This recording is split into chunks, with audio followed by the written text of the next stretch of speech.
Once you were the talented and ambitious prince of the dynasty, but now you just want to quickly relinquish the position of prince and escape from this place. It's not that you don't want to lead the dynasty to glory, but you simply can't stand this biased emperor father. This crown prince. I'm done. What's the use of great talent and strategy? What's the point of supporting the dynasty and the nation alone? Facing an emperor who looks down on himself, no matter how much effort is put in. What's the use? In this lifetime, I can no longer do this thankless task. You look up at the hall where the emperor is still criticizing you, and you clasp your hands together, saying, since the emperor thinks that his son is not worthy of the position and cannot bear the great responsibility, his son also feels unable to shoulder the affairs of the state, so it's better to send his son to guard the borders in Lingnan. Emperor Gon suddenly stiffened, as if he hadn't reacted to your words, and immediately became angry and accused. You are the crown prince. You can't just do as you please. Do you have no regard for the laws and regulations of the court? I don't want the position of the crown prince. As soon as these words were spoken, the whole audience was shocked. Prime Minister Chen Tiangu disregarded the etiquette between ruler and minister, hurriedly rushed forward and grabbed you, Your Majesty. The crown prince just lost his composure for a moment. Please do not take it seriously. Emperor Gon snorted coldly, considering this is your first offense. Go back now and be confined for 3 months. Reflect on your actions, and I will consider that you just misspoke. Seeing Qian Di speak like this, everyone breathed a sigh of relief. But just when the courtiers thought there was a turning point in the matter, you shook your head repeatedly and said, Father, I keep my word. I will not be the crown prince. Emperor Gon felt his authority being challenged, and suddenly slammed the table in front of him, shouting loudly, How dare you? Do you really think I dare not strip you of your position as the crown prince? Thank you very much. Your Majesty, please give the order. I take my leave. You bowed and saluted, then turned around and left without any hesitation. This scene shocked everyone present in an instant, and Emperor Gon was extremely angry. He immediately shouted at you, This is outrageous. Remember, you can leave, but once you do, never come back. You turned around and said, Your child obeys the order. Without looking back, you walked outside the palace gate, leaving Emperor Gon sitting alone in the hall, his face red with anger. But at this moment, at the end of the long corridor outside the palace, a figure ran from a distance. It was Princess Xiaoshu. She rushed to you in 3 steps and 2 steps, and said, Your Highness, you bear the responsibility of the country and the people. How can you just leave like this? This scene left everyone full of doubts. You should know that what Consort Xiaoshu thinks day and night is how to snatch the position of your crown prince. Before everyone could react, the next second, Xiao Shufei knelt in front of you with a thud, tears in her eyes, saying, This palace knows that in these years, there have been mistakes made, but that has nothing to do with your Majesty. How could the crown prince end up like this? Please, we are all family. How can there be lingering enmity between father and son overnight? Seeing this, the Emperor Gon in the Golden Long Hall couldn't sit still. He dashed out of the hall and headed straight towards the two of you. Finished, Prime Minister Chen Tian and Chen Kai closed their eyes in pain. At this moment, they saw through the purpose of Empress Xiao Shufei's visit. With her kneeling like this, even if you don't want to leave, Emperor Gon has to drive you away. This venomous woman. You looked at Xiao Shufei, who had just performed a big show in front of you, shook your head gently. Even when she left the court, she had to make the most of it. It seems that leaving the court was the right choice. Concubine, quickly get up. How can you kneel down to this rebellious son? Emperor Qian approached concubine Xiaoshu and helped her up, then looked at you angrily. You unfilial son. I will grant your wish. Spread my decree. From this day on, strip the Prince of Qin of his title and send him to guard the southern border. Your Majesty, the crown prince must not leave. You will regret it. Chen Tian knelt down in front of Emperor Gon with a thud. I have no regrets. The Emperor Gon glared at you with disgust, then lowered his head to comfort consort Xiaoshu with an extremely compassionate look, making you feel contempt in your heart. The brainless old emperor, sooner or later, will die under the skirts of women. With a cold snort, you firmly said, Thank you, Father Emperor, I will never regret it. As the words fell, the sky was overcast with continuous rain, and lightning cut through the sky, as if mocking those who were powerless in the chaos of the world. Rumble. 3 days later, during the morning court session, Qian Kai stepped forward. Your Majesty, I have a memorial to present. The merchant ships from the South Seas have all arrived at the market office in the capital, waiting for this year's trade of goods. Please arrange for someone to oversee the transactions. When Emperor Qian heard this, he was immediately delighted. You should know that over the years, trading with the Nanyang merchant ships, Great Qian has been able to profit millions of taels of silver each year. But before he could be happy, Emperor Gon suddenly realized a problem. Haven't you all handled it in previous years? Why is it that this year, You want me to personally appoint someone to go over there? Qian Kaishao said. Your Majesty, the people who have been handling this matter over the years have already left, so we need you to arrange one. Who left? Emperor Qian frowned slightly. Qian Kaidan said lightly, Your Highness. As soon as the words fell, Emperor Gon's smiling face froze. How can it be him? Qian Kai said at the moment, Your Majesty, don't you know that the Market Supervisory Office was established by Your Highness, and the Nanyang Merchant Group was also arranged by Your Highness to go out to sea for contact? Even the sea charts in their hands were specially drawn by Your Highness and sent over to facilitate their navigation to come to our great Qian for trade. These words surprised Emperor Qian a bit. Over the years, he had indeed never truly understood much about maritime shipping, or rather, in recent years, he had not paid attention to the achievements of the Crown Prince, at all. The only thing Emperor Qian knew was that the arrival of these fleets would bring him substantial wealth. Qian Kai continued, Your Highness is no longer in charge of this matter. There are many Nanyang business groups, and it is difficult for me and the Ministry of Revenue to control them. I request to arrange for another capable person to come and assist. Emperor Gon finally understood the taste,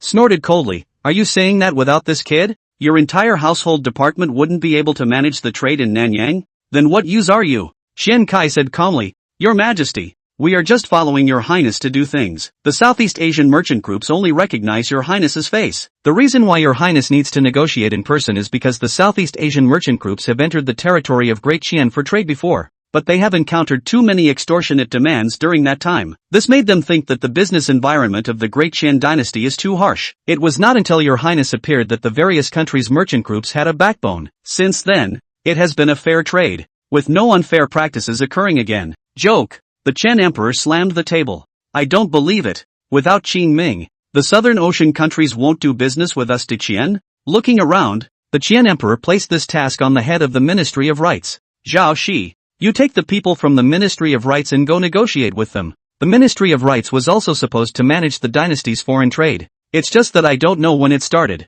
but the overseas trade was all placed in Qin Ming's hands. This was one of the points of conflict between them and Qin Ming. Zhao Shi, as a ceremonial official, could go about this in a sensible and reasonable manner. At those words, Zhao Shi's heart was delighted. The officials of the Ministry of Rights were all excited as well. They had waited too long for this moment. Now shipping is finally back in their hands. It's simply great. Your Majesty, the humble servant obeys the decree. Zhao Shi quickly stepped forward and reverently knelt on the ground and bowed to receive the decree. Qian Kai and Chen Shimao glanced at each other and bristled. Chen Shimao could know the virtue of the Ministry of Rights. When the Ministry of Ceremonies was in charge of trade, it took all sorts of things. Let them pass and all good things can turn bad. Originally, I wanted to open my mouth to remind the Chen Emperor, but at this time, Qian Kai pulled him back and gently shook his head. Chen Shimao sighed helplessly. Then he said no more. Soon, the order from the court reached Qin Ming's royal residence. Chang Baishan, the commander of Qin Ming's guards,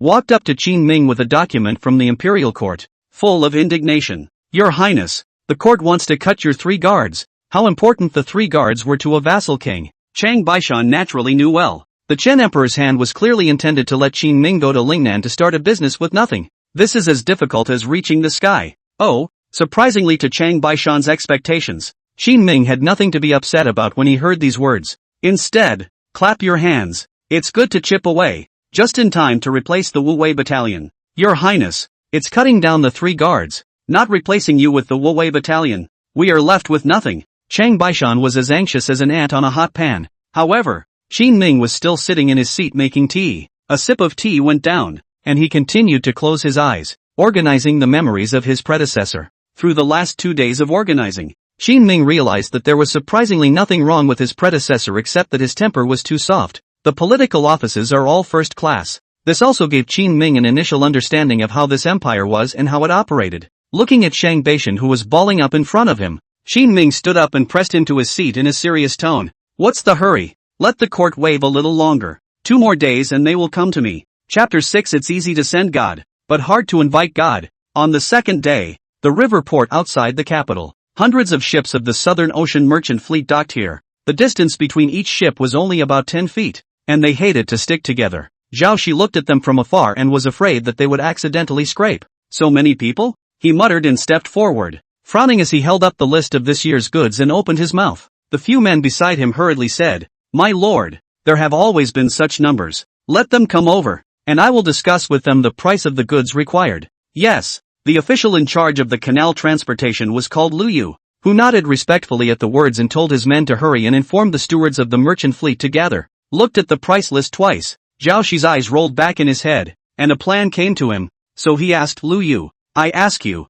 has this thing been shown to them yet? Not yet, my lord. And these lists of yours, do you still have copies? Yes, we all have to keep copies, and it's easy to check the books. Zhao Shi rubbed his chin in thought. In front of Lu Yu, he reached out and changed the price of the silk from 17 taels and 5 coins of silver, to 17 taels and 6 coins of silver. As usual, a few more bits and pieces were changed. If you make a penny of silver more for 1 cloth, 10 cloths will be 1 or 2. Nanyang fleet this large-scale transaction. Wild goose, he can earn a lot of this trip. Lu Yu's face was a bit ugly. What do you mean by that, my lord? With a TSK, Zhao Shi somewhat hated Lu Yu. The price, or according to your copy of the calculation. As for the extra money, well, when the time will not be less than your share. That's not appropriate, is it? Lu Yu had been working under Qin Ming for years. Haven't ever gotten into this kind of unseen stuff. Seeing that he wasn't on board, Zhao Xia instantly sank his face. Lu Yu, don't give your face away. Do you know who this is from?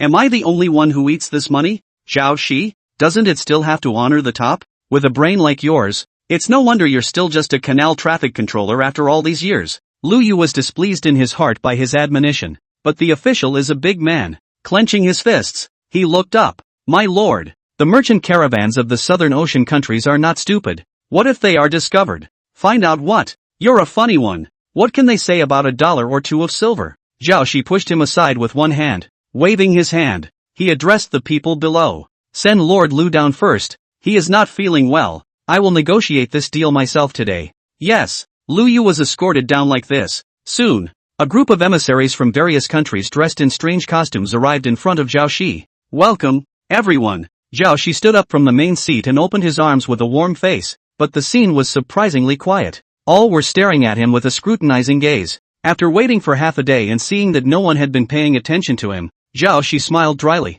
Do you all not understand the language of my Daqin? I can find someone familiar with your language to communicate with you. No, just turn in the list. To Zhao Shi's surprise, they can understand. Then the silence just now is really do not want to care about him. The corners of his mouth twitched as Zhao Shi smiled skinlessly and handed over the list in his hands for them to circulate. The mind was already fantasizing about the amount of money he could get his hands on for this trip. There must be 30,000 taels of silver at the bottom, right? In the king's mansion. Qin Ming sat in the other courtyard and posted with Xiao Chui. Jade was sitting on his lap with her arms around him, her body resting gently against his. Feeling the softness of the young girl's body, Qin Ming couldn't help but be a little distracted for a moment. Is this the prince's retirement? Jade is a very enterprising woman. There's a saying that a maid who doesn't fantasize about being a princess is not a good maid. Nah, some years ago the prince was just too decent. Even if she herself sometimes showed half her calves and shapely cleaned up in front of her, the other side wasn't trying to be bad.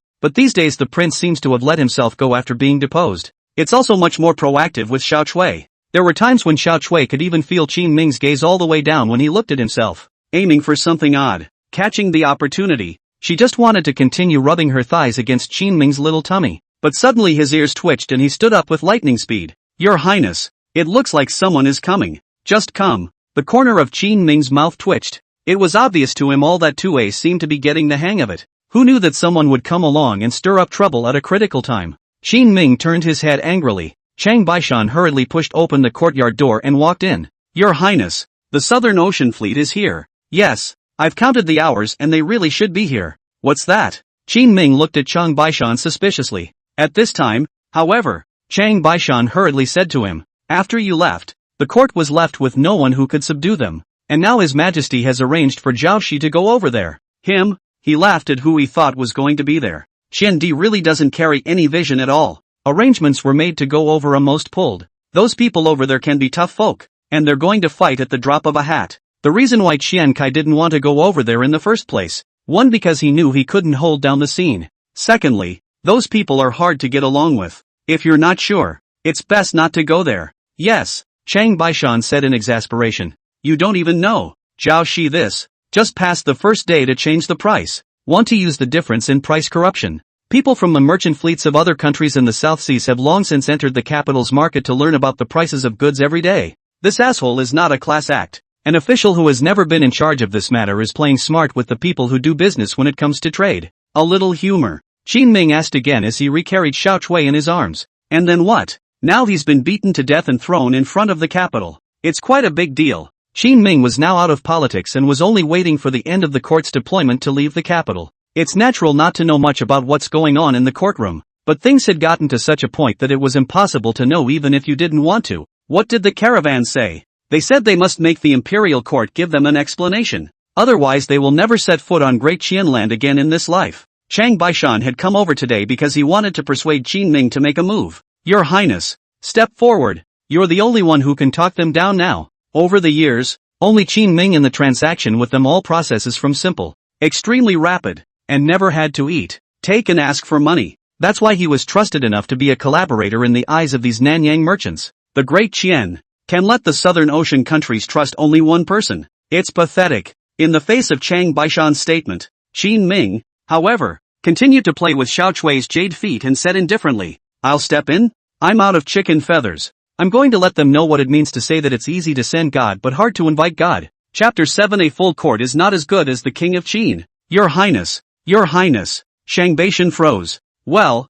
that's not quite the script he expected. Shouldn't Your Highness save the day at a time like this? Saving Qian's trade from destruction and earning the praise of the people and awards from the court? Alright, you go on down. Qin Ming was in no hurry about the court, but he and Xiao Chui were in a hurry. There was just one last step to get this little ninny tuned up until she got the hang of it today. But it turns out that Chang Baishan is a purely stubborn breed. With a thud, he fell to his knees. Your Highness, if you don't make a move, De Qian will lose tens of millions of taels of silver in the next few years. Qin Ming waited for him, wanting nothing more than to punch Chang Baishan at the moment. It seemed to know that his presence here was affecting Qin Ming and Chang Baishan's conversation. Jade was a little scared, slightly resistant. He stood up and tried to back away. Qin Ming let go and helped Chang Baishan up. You're right. Go ahead and check the harbor for movement, and let me know the first thing that happens. Chang Baishan's eyes lit up. Yes. Finally, he was dismissed. Qin Ming didn't have the heart to molest Xiao Chui anymore. Brewing a pot of tea and gazing in the direction of the palace.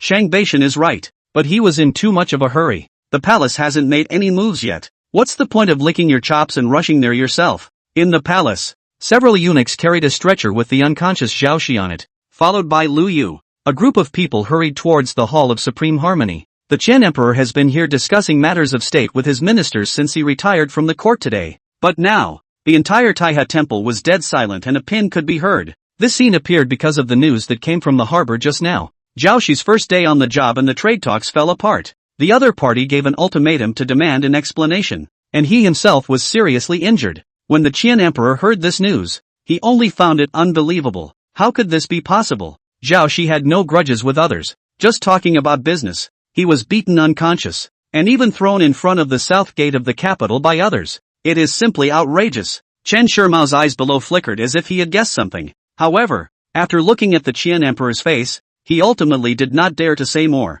Anyway, when the people are brought in, things can naturally come out. Your Majesty, the men have been brought. Soon, several small eunuchs carried Zhao Shi and brought Lu Yu to the crowd. Get it up. The Qian Emperor's anger that had been building up for more than an hour was finally vented. Not even caring about Zhao Shi's injuries, he had someone wake him up first. A few small eunuchs found a few cups of tea and threw them on Zhao Shi's face. But this guy didn't know how he got his ass kicked, and his injuries were so bad. There's no sign of waking up even after half a day of messing around. Your Majesty, can't get it to wake up? Several people looked at Qian Di with some hesitation. The Qian Emperor took a deep breath, and then his gaze was placed on Lu Yu. Lu Yu, as the officer in charge of the canal transportation, you should know the situation at that time. Lu Yu was a little hesitant. Although he served around the capital, his entry into the court was relatively rare. The opportunity to meet the Son of Heaven is even more rare. The last time I saw the Qian Emperor, it seemed like it was 9 years ago when I had just passed the imperial examination.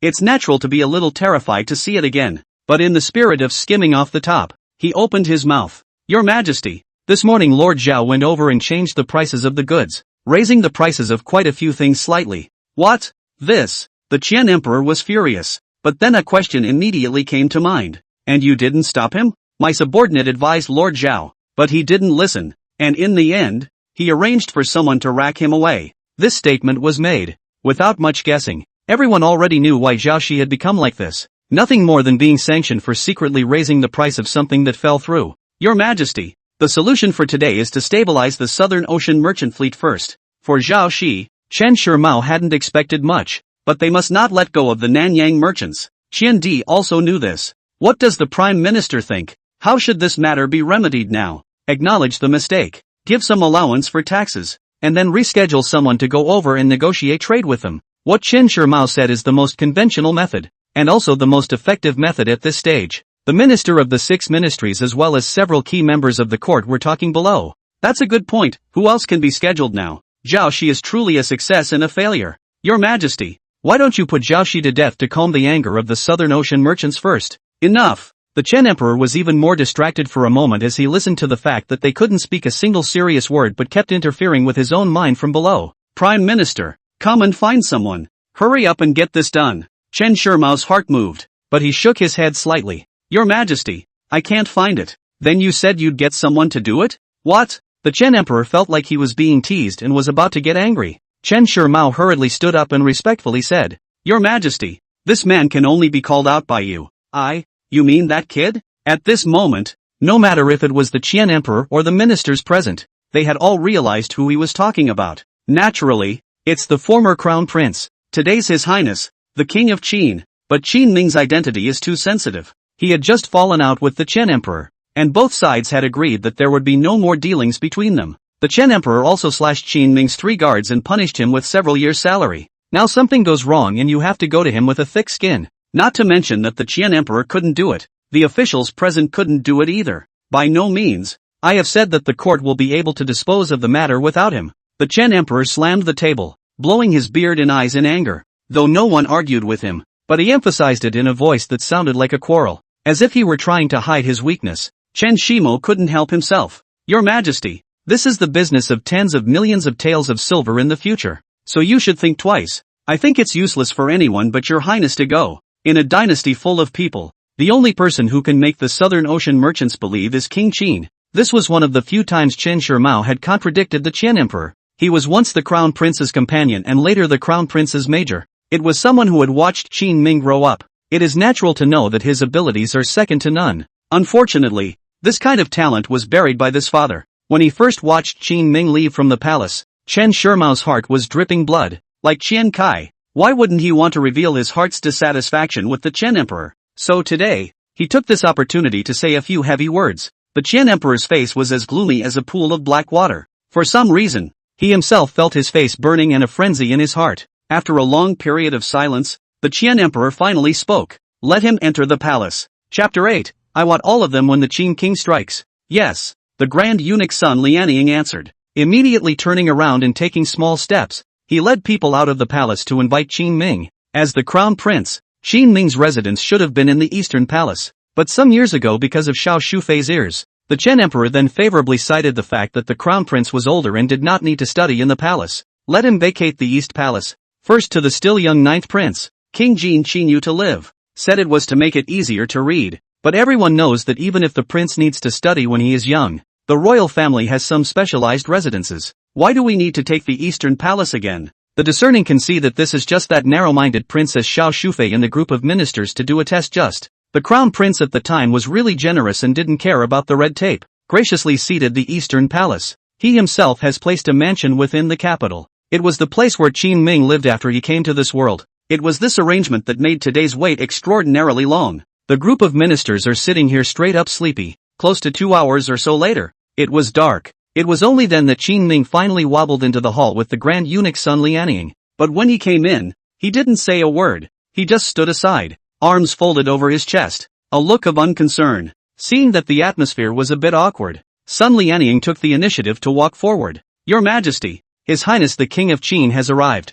The Qian Emperor glared at Qin Ming. Your rack is getting bigger and bigger, keeping me and this group of aged ministers waiting for a while. After not working at the court, even your temperament is so scattered. In the face of his questioning, Qin Ming shrugged his shoulders and said with intent, Father, as we all know, my son's mansion is far away from the imperial city, so it can't be helped that it takes longer to walk. Qin Ming's meaning is very obvious. If not for you, the emperor's old man, vacating my East Palace, can I make you wait for the flowers today? You deserved it, didn't you? How dare you open your mouth when the ministers know? As expected, after Qin Ming spoke these words, Emperor Qian's frown deepened, but after thinking about it, it was also himself who agreed to Princess Xiao Shufei's proposal in the first place. That's when he didn't say much more and stepped right into the subject lane. You know about the Nanyang caravan, don't you? I don't know. Qin Ming shook his head and acted like nothing had anything to do with him. Chen Shimao below saw the scene and nodded slightly. As a human being has 3 points of fire,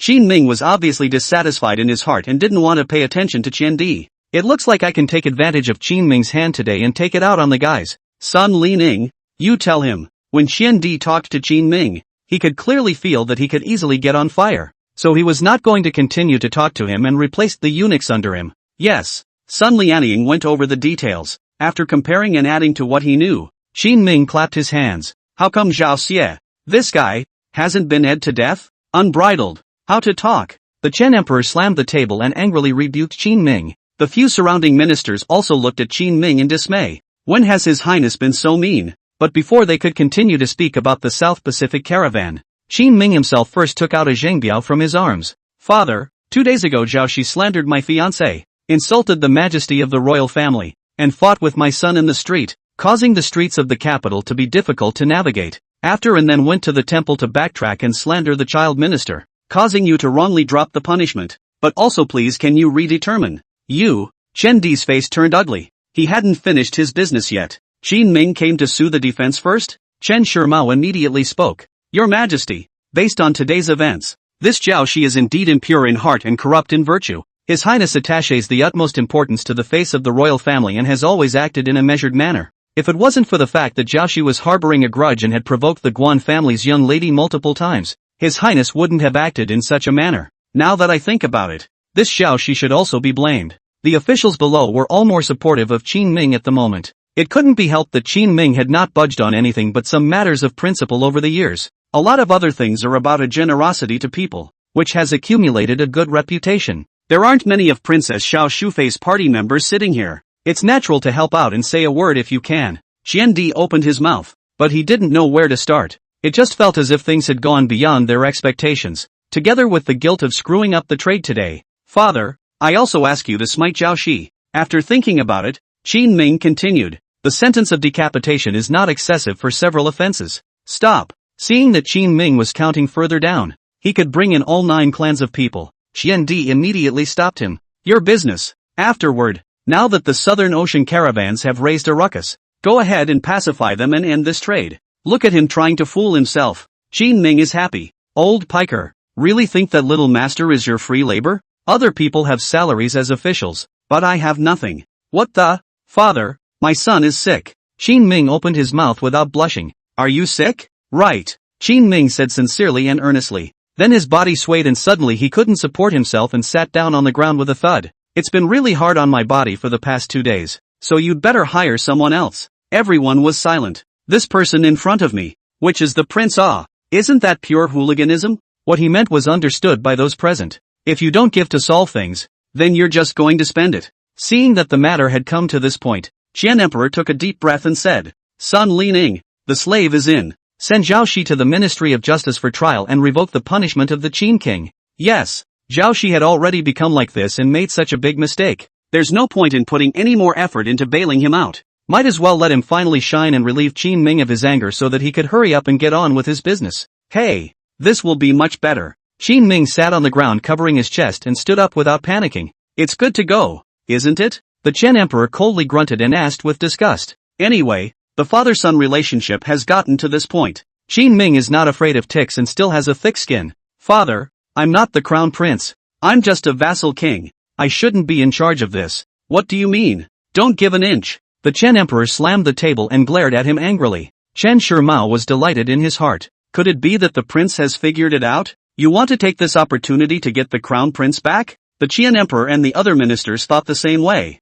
with different faces. Don't be angry. My son is not trying to return to the crown prince position. It's just that for this trip to Lingnan, bringing only 3 guards is really a bit less. My son would like to have the Wu Wei battalion again, and I hope that my father will fulfill his wish. Qin Ming spoke indifferently, but it left everyone present dumbfounded. Chapter 9. Take the military talisman and pay a visit to Guanfu. Impossible. Absolutely impossible. The Chen Emperor rejected him categorically. The Wu-Wei Battalion was originally an elite force in the court, though because of the many losses after following the great General Wu-Wei on his expedition, it was not expanded even after the death of the other side. But this kind of elite could not fall into Qin Ming's hands. Good. Without any nonsense, Qin Ming cupped his fists at the Qian Emperor. Father, my son has a health condition, so I'll leave you to get on with your work. Say it and go. Chen Di's face was ugly. Chen Shimao, on the other hand, watched this with satisfaction. The prince has not yet returned to the court, though, but today at least it's out of breath.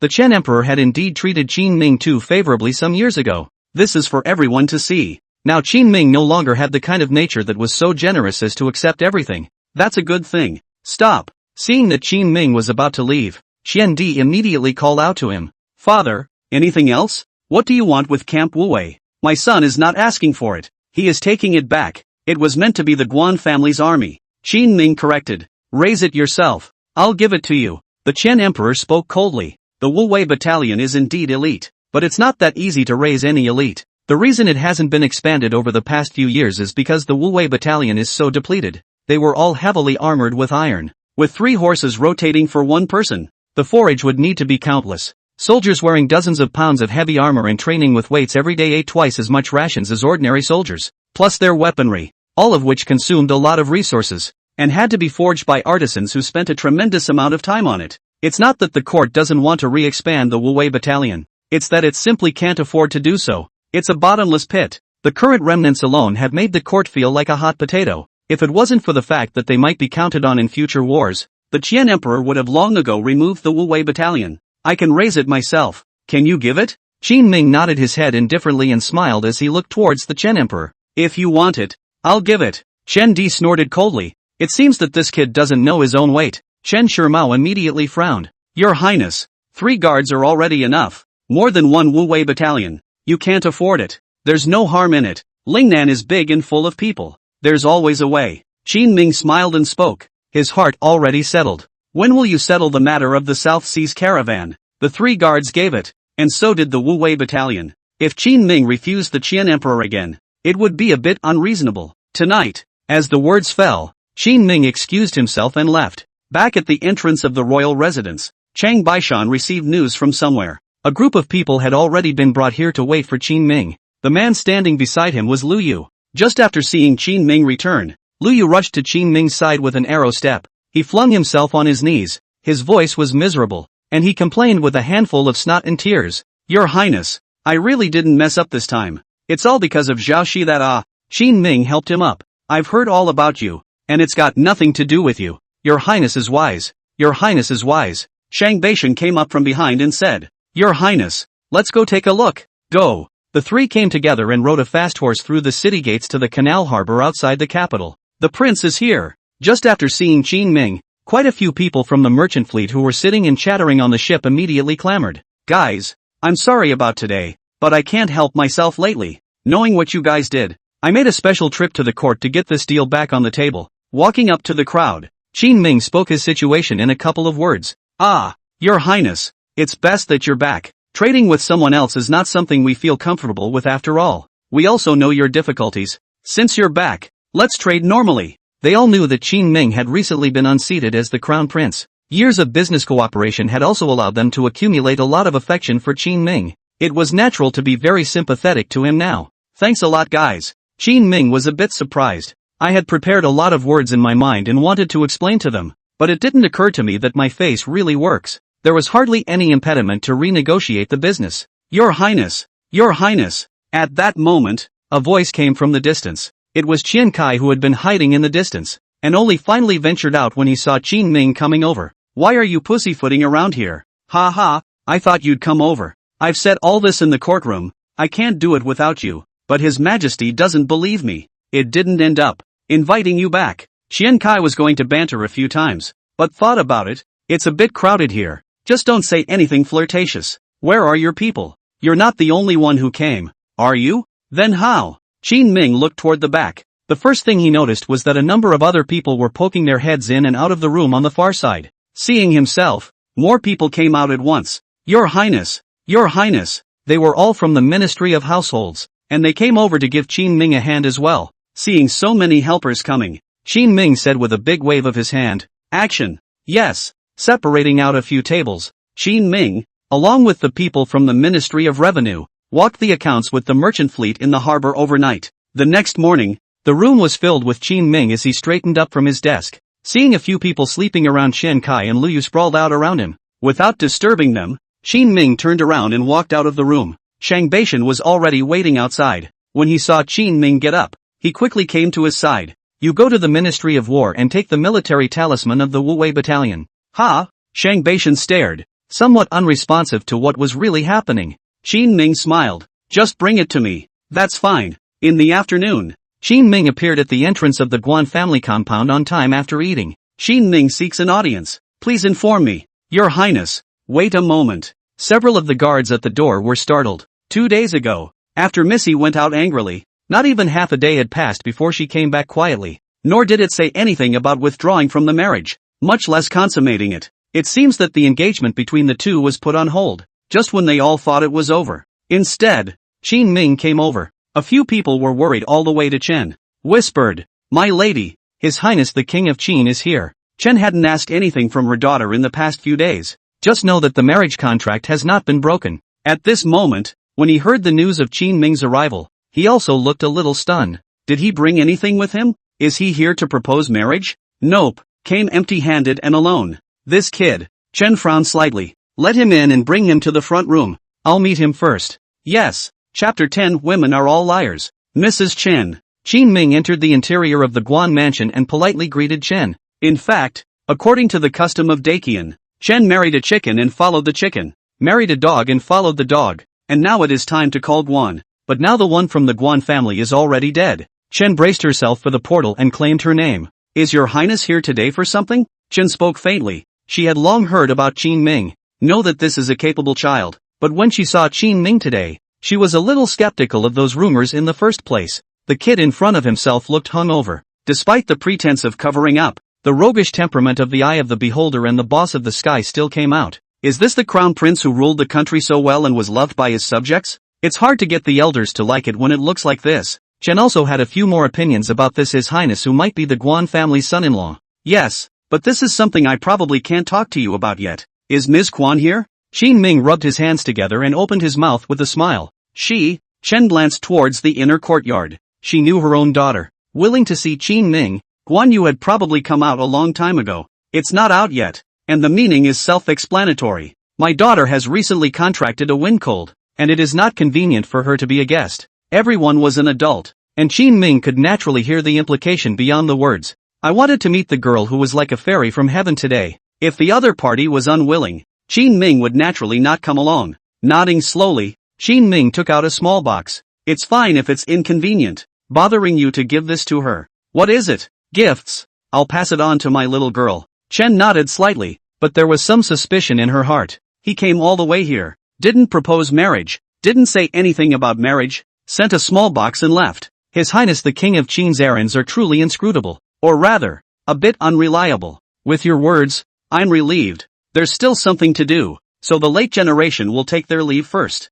Qin Ming just left. Chen then took the box in her hands to examine it. She wasn't the kind of person who was petty, and when she said it was for Guan Yu, she wouldn't open it herself in private. But just as he picked up the box, a figure stepped out from behind the screen. Mother, you've been here all this time? Chen was startled and spoke with a puzzled frown. No, I just got here. Guan Yu's small face reddened and she hurriedly defended herself. How could Chen not understand her own daughter's mind? So thin-skinned, and such a way of putting people on the spot. This kind of girl is going to suffer in a relationship in the future. Why don't you meet him yourself? I said I just got here. How can I see you? Sekiyuki beamed and spoke unhappily. The heart was already angry at Qin Ming. This guy, he doesn't know how to say more in the house. Maybe he'll show up after a while. What kind of daughter can just shout out to meet people? For you. Chen handed the box over. Oh. Sekiyuki nodded and smoothly took the box, hiding it in his sleeve. Not going to open it? It's just a few knickknacks. Nothing to see. Sekiyuki raised her chin, grunted, and turned to leave. But where no one was looking, up her sleeve, the small white hands, however, gripped the little box tightly. In the backyard promenade, the young girl bounced along the promenade. Entering the room, she closed the door with a thud. I can't wait to open this tiny box in my hands. In the next second, an exclamation of surprise came out of his mouth. With that she shed 2 lines of tears. In front of her lay the military talisman of the Wu battalion. Bang! Pushing the door open, Sekiyuki rushed out of the room with great speed. The Guan mansion wasn't too big or small, but by the time they had run to the door, even the very physically fit Guan Yu was panting. What about him? Who is it, Mississippi? A few guards stood in the doorway and opened their mouths in confusion. Who else could it be? His Highness the King of Qin. His Highness seems to have gone to the military camp outside the city. Good. Guan Yu was like a fluttering butterfly, immediately rushing out of the Guan mansion towards the outside of the city. Several people were surprised to see this.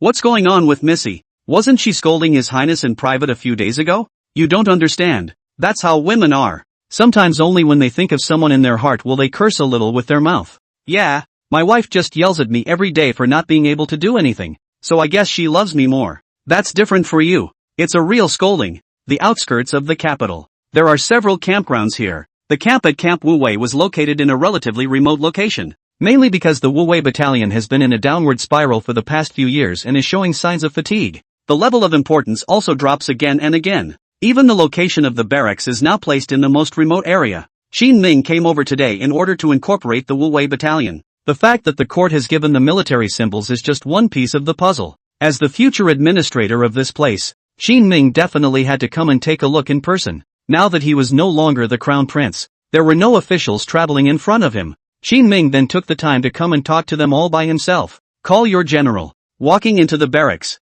Qin Ming first identified himself, and then opened his mouth to ask the guard soldiers at the entrance to call someone. The other party gave Qin Ming a glance full of caution, but still ran away with quick steps. Qin Ming could clearly feel that this group of people didn't seem too welcoming, and I don't know why. Soon, Qin Ming was brought into a tent. There were 3 people sitting inside. My generals Lu Gang, Chao Chuan, and Wu Qingyi. See your highness. These 3 men are now the 3 commanders of the Wu battalion. Lu Gung had a Chinese character face, was a tall and stout middle-aged man, and was in charge of the front army of the Wu battalion. He busted his ass in the raids. According to Qin Ming's understanding, Lu Gang alone has taken the credit of being first in the Northern War many times. Chao Chuan, with a thin figure and a scar on his face, was in charge of the center army. It's a composite talent that can command an army or handle logistics. Takeshi Kiyono was also a stout general in charge of the left and right armies and specialized in surprise attacks. You all received the transfer order from the court, right? Qin Ming didn't talk nonsense with them and went straight to the point about going to Lingnan. This army of a few thousand men is not much to say the least. If you go to Lingnan, you have to prepare in advance. But to his surprise, he just opened his mouth. Instead, the 3 knelt in front of him in unison. We don't want to go to Lingnan. And please, your highness, take it back. Qin Ming had thought that the Wu battalion were all iron-blooded warriors, that there was an opportunity to build a career in front of them, and that it would be fine to take people with them. But I didn't expect to hit the nail on the head first. Just after coming to the barracks, with a bitter smile, Qin Ming asked, Guys, why don't you want to go? Can you tell me a reason? Chapter 11, Not Leaving? I'll tear down the barracks. A few people didn't avoid it, and Chao Chuan was the first to speak. Your highness, Lingnan is poor to the core. What are we going to do? Wu Qingnua Dao. The Wu battalion still has imperial provisions in the capital, but when they go to Lingnan, they can't even eat. Qin Ming nodded his head indifferently and continued to ask, Any more? Lu Gon didn't avoid it and directly opened his mouth to say the most important question. We don't know you well. It is impossible to go to a strange place and give up your place in the capital for you. Qin Ming is not even a prince now. Anyone with a discerning eye knows that he was relegated to Lingnan. Before he left, he also wanted to take a Wu battalion that he didn't know well. It would be strange for people to follow him without the slightest complaint. Qin Ming shook his head slightly, but since he was already coming to Camp Wu, he couldn't let go. He was already thinking about splitting up the Wu battalion in his mind. A twisted melon is not sweet, but it quenches the thirst. It was a last resort, breaking them up and melting them into their own 3 guards. Save all that breaking and entering. And do you know me well? Just as the atmosphere of the scene was in a state of condensation, a voice, suddenly, came from outside. Sekiyuki lifted the tent and walked in. Upon seeing her, all 3 generals said with some surprise, Luna, what are you doing here? 3 uncles, the Guan family will go to Lingnan with you. Guan Yu gazed at them with a slightly brash tone. What? The words left all 3 heads reeling. When did Guan Yu follow the prince? Hasn't the engagement been put on hold? On an ad hoc basis. Guan Yu opened her mouth graciously, but her heart was thumping wildly as she stole a glance at Qin Ming. However, he realized that Qin Ming's gaze was always on his own body. Her little face was suddenly red with shame. This is so sudden. Wait, Takeshi Sano waved his hands back and forth. Sekiyuki's appearance had disrupted all of their plans. Good. It's settled then. Qin Ming didn't give them a chance to say anything before leading away. He said to the three of you, I'm not discussing this with you. It doesn't matter if you're familiar or not, if you recognize me or not, but if you don't go, I'll split the Wuwei battalion. This kind of threat of a hooligan nature caused the faces of the few people present to all turn ugly. You shouldn't have said that. After going out, Guan Yu frowned and reminded Qin Ming, if they don't, they're going to find another opportunity to drag it out. Speaking of which, what brings you here? Qin Ming suddenly stopped and quietly looked at Guan Yu, who was as beautiful as a fairy. Sekiyuki's small face reddened. If I don't come, you're going to fight them today. Sekiyuki really wasn't wrong. If Qin Ming had directly said just now that he would demolish the Wuwei camp, I'm guessing those three generals will just get antsy. Thanks to Guan Yu being here, they were in the way and didn't make a move. I'm leaving in the second half of the month. Together? Taking a step forward, Qin Ming held Guan Yu's hand and spoke. How are you going to come up with the money to raise the Wuwei battalion in half a month's time? Sekiyuki was worried. Just now outside, she had heard from the people in the barracks. Qin Ming, the Wuwei battalion, was forced to come back. The court doesn't care, but with such a large military camp, without the court's succor, Qin Ming may not even be able to pay out his salary. I have my own way. Qin Ming grinned, bringing Guan Yu back to the royal residence. Seeing Qin Ming go out and hang around for a while, he brought back a Guan Yu. Chang Baishan and Xiao Chui both froze. Your Highness, what is this? Nothing, bringing my fiancé back for a visit. Ugh, who's your fiancé? Sekiyuki blushed slightly, but her voice was small in denial. Qin Ming didn't care and said to Chang Baishan, this mansion is mine, isn't it? Yeah, what's up? Shang Baishan was a bit strange. As we all know, when Qin Ming left the Eastern Palace back then, he set up this mansion on his own. Qin Ming was satisfied. If it's good, it's sold. What? Chang Baishan hurriedly stopped Qin Ming. Your Highness, you can't be confused. This is your residence in the capital. Where will we live after selling it? I'm not coming back. Since Qin Ming had decided to leave the capital and become a comfortable prince, he would not return. Chang Baishan guessed why he would sell the mansion and opened his mouth to propose a new approach. Your Highness, don't panic. These 2 days the trading of the Southern Ocean caravan is over. The court will also hold a banquet. Why don't you go over and try your luck and ask His Majesty for some points? What's the point of me going over there at this point? Qin Ming didn't bother to say much to this old codger of a Qian emperor. Shang Baishan reminded, you've forgotten that at this time of year, the people from the Southern Ocean caravans arrange for people to come out and pair poems and compare martial arts. The court will also put up tens of thousands of taels of silver as a lottery. If you can win the top spot in the meantime, won't you? There was some truth in what Shang Baishan said. Many people in the court knew that Qin Ming was always talented, leaving the capital soon. It's not unglamorous to take advantage of this opportunity to make a buck with the help of your talents. You have a point. When Qin Ming thought about it, it wouldn't be a problem if he was right about poetry and literature. As for martial arts, he turned his head to Sekiyuki. Let's do it as a couple. You, rascal, who is married to you? Are you afraid you won't win the title? It's a puppy to be afraid. Then it's a deal. The two waited for 3 days. That night, the people of the Southern Ocean merchant caravan finally ended their trading. Various goods were also inventoried and accounted for by them and sent into their big ships. The court gained a lot from this. A special banquet was held to invite the Nanyang merchants into the palace. Officials from all levels were also invited to come and celebrate. But as a credit to this trade, Qin Ming was not invited. Chang Baishan stood in front of the gate of the royal residence and waited all afternoon. Only at last did he return to Qin Ming's mansion in anger. Your Highness, no one has come to call for you. It's normal for no one to be there. I'm a fallen royal after all. Qin Ming smiled and nodded his head, and he couldn't see any loss on his face. He's waiting for someone. As the twilight was sinking in the west, a stunningly beautiful girl in a long yellow dress walked in the distance. My Lord Qin, have you received an invitation? Nope, me neither. The two men smiled at each other. Qin Ming opened his mouth. But no one is saying that you can't go without an invitation. I feel the same way. The two of them got on the carriage and quietly hurried towards the palace. When they arrived at the entrance of the palace, the guards froze for a moment when they saw the familiar carriage. Your Highness, I've come for the palace dinner. Qin Ming poked his head out of the carriage and spoke faintly. A few guards were a bit hesitant at once. Qin Ming glared at Chang Baishan. Move over, don't bump into you. Chang Bixan is not inked. In front of them, he drove his horse and squeezed toward it. Chapter 12, Nanyang Merchants. Special invitation to the king of Qin. Qin Ming trespassed on the palace. This matter could be big or small. Information travels fast in the palace. After Qin Ming had just entered the palace, the eunuch Wang Bao then received the news and quickly entered inside the Hall of Supreme Harmony. This is where Princess Xiao Shufei prepares before attending the banquet. At the moment, she was dressing and grooming herself with the help of a few maids, preparing to join the Qian Emperor for tonight's banquet. Your Highness, Qin Ming is also coming to the banquet. This kid is such a ghoul. Concubine Xiao frowned slightly. She had heard about Qin Ming's antics in the past few days. After learning that Qin Ming had gotten the Wuwei camp, her heart was filled with alarm. Inform Zhang Ming not to let Qin Ming in. Yes, Zhang Ming was the captain of the feather guards in the palace and was in charge of many people under him. Because he stayed in the palace all year round, he naturally had to find some mountains to rely on. The backstage he's looking for is Princess Xiao Shufei. He had gotten a lot of benefits from working for Princess Xiao Shufei over the years. After Princess Xiao Shufei's order was given, Qin Ming was soon stopped under the palace wall. Your Highness, please stay. Zhang Ming appeared in front of Qin Ming's carriage. Zhang Ming? Chang Baishan frowned slightly. Zhang Ming used to be his subordinate. It was only later when he went to help Princess Xiao Shufei on an errand that he gradually detached himself from him.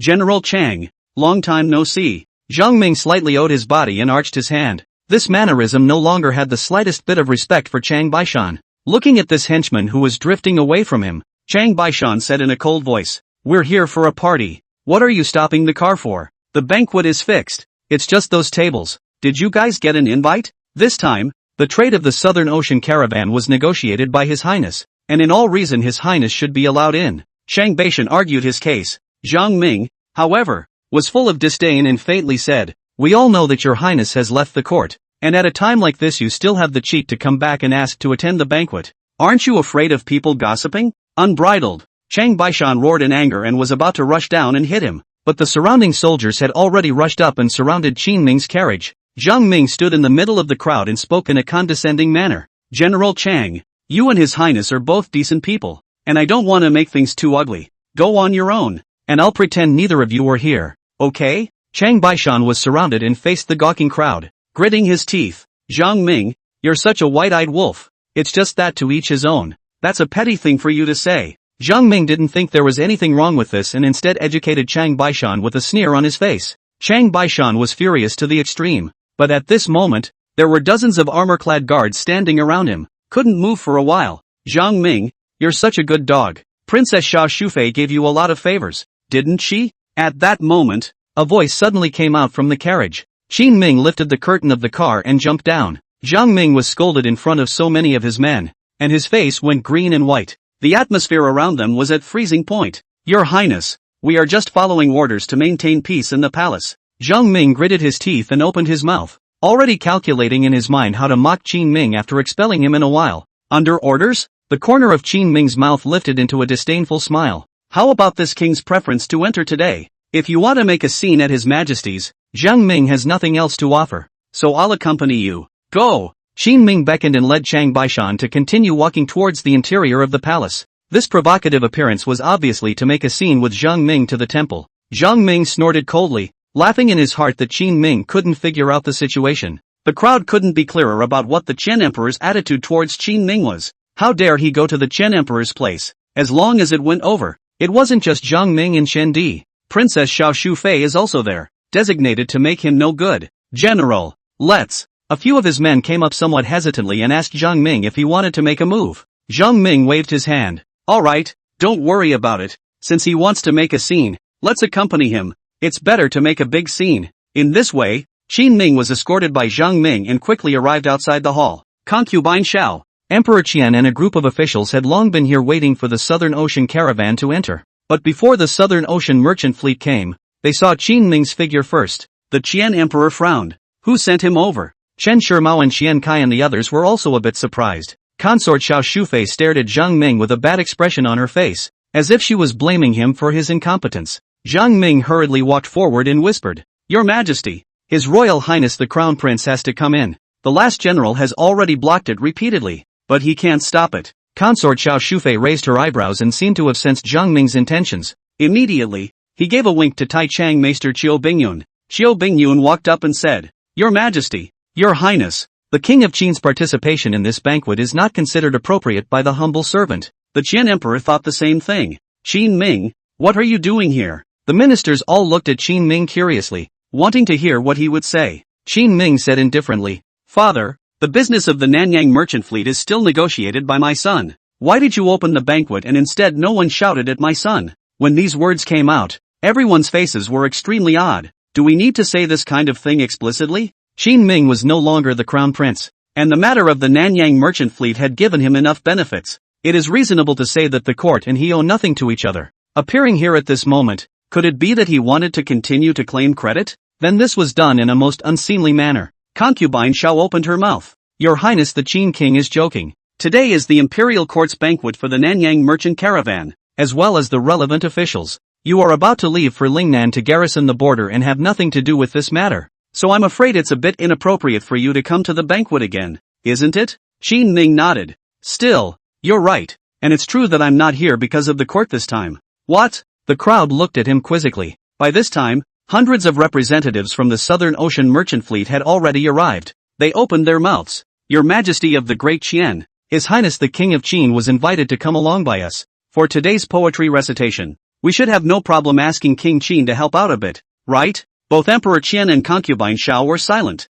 Zhang Ming, who was just now clamoring to make a scene in front of the Qian Emperor, had an ugly face at the moment. He thought of many possibilities. However, it did not occur to him that Qin Ming had come in today on behalf of the Southern Ocean merchants. It's actually quite normal. The people of the Southern Ocean caravan, themselves, had many grievances against the court of Deqian, and Qin Ming was extremely prestigious among them. It was just the right time to take advantage of Qin Ming to express their dissatisfaction in this trade. Good, good. Since it's a seat for the Nanyang merchant caravan, take your seat. The Qian Emperor looked at Qin Ming coldly, his eyes already filled with anger. Qin Ming was going to enter the Grand Hall today even with the help of the seats of the Southern Ocean merchants. Obviously there is an agenda. Many officials on the scene have smelled an unusual flavor. Looks like there's going to be another ruckus at today's party. Chapter 13, on negativity. How about it? Feast. With Qin Ming sitting in the main seat of the Southern Ocean merchant team, the little eunuch in the back quickly shouted into the distance at the top of his voice. Various wines and foods were served.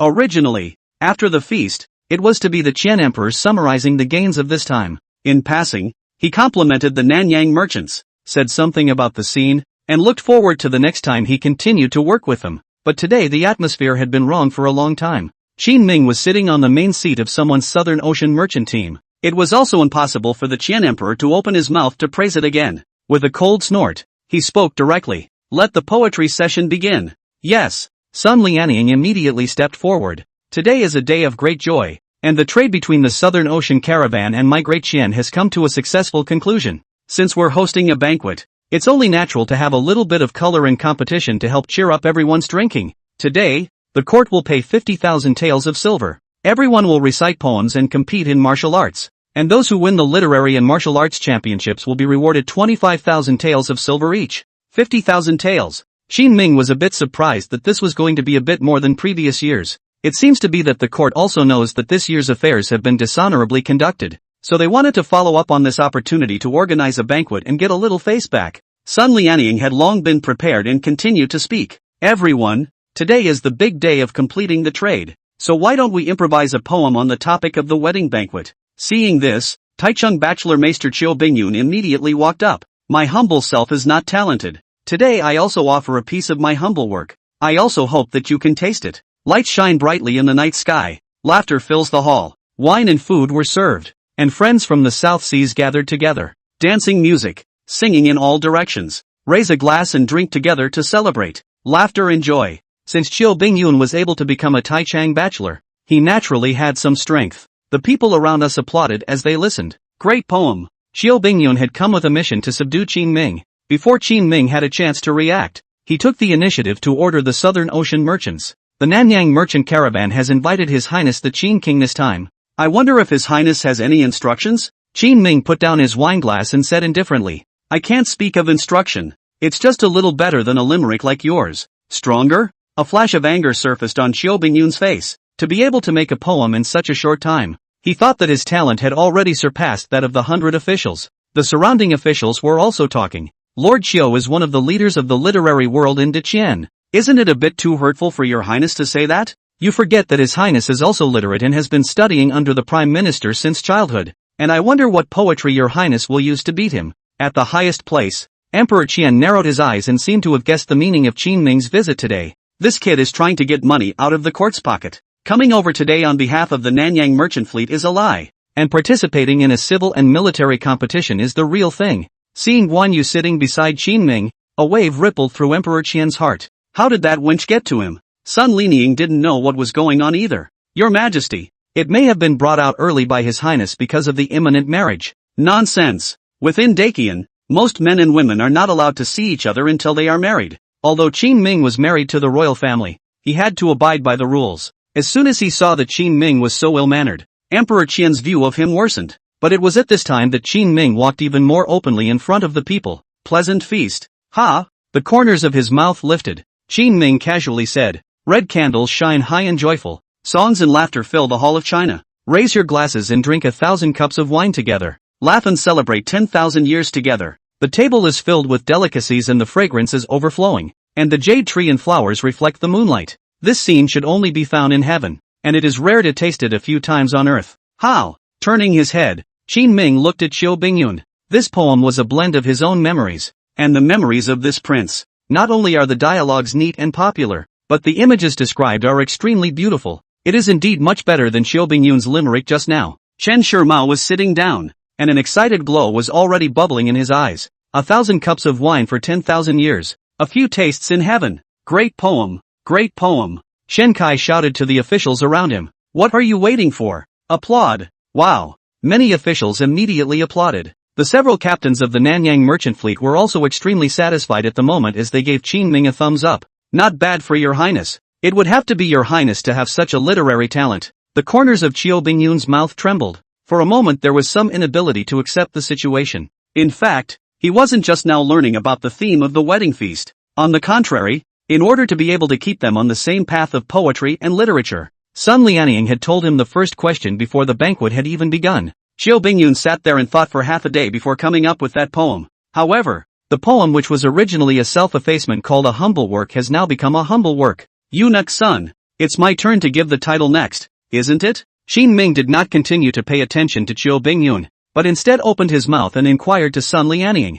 Sun Lianing nodded. De Qian put up a question, and so did the Southern Ocean merchants. I just wonder what topic your highness would like to come up with. With a smile hanging at the corner of his mouth, Qin Ming casually said, seemingly intentionally or unintentionally, write a random negative verse. While the words fell, his gaze was fixed firmly on the Qian emperor. At this moment, everyone's faces changed drastically. Who is the negative talking about? Could it be the Qian emperor who turned his head and fell in love with Princess Xiao Shufei after the empress' death and started to be extremely biased towards Qin Ming? This kid is crazy. Absolutely insane. Consort Xiao Shufei also immediately stood up and reprimanded Qin Ming. Your highness, the king of Qin, today is the big day. What do you want? Qin Ming glanced at her. It's just a poetry contest. What are you afraid of? It's hard not to. Enough. The Qian emperor slammed the table and stared angrily at Qin Ming. This kid obviously came prepared today, and I don't know how long I've been planning this moment. The Qian emperor took a deep breath and said coldly, let me hear the verses you composed. The corners of Qin Ming's mouth lifted. Yeah, the peach blossom has fallen and spring has gone. The willow flakes are flying and the parting hate is long. I once promised to grow old together, but now I am sitting alone in an empty room. Alliances and oaths become empty words, and the sea withers in dreams. Looking back to the depths of love, only tearful eyes look at the slanting sun. Gentlemen, is anyone willing to come out and compete with me? Qin Ming finished reading his verse, faintly sweeping the room. Everyone craned their necks, not daring to speak, and surreptitiously glancing at the Qian emperor's face. Even Xiao Bingyun, who was known as a literary titan, had a cold sweat break out behind his back. It is self-evident who Qin Ming is talking about in this poem. At this moment, Qian Di's face was frighteningly gloomy. Qin Ming, however, continued regardless. It is said that good poetry is bound to be engaging and have a long aftertaste. Father, what do you think of my poetry? Chapter 14, Ancestral Laws, 29 Cudgels. The officials present lowered their heads, but their after-glances were constantly glancing at Emperor Qian. Xiao Shufei sat on the side of Qian Di. Looking at the Qian Di whose face changed green and red for a while, her heart was complicated. She didn't know whether to be grateful or angry for what Qin Ming had done. By definition this is a good thing. It could make Qin Ming's position in the Qian emperor's heart slip again. But why? He himself felt extremely angry. Qin Ming looked as if he really didn't care about this crown prince position. Just simply come over to read this poem to Qian Di's. Finally, the gloomy Qian emperor spoke. Stayed home all day and studied these sour poems, didn't you? For someone as uneducated as you to not be the crown prince is considered a blessing for this dynasty. The Qian emperor's words were heavily spoken. Qin Ming's poem brought back some memories he didn't want to bring up. That woman, he was long forgotten. No one in the court dared to mention it, except for Qin Ming. Click, as a voice came out. On the porch in front of the main hall, there was a plaque hanging to welcome the South Pacific Merchant Fleet, and I don't know if it was because of the eunuch's carelessness, but it didn't hang well and fell on the ground. It broke into pieces. Everyone's faces turned ugly all of a sudden. Sun Lianying's heart sank, and he hurriedly walked up to bring people to clean up. The Qian emperor's words that he was just about to reprimand Qin Ming also got stuck in his throat. He looked up into the sky, a throbbing in his eyes. Was this some kind of omen that God had sent down on him? After a long time, Emperor Qian gritted his teeth and asked the people from the Ministry of Rights, "Who is in charge of this party?" "Your Majesty, it's the microcosm." A voice full of fear came out from the crowd. Seeing the person who spoke, both Emperor Qian and concubine Zhao's body stiffened. Xiao Shufei's own brother, Xiao Pingshan, a member of the Ministry of Rights. In terms of status, Xiao Pingshan was considered the Qian emperor's brother-in-law. "Why are you in charge of this?" "Originally, the king of Qin was in charge of the banquet, but this year there was no one, so I took charge." Xiao Pingshan swallowed and spoke with some hesitation. "In fact, he's coveted a lot of this banquet today. Even the rivets that hung the plaque, he replaced with the most inferior ones. It's not that people's little eunuchs can't hang, but the thing itself is a wreck and won't last long. I thought it was just a party and no one would find out, but it was just when the Qian emperor was most angry that something big happened." Chen Shimao, who was sitting below, shook his head slightly. Chen Kai skimmed his lips and turned to the people around him. If His Highness was still at the court, where would this have happened? There have also been several years of commerce, and once His Highness left, even the most basic of banquets could not be organized. I don't know what kind of trade success this is celebrating. Do you really want to discuss people's Southern Ocean caravans? His voice was not too loud. It couldn't reach the Qian emperor's ears, but it was able to reach the ears of the ministers. There was no small amount of chatter. "I heard that this trade, too, was a result of Zhao Shi making a big deal out of it, and His Highness went over to wipe his ass. Wasn't it 2 days ago that His Majesty wrongly trusted Zhao Shi and dismissed His Highness's 3 guards? That was all a few days ago, and then also went back and gave another Wu Wei battalion, begging His Highness to stabilize the Southern Ocean caravan. In the end, it is still not let Your Highness out of the way. Why make a fuss over it?" Although Qian Kai's voice did not reach the Qian emperor's ears, however, the comments of the group of ministers were tangible enough for the Qian emperor to hear. He had only just said that Qin Ming was not suitable for the crown prince position of this dynasty. Just immediately there was a plaque falling off, and it was slapped in the face in comparison to previous year's banquets. "This year's mistake, or Xiao Shufei extremely spoiled brother. You asshole." The Qian emperor's teeth were all about to be clenched. His chest was bursting with pain, and he had the heart to kill Xiao Pingshan. Xiao Shufei was scared to death. Their Xiao family was the only one in their generation. Xiao Pingshan. Otherwise, she wouldn't have spent so much effort to promote Xiao Pingshan to the Ministry of Rights. If the Qian emperor kills him today, the Xiao family will be extinct. "Your Majesty, don't get angry." Consort Xiao Shufei hurriedly stepped forward to comfort her, and her face was also full of fear. "But still," he said stiffly, "the first time Hiruzen hosted this kind of banquet, he was in too much of a hurry and a little mistake was inevitable. Xiao Pingshan, why don't you go and collect your own punishment? If there is a repeat offense, you will take off this black hat." Looking at Princess Xiao Shufei gave herself a step down. Xiao Pingshan nodded his head repeatedly and knelt on the ground with a thud. "I'm guilty. I'll take the punishment." When he finished speaking he stood up like the wind, ready to run. The group of ministers looked at this scene and frowned. In front of the Nanyang merchant fleet, it dropped the face of the Qian emperor, and even more so, the face of the imperial court. Princess Xiao Shufei is good. She doesn't know right from wrong. In a few words, a big deal is made out of a small deal. But just then, a voice suddenly came out from the crowd. "Your Highness, since when do matters in the court require you to make decisions? I remember the harem can't interfere in politics, right?" Qin Ming walked forward and spoke faintly. Consort Xiao Shu's face immediately became ugly. "What does His Highness the King of Qin mean?" "I have to mean simply, how can something as big as a banquet be such a child's play? The banquet is child's play, not to mention that you have set this culpability, but also too much to put this banquet in your eyes." Qin Ming had long been looking at Princess Xiao Shufei in a bad light.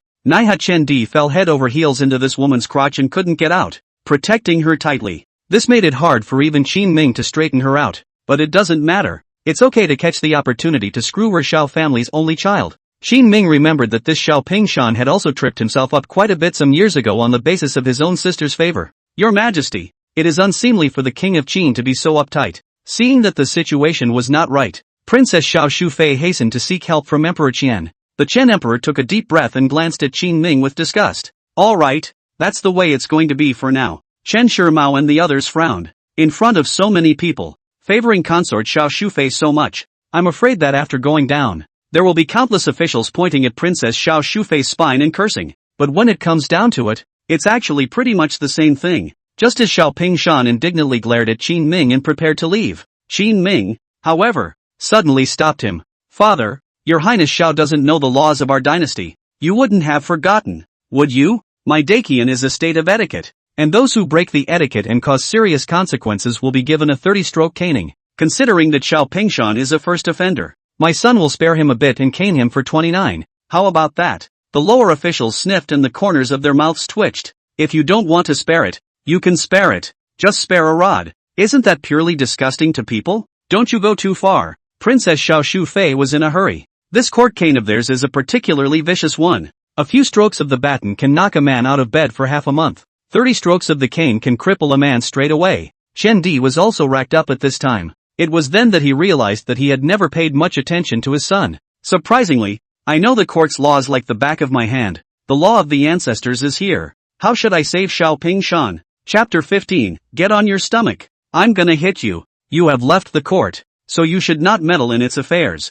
It's not easy for Xiao Pingshan to host a banquet, and mistakes are inevitable the first time. Chen Di was ready to make peace. Qin Ming was more than familiar with such tactics. Dang, you know how to back off now? Nice try. My son thought that it was a simple matter and that no mistake should be made. But since a mistake is made, it must be recognized. If it is not severely punished, will it not cause my great Qian to lose face as well as face in front of the countries of the South Seas? Princess Xiao Shufei was furious. Who can't make mistakes? Don't you hold on to a little thing? Who do you think is immune to mistakes? It's really the right person to ask. Qin Ming grinned. Not coincidentally, in all the years I've been doing this, I've yet to make a mistake. Princess Xiao Shufei was silent. The Qian Emperor was also silent. How come I didn't realize before that this kid is so difficult to deal with? Qin Ming had acted as if he had let himself go ever since he stepped down as the crown prince. Doesn't take anyone seriously. On the contrary, everything he said made quite a bit of sense. Since all the 100 officials are here, I propose a caning in court as a warning to all of you, and also to give an explanation to the Southern Ocean merchants. What do you all think? As Qin Ming's words fell, the officials present all smiled awkwardly, not daring to answer. To be honest, quite a few people were in favor of Qin Ming in their hearts, but with Emperor Qian and concubine Xiao sitting there, it was hard for them to show their hearts, unless it's because they don't want to be in the court in the future. Qin Ming shook his head slightly at the sight. This is what it means to be a government official, to look ahead and look back, and to be rotten to the core. Good thing he had options. Giving a wink to a few members of the caravan in the distance, the other party immediately understood. Yes, De Chen is truly a state of etiquette and has the courage of a strong man. How admirable. Qin Ming said in unison with them. Guys, this is for you too. My Dakian will never harbor any questionable officials. Zhao Shi counts as one, and so does Xiao Pingshan today. The atmosphere has been baked into this. Hands off. Probably not so much. Qin Ming looked at the Qian Emperor with a burning gaze. Chen Di's face changed for a moment. Only by standing on the opposite side of Qin Ming could one realize how difficult this kid was. Consort Xiao Shufei was already as anxious as an ant on a hot pan, dryly waiting for half a day, but not seeing the Qian Emperor speak. Please, there was only one Zhang Ming, the captain of the palace guards present. Qin Ming scanned around and found him. Zhang Ming's body trembled in fear and looked at consort Xiao Shufei, only to find the other party grimly silent. Xiao Shufei's sibling. Zhang Ming surely did not dare to fight. I've caught wind and cold today. I can't move my hands. You'd better hire another person. Zhang Ming ducked far away. I'm afraid it's going to come back on me. The few soldiers in the distance, too, had long since withdrawn behind the pillars of the great hall, not daring to let Qin Ming shout at them. A smug look appeared on consort Xiao Shu's face. The coquettish woman can't cook without rice. It's not that easy for Qin Ming to beat Xiao Pingshan. But just as she was easing a few moments in her mind, Qin Ming suddenly laughed. I knew there were many goons in this palace. Shang Beishan, here, do it. Yes. Now everyone was dumbfounded. His Highness the Qin King's heart is truly deep. I can't believe I counted on this early. If Zhang Ming had done it, he might have been able to give Xiaoping Shan a little chance with less force. But after forcing everyone out and replacing Shang Beishan up, this guy doesn't hold back a bit. Don't you dare touch me. Xiaoping Shan took a few steps backward. Instead, Shang Beishan kicked him over. Get down. I'm going to hit you. Copying the weapon from a couple of courtiers holding court staffs in the distance, he hit Xiaoping Shan with stick after stick. Immediately, pig-killing squeals resounded throughout the hall. The eyes of concubine Xiao Shufei almost spewed fire when she looked at Qin Ming. The Chen Emperor was also annoyed to the core in his heart. I don't know when it started, but this banquet was developing completely according to Qin Ming's ideas. Only a few people, Chen Shimao and Chen Kai, had satisfied looks on their faces, worthy of His Highness. Soon, the court cane ended. Xiaoping Shan, who was beaten half to death and passed out, was dragged down. Qin Ming clapped his hands, and then she had to discuss Princess Xiao Shufei with her hand. My Dakian is really strict in the rule of law, and to have such a court is truly a blessing for the people of Dakian. Eunuch son, since I've won the civil fight, isn't it time for the martial arts fight next? Seeing that no one dared to pick up the fight, Qin Ming naturally placed the throne of the Wando Kuei on himself. It went on to bring up the martial arts fight. Seeing this, Sun Lianying hesitantly looked at Emperor Qian, only to find the other waving his hand impatiently. Today's banquet had gotten to such a state. Where did the Chen Emperor still have the heart to eat? Just want to hurry up and get this over with and get back to resting. Below, Seki Yuki, who had watched the whole thing, was ready. She doesn't know how to fight in the courtroom, but seeing Qin Ming stirring up the wind and clouds with the power of one person had sent ripples through his heart. Since Qin Ming has already won the championship, he himself must not slacken off, and must get his hands on the remaining 25,000 pieces of silver. With money, a few uncles in the barracks would surely not say much and would be willing to go to Lingnan with themselves. Clenching her fists, Sakiyu secretly cheered herself up in her mind. Sun Lianying walked up and said, Everyone, are there any participants in today's martial arts fight? Princess Xiao guessed that Qin Ming came over today because he wanted money. Having just suffered a big loss at Qin Ming's hands,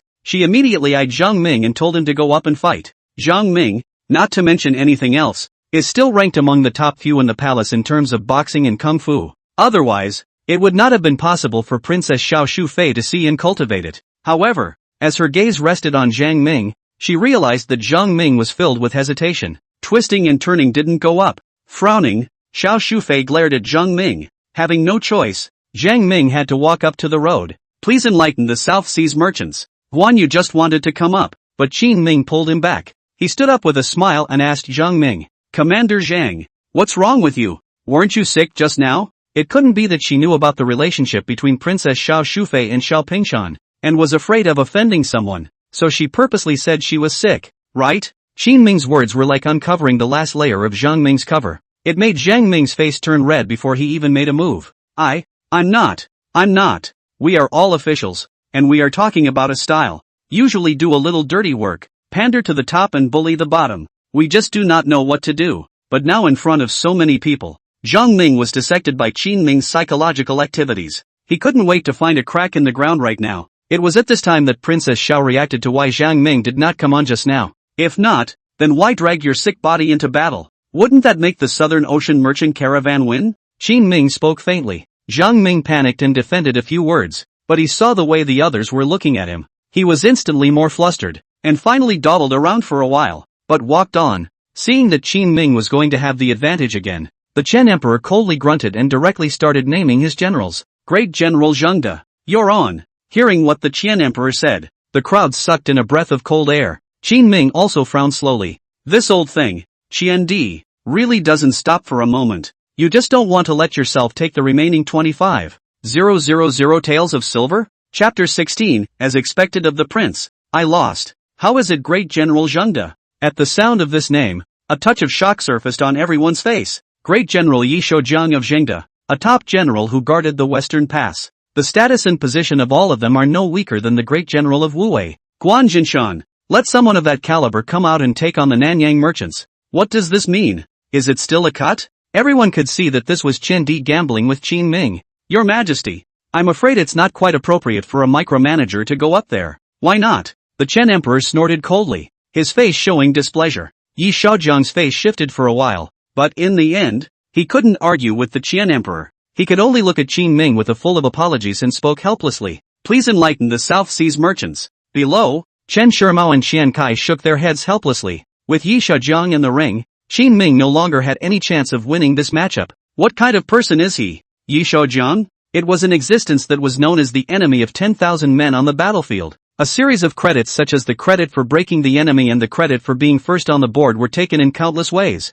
No matter how powerful the Nanyang merchants were, there was no way that anyone could outsmart Yi Shaojiang. Qin Ming was silent. The gazes of the 100 officials all converged on him at the moment, waiting for him to strike. Unsurprisingly, this time Qin Ming would inevitably arrange for Chang Baishan to go into battle. But although Chang Baishan was strong, how could he be compared to Yi Shaojiang? The indignation that had coalesced on consort Xiao Shufei's face finally dissolved a few points at this moment. The Chen Emperor also looked at Qin Ming coldly. He wanted to see what kind of decision his son, who had always been a man of ideas, would make now. Chang Baishan quickly walked to Qin Ming's side and whispered, "Your Highness, Ms. Guan can't possibly win. I'll go." In the face of the crowd's stares, Qin Ming merely took a light sip of the tea in front of him and turned his head to look at Guan Yu. "I remember. That General Yi and the Wu-Wei battalion have not shallow friendship." "Yes. What is it?" Seki Yuki opened her mouth in confusion. Qin Ming sighed in relief. As long as he didn't remember it wrong. "There you go." "Aha."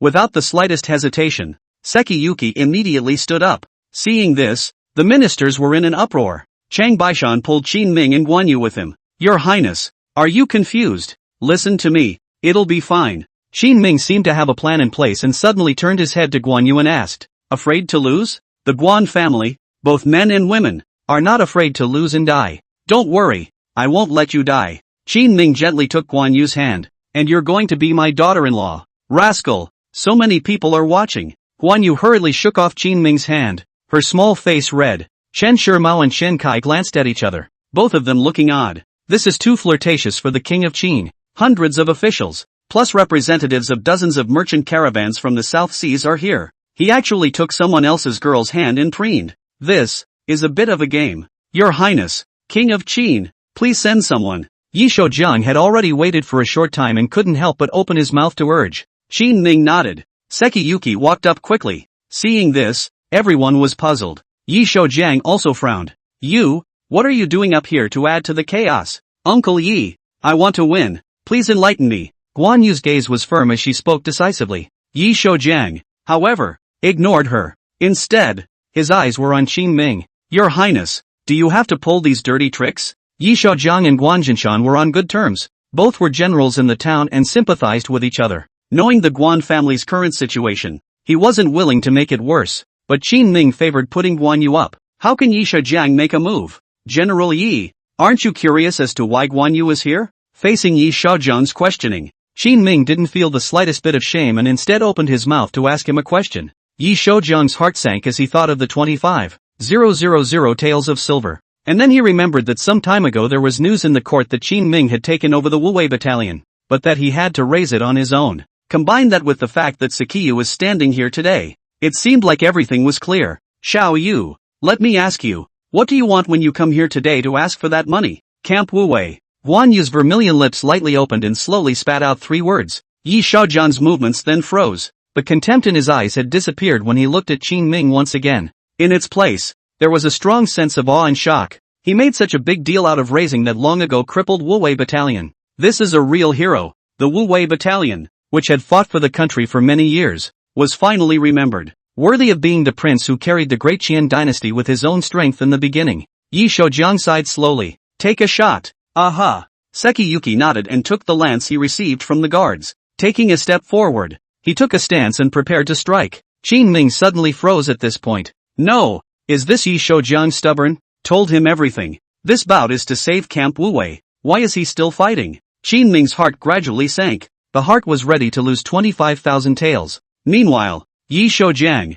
a hypocrite, was on his revenge list. Lost this important 25,000 pieces of silver today. Qin Ming would definitely make him pay for it later. Qin Ming's face was gloomy as he watched Yi Shaojiang's every move. Smoothly, he said to Shang Baishan beside him, "If he dares to hurt you in a while, go up and hammer him." "But your highness, this is a competition." Chang Baishan hesitantly looked at Qin Ming. Qin Ming said with a cold snort, "What's with the chicken feather bout or not? If you dare to hurt my wife, I'll stab him to death." "That's fine." Chang Baishan placed his hand on the long sword at his waist, and he would rush forward if the other party dared to make the slightest dangerous move. Sekiyuki swung his lance across the field, each move extremely fast, but in front of Yi Shoujiang, it was of no use. Yi Shoujiang blocked every move and fought her. Qin Ming looked anxious, already ready to give an order. First let Chang Baishan go up to fight with more than less, but at this time, Chang Baishan sneaked up to his ear and said, "Your Highness, General Yi has a problem."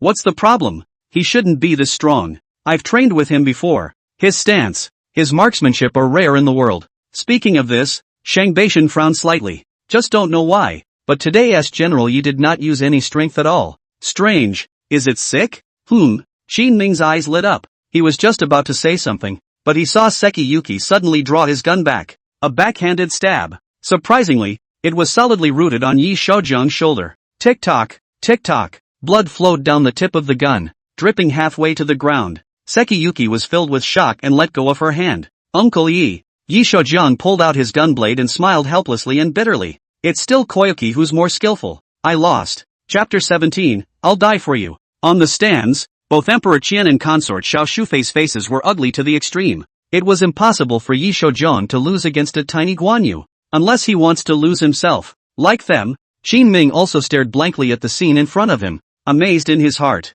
He thought a lot about this moment. Yi Shoujiang could actually not fight Guan Yu, but that would be disobeying the Qian Emperor, so he chose a way to have the best of both worlds. Moved and took care of an old friend's daughter and the barracks. Guan Yu had rushed to Yi Shoujiang's side to check his injuries. Yi Shoujiang had suffered too many injuries in the battlefield, and this injury did not affect him in the slightest. Casually pulling off his shirt and bandaging it, he lowered his head to Guan Yu, who had tears in her eyes. "Your Highness is very good and will not fail you. Uncle is old and there's not much he can do to help you, but don't be ashamed to ask me if you have any difficulties in the future." "Uncle Yi." Tears flowed from Sekiyuki's eyes. Yi Shoujiang glanced at consort Xiao Shufei, who was seated high above, her face full of resentment. Pushing Guan Yu away, he stood up and turned his head to Qian Di. "Your Majesty, the last general is not a good learner and has disgraced Great Qian. I will go and receive my punishment in a moment." As soon as the words left his mouth, he quickly turned his head back to his seat. The Qian Emperor just grimaced and didn't reply.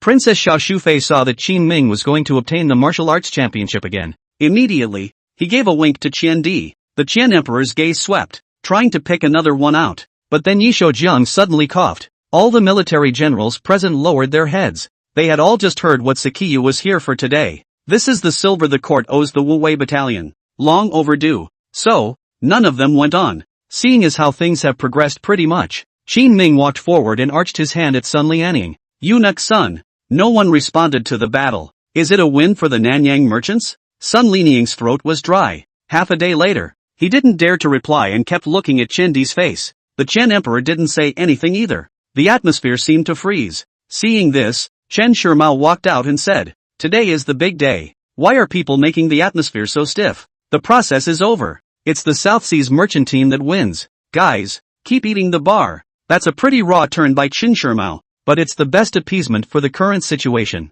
Chen Di was definitely not willing to ask for 50,000 taels of silver to be given to Qin Ming. Princess Xiao Shufei even less so. Then it's only Chen Shimao's word. Someone wrapped up, and the 100 officials of the court were all relieved at once. Qian Kai winked at Qin Ming, signaling him to find himself to collect 50,000 taels of silver after the banquet. The Ministry of Revenue is the money bag of the court. As long as this 50,000 taels of money goes through the process, Qin Ming can just look for the money material to collect it at any time. The corners of Qin Ming's mouth lifted up as he slowly nodded to Qian Kai as well. A banquet was eaten, and the people had different thoughts. Finally, late at night, Qin Ming took Guan Yu and left from the palace. On his way out, he called the people from the Southern Ocean merchants over. "Guys, this time it's also thanks to you guys giving me a spot. I will send 10,000 taels of thanks to all of you when I leave in these 2 days." Qin Ming has no concept of money. The money came into his hands to do the job. When you went to Lingnan in the future, Qin Ming also had a lot of places where he needed to use the Nanyang merchants.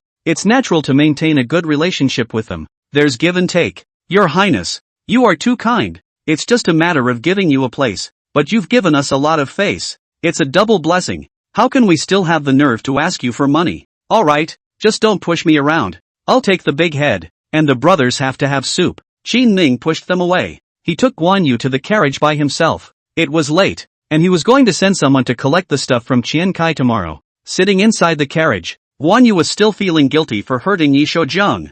Looking at her like this, Qin Ming quietly placed his hands on her shoulders and wrapped them in his arms. Sekiyuki seemed to be still caught up in her self-loathing and didn't react much. Qin Ming suddenly smiled. You should be happy. Happy about what? Guan Yu looked up at Qin Ming in confusion. I'm glad that after all this time, there are still some old brothers who remember Uncle Guan. Did you already know that when I went up there, I would win the bout this way? Sekiyuki is an ice-cold girl. She wasn't exactly the strongest in the scene at the time, not even in the top 10. Daring to come over was purely because their Guan family's pride was holding them up. But Qin Ming was not a member of the Guan family, and he didn't have much pride. Even though he knew that Guan Yu was not strong enough, he still brought her over. It can only mean that he was aware of the situation that might occur. In fact, my heart hung in my chest when I first saw General Yi make a move on you. Sekiyuki glared at him. What are you going to do if I get killed? Fight him to the death and then join you in martyrdom. Bragging aside, a guy like you will surely find another pretty girl. How can anyone be prettier than you? Poof. As she spoke, Guan Yu suddenly grabbed Qin Ming's wrist and bit down on it. Qin Ming grimaced at the pain. And yet, it didn't stop it. It was a long time before Sekiyu raised her head. No hiding from me next time.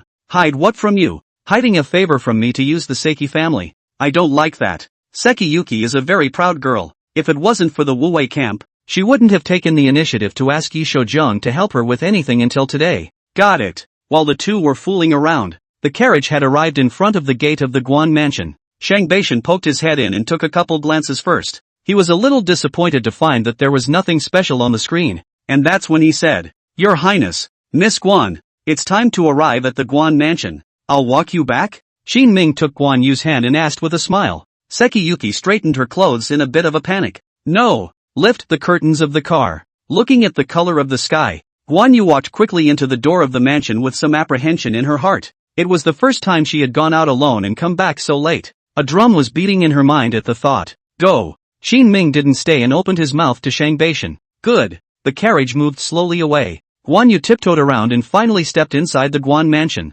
Stepping into his small courtyard, he made sure no one had noticed. Only then did she quietly open the door to her room and light a candle to illuminate this little side of the room. But the next second, she screamed with an ahaha. Mother! Why are you here? Chen sat in the darkness, her face calmly unable to see her joy and anger, and also waited for an unknown amount of time. She watched Sekiyuki return before she spoke leisurely. Went to see him? Sekiyuki lowered her head in a fidgety manner, not knowing how to answer. Chen hated it and raised her voice a few points. Why are you pestering him like this when he won't propose? Where do you let our Guan family's face go? Chapter 18 What the court owes. Not a penny less. Confronted by his mother's questioning, Sekiyuki hesitated for a moment and silently pulled something out of his arms. It's the military talisman of the Wu Wei battalion. He sensed something, and it was this. Chen remembered that when Qin Ming had paid a visit to the Guan mansion, he had once given himself a small box. I didn't realize it was a soldier's talisman. She stood up surprised. How did your highness get it?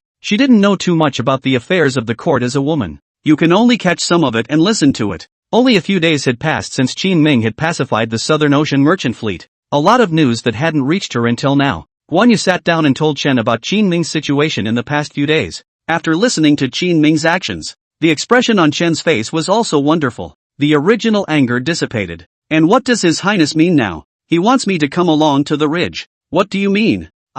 Sekiyuki looked up at her mother and didn't say anything. Chen recognized Qin Ming's ability. But reality is not a mythological story. It's better to keep your feet on the ground. To rebuild the Wu Wei battalion. 50,000 taels of silver. And how is that enough? He can. For sure. Under the candlelight. Guan Yu's eyes glittered with an enchanting luster and her voice was firm. Chen's heart sank, already understanding what she meant. Sleep. Chen pushed out the door and left Guan Yu's room. Sekiyuki's fingers tangled together under her robe, a tangle written all over her face. Mother didn't nod. How did you leave your home to go to Lingnan with others? Early the next morning, Qin Ming got up early as usual. After eating a loving breakfast that was specially ordered to be made by Jade, he came to the household department. In the value room of the Ministry of Revenue, several officials on duty had already been seated. The people here today are Qian Kai, Squire Zhao Jinlin, Chao Zishuo, and Master Feng Qingyuan. All of them were capable people who had a deep friendship with Qin Ming. Guys, still so busy. Watching the four great kings of the household department all burying their heads in the sand, Qin Ming smiled as he walked up and greeted them. Your Highness! Your Highness! When several people saw Qin Ming coming over, They immediately rose to greet him. There's no need to be so polite. I'm no longer a member of the court and I'll be out of here soon. So everyone relax. That won't do. Your Highness is your Highness. Chen Kai shook his head in a hurry. In passing, he also pulled Qin Ming to the main seat and talked to him about the recent problems encountered by the Ministry of Households and the initiatives that had been implemented. He wanted to hear Qin Ming's opinion. Originally, when Qin Ming was the crown prince, he also took on the task of supervising the state. Often, he would confer with officials of the 6 ministries to formulate state policies. The Ministry of Revenue, as the second most important of the 6 ministries, was the money bag of the empire. Naturally, he wanted Qin Ming to walk around a lot. In the long run, they all looked up to Qin Ming as well. Nice.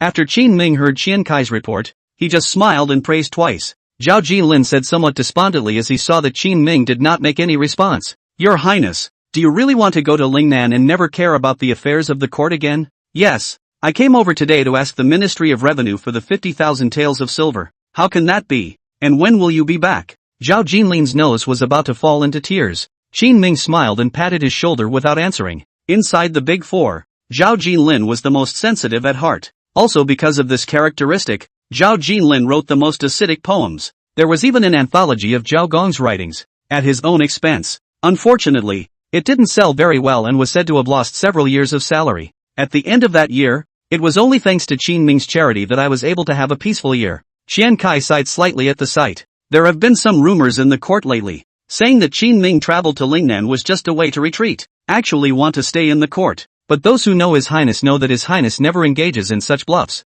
I'll get your ticket. The silver expenditures of the imperial court required an invoice from the Ministry of Revenue before they could go to the treasury to obtain them. Although Qin Ming was a royal son, he had to go through their process. Soon, Qian Kai finished writing the stuff and handed it over to Qin Ming with the seal of the Ministry of Revenue. At this time, Fong Qingyuan, who had been silent, suddenly pulled him back and said, Your Highness, come with me for a moment. As the words fell, he took the account book and was ready to shout Qin Ming out. Next to him, Chao Zishua opened his mouth to say something, but he was stopped by Qian Zai with a look. As for Zhao Jinlin, ever since he realized that Qin Ming was really leaving, he sat down in frustration, put pen to paper and wrote another melancholy verse. Step out the door, Qin Ming suspiciously said to Fong Qingyuan. What's wrong? Fong Qingyuan looked towards the surroundings and confirmed that no one was there before reaching out to Qin Ming and pointing at the entry above. Your Highness, this is the recent account book of the court. Look at this. The account books of the Ministry of Accounts are a state secret.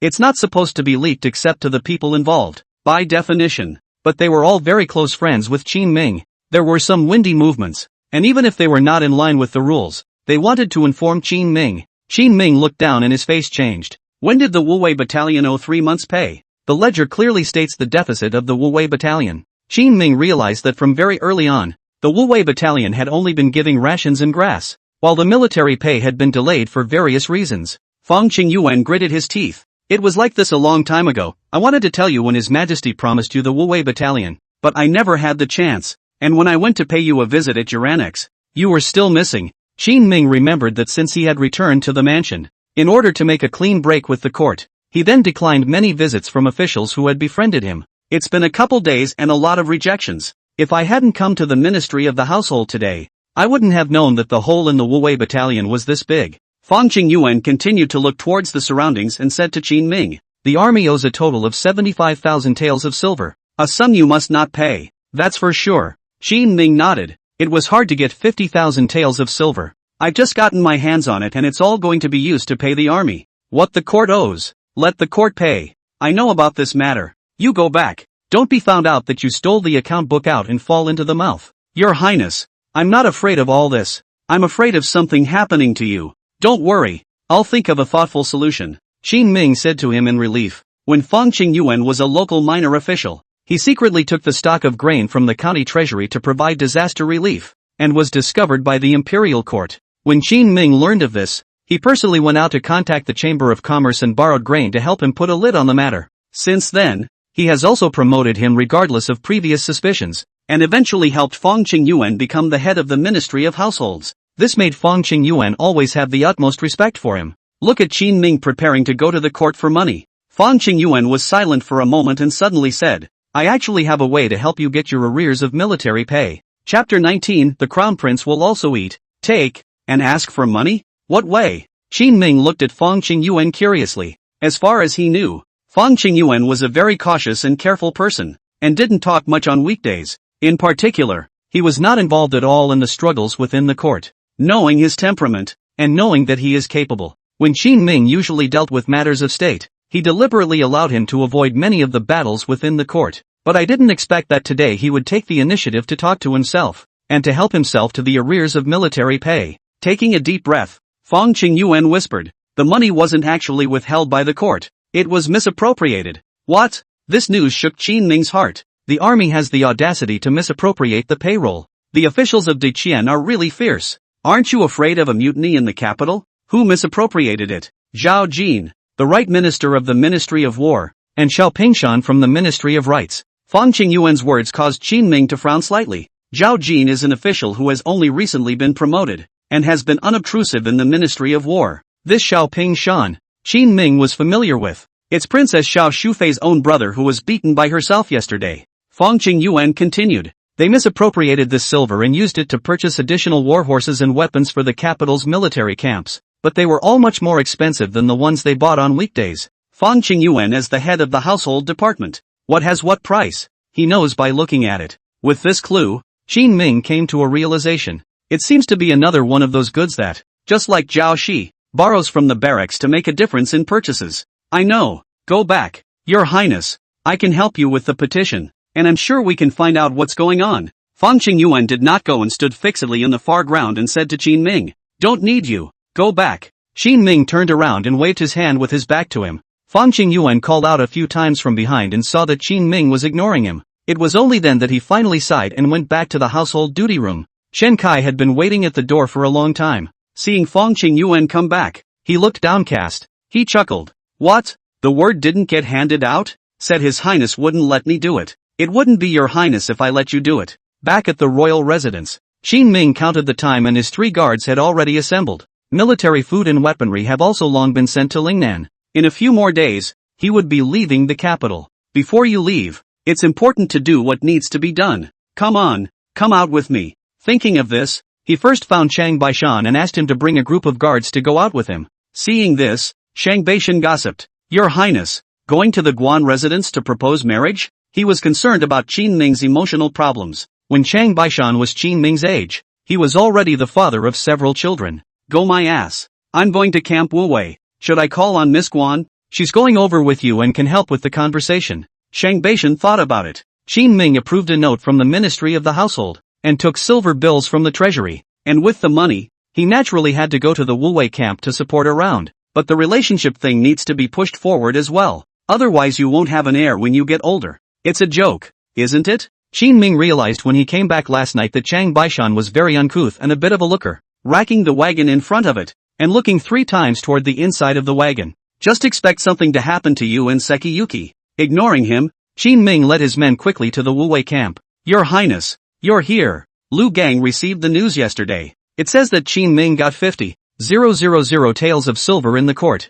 I didn't realize that just after getting it, he came to Camp Wuwei today. It's clearly going to be a solution to their immediate needs. That's why he's so welcoming today. Where are the other 2 generals? They have prepared the wine and food and are waiting for you to come. Compared to the last time he came over, Qin Ming was treated much better this time around. Walked into the tent. There were 7 or 8 dishes on the table and a tub of semolina. This was specially prepared for Qin Ming by Chao Chuan and Wu Qingnuo. Your Highness has come. You try it. It's the signature dish of Crescent Moon Lounge. The chef was hired especially for you. Just after seeing Qin Ming, they quickly pulled him into a seat. Qin Ming was not polite either. A lot of food in one sitting and some wine. Only after 3 rounds of wine did Lu Gan finally open his mouth and ask, Your Highness, I heard that you got 50,000 taels of silver for the Wuwei battalion in the court? It was getting 50,000 taels. Qin Ming's words caused all 3 of them to light up, but then he immediately poured another touch of cold water on them. But not for you. Not? What do you mean? Your Highness,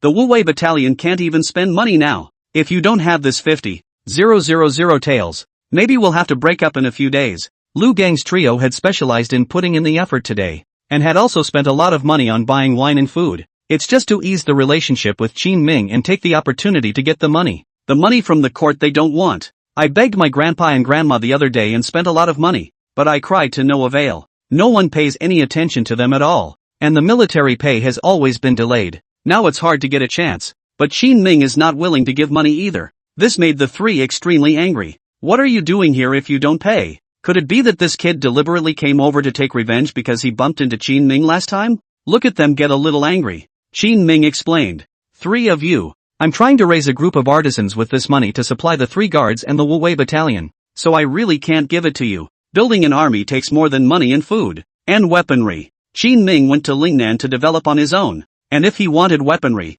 he had to raise out a group of craftsmen on his own. It just so happens that the 50,000 taels of silver can be used as starting capital. When the time comes to pawn the previous things in the royal residence, you can still get a little more together. It would be a loss to take that money and patch the hole in the Wu camp. It also affects Qin Ming's landing in Lingnan. So what do we do? If we really go to Lingnan with you, it's impossible for the brothers to drink the northwest wind. It's okay if you give more or less, so we can have an explanation with our brothers. Chao Chuan and Wu Qingnua were all three helpless. They also knew that the 50,000 taels of silver were obtained by Qin Ming with his own skills. There's nothing legitimate about forcing yourself to go and ask him for it. But since he had already followed Qin Ming, he always had to take care of his brothers. At least he couldn't let the Wu battalion fall apart like this. Qin Ming had known that they would say this, so spoke up. You guys actually still have your paychecks. They've just been taken away from you, and I have a way to get them back for you. Really? At these words, hope suddenly surfaced again on the faces of the three.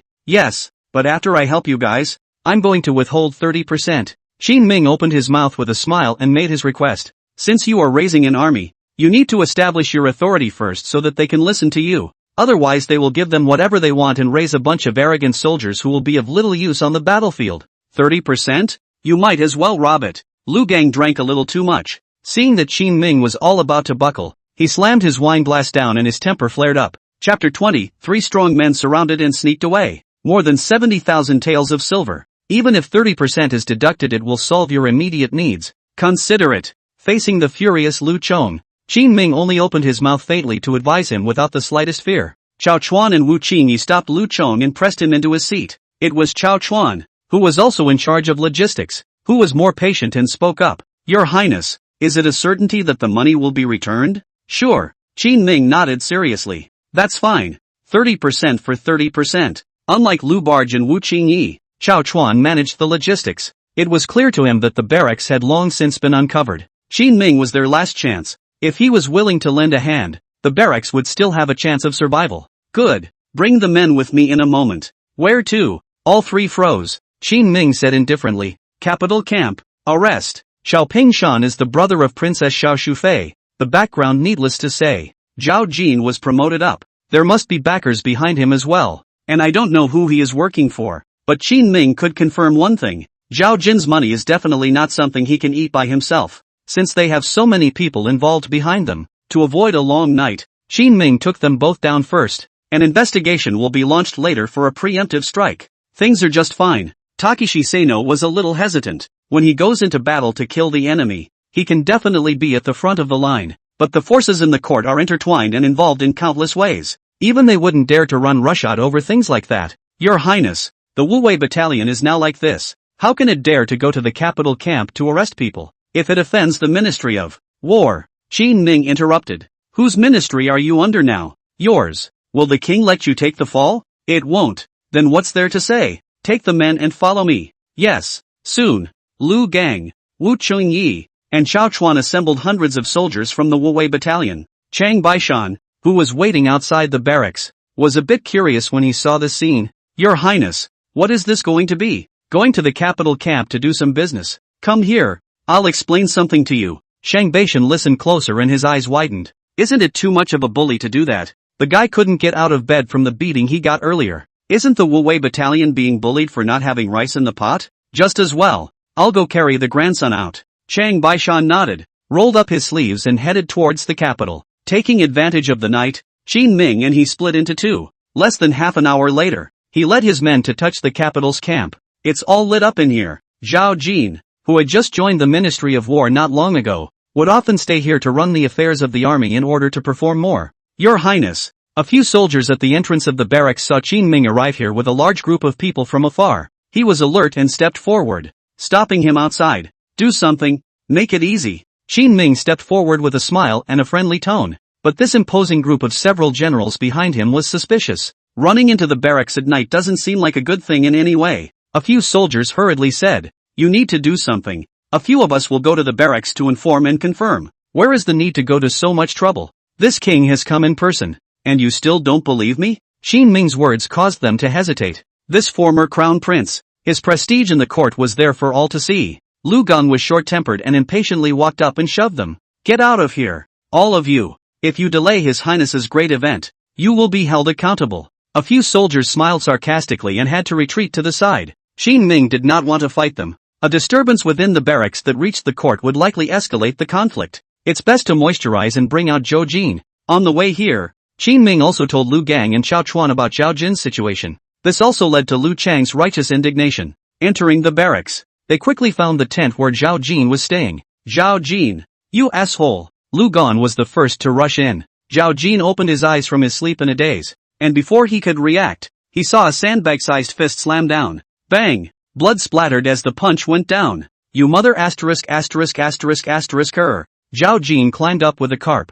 Not caring about the blood that covered his face, he was about to tear and yank with the visitor. "How dare you resist?" Xiao Chuan and Wu Qinghua had long heard that the sound inside was not right. Fist pumping, the two men rushed in from the outside in one swift motion to join the fray. Without the slightest resistance, Zhao Jin was pressed to the ground and hammered explosively. It was only today that the three of them had properly vented their anger. "What's going on?" The patrolling soldiers soon realized that there was a dull crashing sound coming from Zhao Jin's tent. "This is the sound of Zhou Jin being gagged and beaten." Qin Ming guarded the door and faintly said, "Inside we are talking about military affairs. This is confidential. Go about your business. If you hear anything you shouldn't, you'll be sorry." A few patrolling soldiers immediately shrunk their necks when they heard this, and without daring to continue talking, they turned around and left the place. Soon, the three of them, Lu Gang, walked out carrying a sack. Qin Ming frowned and admonished when he saw that there wasn't the slightest rattling inside the sack. "The three of you hit too hard. People don't die,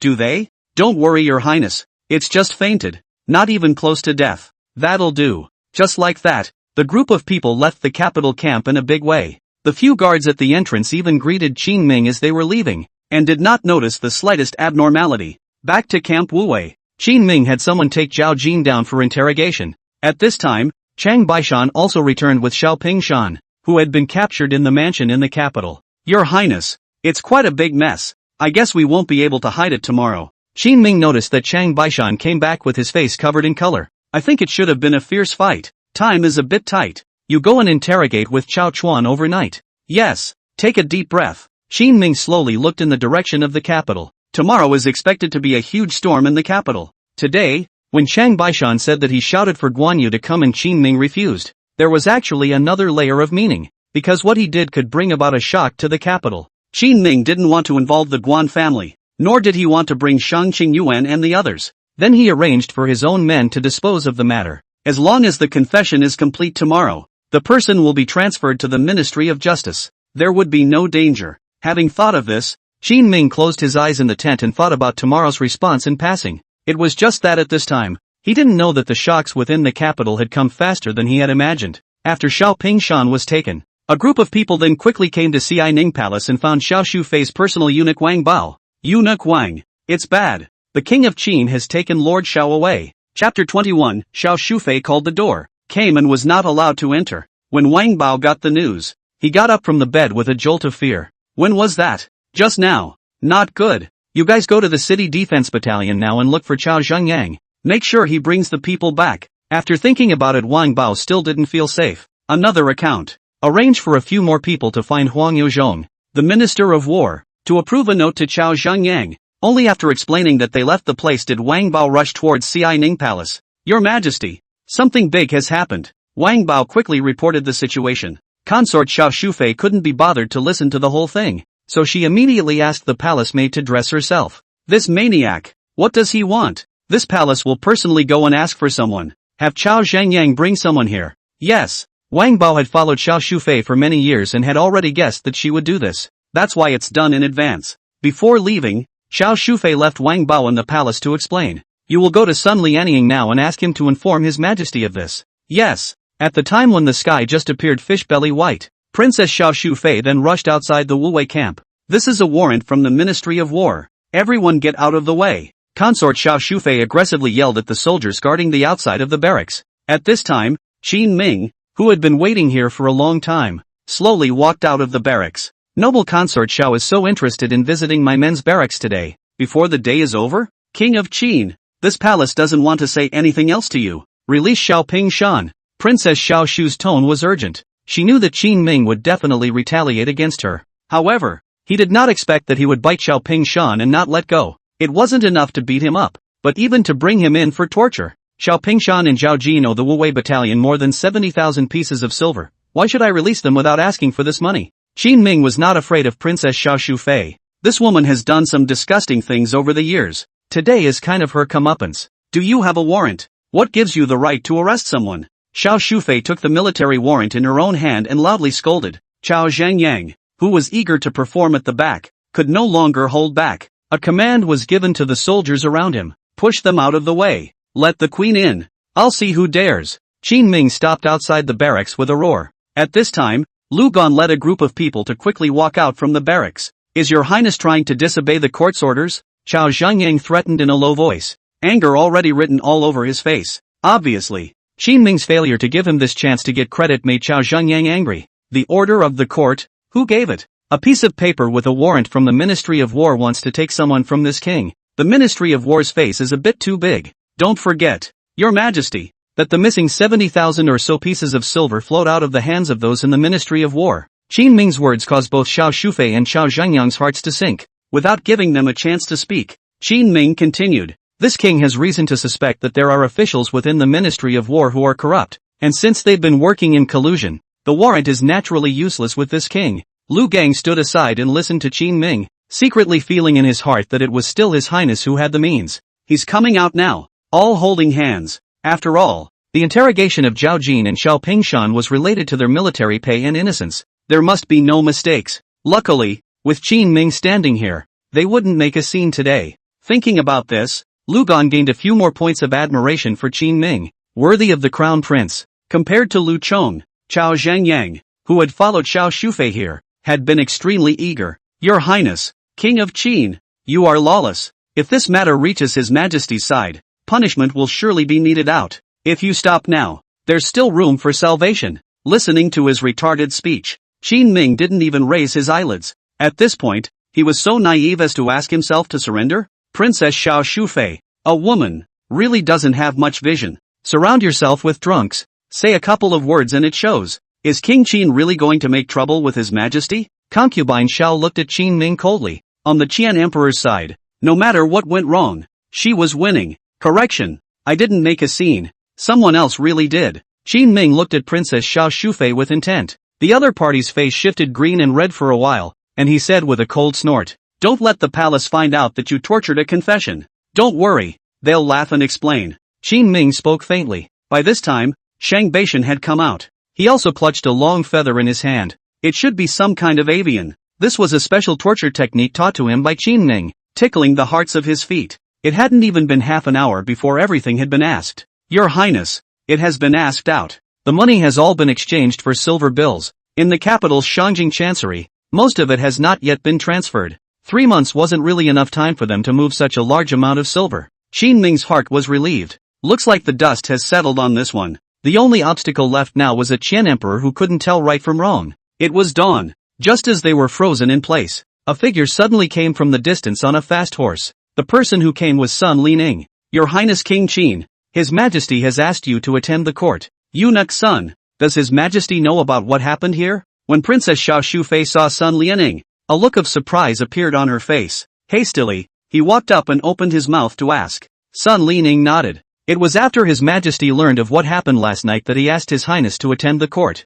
Good, good. Concubine Xiao turned her head, her tone filled with resentment. Since your Highness is so conceited, why don't you go to court with this palace and bring Ping Shan and Zhao Jin with you? Afraid of you? There was nothing left to say between Qin Ming and Xiao Shufei. This palace is waiting for you in the courtroom, and I'm sure His Majesty will give a just decision. Consort Xiao Shufei deliberately aggravated her tone when she said the word justice. Qin Ming smiled and didn't say anything. Sun Lianian gave him a deep look and also rode away on a fast horse. Behind him, Lu Gan asked with some concern. Your Highness, you're in court today. Nothing will happen, right? He knew that the Chen Emperor had disliked Qin Ming all year long, and today, he made such a big fuss beforehand. It would definitely displease the Qian Emperor. Something happened? I'm not the one who owes the money, and I'm not the Wu Wei battalion. So who can touch me? The big deal is that I'm going to have to go toe-to-toe with old Den one more time. Lu Gang didn't know what Lao Dang meant though, but looking at Qin Ming's demeanor, he also knew that it wasn't something good to say. Go away! Qin Ming threw off his embroidered robe and took Chang Baishan with him, and then he rode into the capital in a carriage. Inside the imperial city, hundreds of officials stood in the courtroom mingling and discussing. The capital is not too big and not too small, the kind of heavy news that gets around in a night's time. After one night, they already knew what Qin Ming had done last night. Every official's mind was shaken. Needless to say, it was another eventful day. Guess His Majesty is going to drop something. The King of Qin is coming. Someone in the crowd whispered. The courtroom, which was still clamoring just a moment ago, suddenly became completely quiet, and a needle could be heard. Everyone turned their heads to look out, only to see Qin Ming's feet generate wind. Without the slightest bit of timidity, he walked inside the Golden Palace. Chapter 22, Dare to Harbor. The Emperor I also spray. The appearance of Qin Ming caused many people's hearts to drum. In particular, Fong Qingyuan, who had previously informed him of the news, was currently clutching his cuffs tightly, worry written all over his face. Had he known that His Highness was so wild now, he would have put the matter to bed himself. At least it wouldn't have gotten His Highness to this point. See Your Majesty. At that moment, the officer in the rear suddenly shouted. The crowd drew their eyes back from Qin Ming, immediately saw Xiao Shufei, who was wearing light makeup but could not hide her haggardness, walk into the Golden Palace with Wang Bao. Why is noble consort Xiao here? The one who was arrested last night was Xiao Pingshan, so I guess after she notified His Majesty let her come along to the court today. Many of the officials below began to talk. Originally, Princess Xiao Shufei had a bad reputation in the court, even went to court today in a dignified manner. The 100 officials were dissatisfied, and they all felt that this was not in line with the court's rule that the harem should not interfere in politics. But there is no way. Now the power of Princess Xiao Shufei in the courtroom almost presents a one-sided advantage. Even if there was some dissatisfaction in their hearts, without Qin Ming's leadership, no one dared to speak. His Majesty has arrived. After Princess Xiao Shufei sat in the auxiliary position, Sun Lianing, who was standing inside the Golden Palace, opened his mouth in a loud voice, and the Chen Emperor walked in with a group of eunuchs in a hurried step. Just as he entered, he saw Qin Ming standing at the forefront of the 100 officials. His already unattractive face fell right down. Qin Ming didn't have any reaction. He just stood here quietly, not sad or happy. Long live Your Majesty. As the process of going to court opens, Chen Di impatiently waved his hand, telling the crowd to be quiet for now. Without any padding, he directly yelled at Qin Ming. Qin Ming, are you trying to turn the tables? Father, my son can't understand what you mean. Could it be that my son has done something wrong again? Qin Ming spoke indifferently, but his tone had a sting in it. When did blatant money grubbers get so good at it? If the Chen Emperor were to dare to speak for Zhao Jin and Xiao Pingshan today, Qin Ming wouldn't mind spraying him directly in the courtroom. He's going to Lingnan soon. He's not afraid of anyone. Qian Di also noticed that there was something wrong with Qin Ming today. He didn't know why. It seemed as if Qin Ming's character had become off since he stepped down as the crown prince. What gives you the right to arrest someone? Worried about the repercussions in the courtroom, Qian Di took a deep breath and forcibly suppressed the anger in his heart as he questioned Qin Ming. Father, if you're asking me this, why don't you ask them what makes them greedy for money? Qin Ming asked rhetorically. Chen Shirmao below froze for a moment and hurriedly looked at Qian Kai. How hard evidence does Your Highness have today? It's amazing how fierce it can be. Meeting Chen Shirmao's gaze, Qian Kai was also shocked, the corners of his mouth twitching slightly as he did not understand the current situation. Seeing his reaction, Chen Shirmao's body trembled and his eyes went black. Is Your Highness letting herself go? Indiscretion. Is I asking you, or are you asking me? Bang! The Chen Emperor was so angry that he slapped the table in front of him with a thud. Angrily, he stared at Qin Ming. Seeing this, Princess Xiao Shufei directly added to the fire. Your Majesty, Qin Ming has no search warrant, and doesn't even have definitive proof before forcibly arresting someone and condescending to beat them into submission, simply corrupting the court's laws and disregarding its decrees.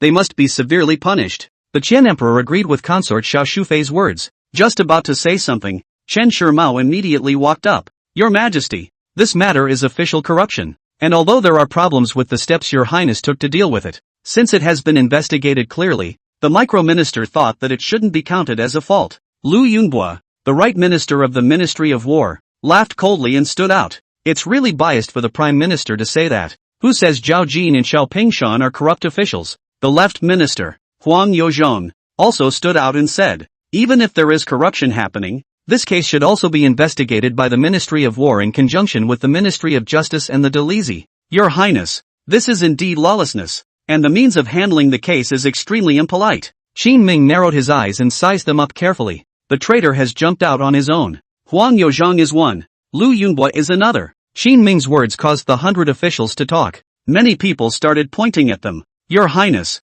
King of Qin, don't spit blood. Lu Yunbua and Huang Yozhong were startled. Why is this kid like a rabid dog, biting people as soon as he catches them? Actually, Qin Ming was right. No one would believe it if Zhao Jin didn't have a backer behind her. The Ministry of War was already friends with Princess Xiao Shufei. Even the 3-month arrears of military pay for the Wuwei battalion were secretly gotten away behind the scenes by people from the Ministry of War. These two came out to slander Qin Ming, and it was inevitably authorized by Princess Xiao Shufei. It's just a pity that these two guys introduced by Princess Xiao Shufei are really too eager. The show was performed with too much force and was poked right through by Qin Ming. Enough! You're claiming they're corrupt officials. Can you produce any evidence? The Chen Emperor spoke to Qin Ming in a cold voice. Qin Ming nodded. My son interrogated some confessions last night, including the location where they hid the silver tickets. Ridiculous! Princess Xiao Shufei immediately interrupted him. Bending over backwards as evidence? Your Majesty, last night, King Qin arranged for his guards to directly break into Xiao Pingshan's residence and forcibly take him away. For someone acting like His Highness, it's not unlikely that after bringing him into the Wuwei camp, he'll use even more ruthless means to bend and beat him into submission. Consort Xiao Shufei's words caused Emperor Qian to slowly nod his head. He trusted his pillow more than Qin Ming. Chao Zishuo, the minister of the Ministry of Revenue, was displeased when he saw that Princess Xiao Shufei and the people from the Ministry of Military Affairs were surrounding Qin Ming together. With a cold grunt, he stepped forward. Your Majesty, this is an untenable claim on the part of the Empress. Just now His Highness has already said that he was able to find out the location of the stolen money. Whether it's condescension or not, just go check it out. Princess Xiao Shufei had been prepared for this for a long time. Seeing Chao Zishuo take the initiative to mention the stolen money, she sneered. That was a sum of silver that Xiao Pingshan got from the Xiao family, and existed in the money bank outside. When did it become stolen money? Just this morning when she and Qin Ming were arguing in front of the Wuwei camp. Xiao Shufei had arranged for Wang Bao to handle the stolen money. Although she has taken some risks, she has put a lot of effort into laundering the stolen money. With the Xiao family stepping up to take over, that money from Camp Wuwei is now considered gone. No matter how they checked, they couldn't find Zhao Jin and Xiao Pingshan. As for the closing of the back, Princess Xiao will also continue to make arrangements. Anyway, the trail of Qin Ming is now broken. What he said doesn't stand up either. The Chen Emperor snorted coldly, a look of disgust on his face. Qin Ming, what else do you have to say? Qin Ming frowned slightly. He did not expect that Consort Xiao Shufei's hands were so fast. Father, my son arranged for people from the Wuwei battalion to go and investigate. If some corrupt officials didn't dispose of the money cleanly, more or less some traces must be left behind. We can wait for a while. Qin Ming had arranged for Lu Gang to go to the money bank before he came. The Chen Emperor laughed coldly. Isn't Princess Xiao Shufei's explanation clear enough? At this point, you still want to stall for time and find some nebulous evidence to weasel your way out of this. Why should I be sophomoric? Facing the Chen Emperor, who cannot distinguish between right and wrong, Qin Ming's heart was already preparing to curse. Chapter 23 They must die. I say. However, Emperor Qian was even more ruthless and immediately ordered before Qin Ming even opened his mouth. Men, take down the king of Qin first. Send him to the Ministry of Justice for punishment. Zhang Ming, who had long been guarding the outside with his palace guards, rushed in impatiently. He had suffered a loss at Qin Ming's hands before. Now is a good time for revenge. Not to mention that it was the Chen Emperor himself who had spoken. If you fall into your own hands today, you can be sure to make this former prince suffer a bit. Your Highness, come with me. He smiled sarcastically and opened his mouth to approach Qin Ming. The 100 officials frowned. The Chen Emperor's decision was clearly marked by strong personal emotions. A few times before, Qin Ming had taken the initiative to punch Emperor Qian, and the gap between their father and son grew deeper and deeper. Today, if Qin Ming was sent to the Ministry of Justice under the arrangement of Princess Xiao Shufei, I'm afraid I won't even be able to get out of the Ministry of Justice. Qin Ming watched their movements and smiled. Since the Qian Emperor is so uncouth, then make a big deal out of it. He knew the books of the Ministry of Accounts, where there were detailed entries of income and expenditure. With these, even if the money changers can't find out anything, he can still make a scene in the Golden Palace. Just as he was about to open his mouth, Fong Qingyuan, who had been clutching his cuffs, suddenly stopped in front of Zhang Ming. Wait, Your Majesty, I have a message. The Qian Emperor was displeased when he was blocked by him. Fong Qingyuan, if there's anything, wait until you've dealt with the King of Qin. Your Majesty, this matter is related to the case that King Qin is investigating. Old Fong, you're confused. Qin Ming's heart sank. I didn't expect Fong Qingyuan to come forward in the end. He had never thought of implicating Fong Qingyuan since the beginning. Even if it is to go to the Ministry of Accounts to check the accounts, even if it is not in line with the rules of the court, it is still Qin Ming who is responsible for it. But Fong Qingyuan had known all this for a long time, and even had definitive proof after checking the books. He chose to stand up for the matter as he had told Qin Ming in the first place. It's the fastest way. But after doing so, Qin Ming, who had left the court, could not shelter him. At that time, Fong Qingyuan would probably not be able to make it in the court. Fong Qingyuan turned around and looked at Qin Ming and shook his head, smiling in embarrassment. The Qian Emperor was mad. What's with the one after the other? It never ends. What are you going to say? Your Majesty, the case of corruption investigated by His Highness is indeed true. This is the ledger that I consulted and compared the entries to, and a lot of silver has disappeared in the hands of Zhao Shi and Xiao Pingshan, and the money changer, with its recent tax entries paid, has traces of it. The Ministry of War has recently gone through the accounts. There have been several places ambiguous, all related to the Wu Wei battalion. Fong Qingyuan does things thoughtfully, flesh it all out without missing a beat. The eyes of consort Xiao Shufei, who was sitting in the distance, were almost spitting fire. She didn't understand why Fong Qingyuan, who had always been lukewarm, had come forward to identify Xiao Pingshan and Zhao Jin today as if he was crazy. Does this have anything to do with Fong Qingyuan at all? This murderous asshole. Xiandi's face was even uglier than hers. At this particular time, Qin Ming walked up again after Fong Qingyuan's narration was completed. Father, wasn't your decision to send my son to the Ministry of Justice just now too biased? Needlepoint. Since Qin Ming has the advantage, then the Qian Emperor will have to admit his mistake. It doesn't matter if he's a 9-to-5 or a powerhouse. Qin Ming won't even let go. The Qian Emperor stared at Qin Ming in death. This kid is really crazy. In front of so many people, he even tried to refute his own face. Qin Ming didn't care about that much and continued. Father, the urgency of my son's investigation was that I was afraid that someone would make trouble out of it, and now it seems that it was the right thing to do. If it wasn't for Lord Fong's help today, I'm afraid that not only would I have been slandered, but I would have been bent over backwards. Even so, do you still think that my son is doing something wrong? Qin Ming's depressed death in his last life was due to the fact that he was constantly taking credit for his work. Coming to this dynasty, his credit can't be rubbed out by anyone, even if he is the emperor. You have to admit when you're wrong. Father, the Wu Wei battalion owes 3 months of military pay. This was something that happened before you handed the battalion over to my son. Now that the money has been found, can it be returned to my son? Can Xiao Pingshan and Zhao Jin be convicted for the huge amount of corruption? Can those who are harboring this case continue to be investigated and punished? Qin Ming's voice echoed in the Golden Palace. A pin dropped on the scene. This scene shook everyone to their core. Chen Shimo clenched his fists. The mind screams. If His Highness had been like this, why would he have been forced to Lingnan? Facing Qin Ming's pressing questions, the Qian Emperor didn't say anything either, so he was silent. Xiao Shufei's heart was in turmoil. At this moment, she had already thought of countless ways, but they were all rejected one by one. The hearts of the group of ministers had already set off waves of shock. To be able to push the Qian Emperor and Princess Xiao Shufei to such a point, worthy of the crown prince. Seeing that they didn't say anything, Qin Ming made a bow. Since the matter has been settled, my son will no longer affect the court today. When we return, my son will dispose of Zhao Jin and Xiao Pingshan in accordance with the Dacian laws and decrees, and then go to the money bank and get back the military pay that belongs to the Wu Wei battalion. The last sentence was said by Qin Ming as he looked at Princess Xiao Shufei. After so many years of being angry at the other woman, it was time to make her pay.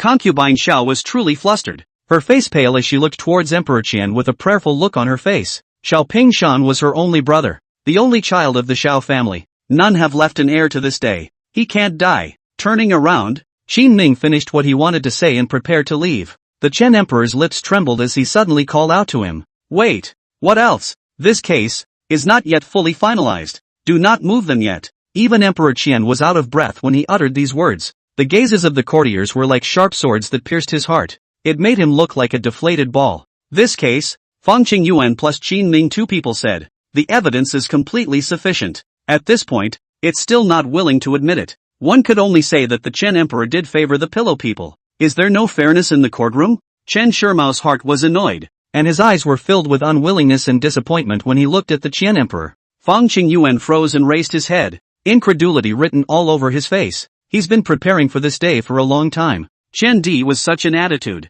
He was also disappointed. Equally disappointed were the officials of the 6 ministries. Seeing the Qian emperor like this with their own eyes, the justice and righteousness in their hearts had begun to gradually collapse. But at that moment, a voice suddenly spread throughout the Golden Palace. Father, why is there no conclusion? The 2 of them must die. This is an explanation for me and the Wuwei battalion. If you feel that the matter is inconclusive, or if you have found any evidence of wrongful killing by my son, come and take my head anytime. The words fell. Qin Ming turned around and left. Xiao Shufei's face was pale, and not caring about losing her temper, she hurriedly exclaimed, Your Majesty, the King of Qin is disrespectful to the decree. Please decree the punishment. I'll wait, but please, both of you, think of a crime with which to punish me. Although Qin Ming had already walked out of the hall, his voice came from far away, powerful and fearless. Chapter 24, The Heavenly Street treads all the bones of public ministers. 10 years of study is better than a sword. Leaving the palace, Qin Ming said to Chang Baishan who was guarding the door,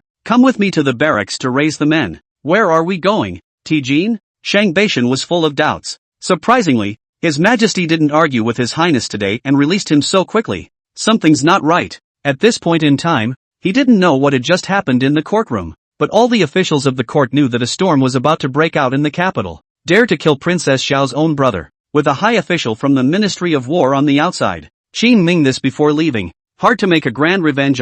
The marketplace. Beheading at the market entrance is an old tradition in the Great Qian dynasty. The people of this era had little entertainment, coupled with the fact that all people in Daqian are martial. It's all very interesting for this kind of chopping. Many of the condemned prisoners from the Ministry of Justice and the Delizi are often beheaded here for people to see. This will also enhance the people's reverence for the laws of Daqian. Your Highness, is that so hard? Hearing the words food market, Shang Baishan froze. He understood all too well what this place was for. Weekday free time, like to get together often. Baishan often go to see. Ruthless? Qin Ming smiled. Don't you think these people should be killed? Of course it should be killed. Then go. Yes, soon. Qin Ming led his men to the Wuwei camp. Zhao Jin and Xiao Pingshan glanced at each other after they were brought out. Zhao Jin resentfully said to Qin Ming, Your Highness, I advise you to better let me go, or else it won't be so nice when the matter reaches the court. Xiao Pingshan became even more arrogant. Qin Ming, get me killed if you can. What's the point of bullying my old man?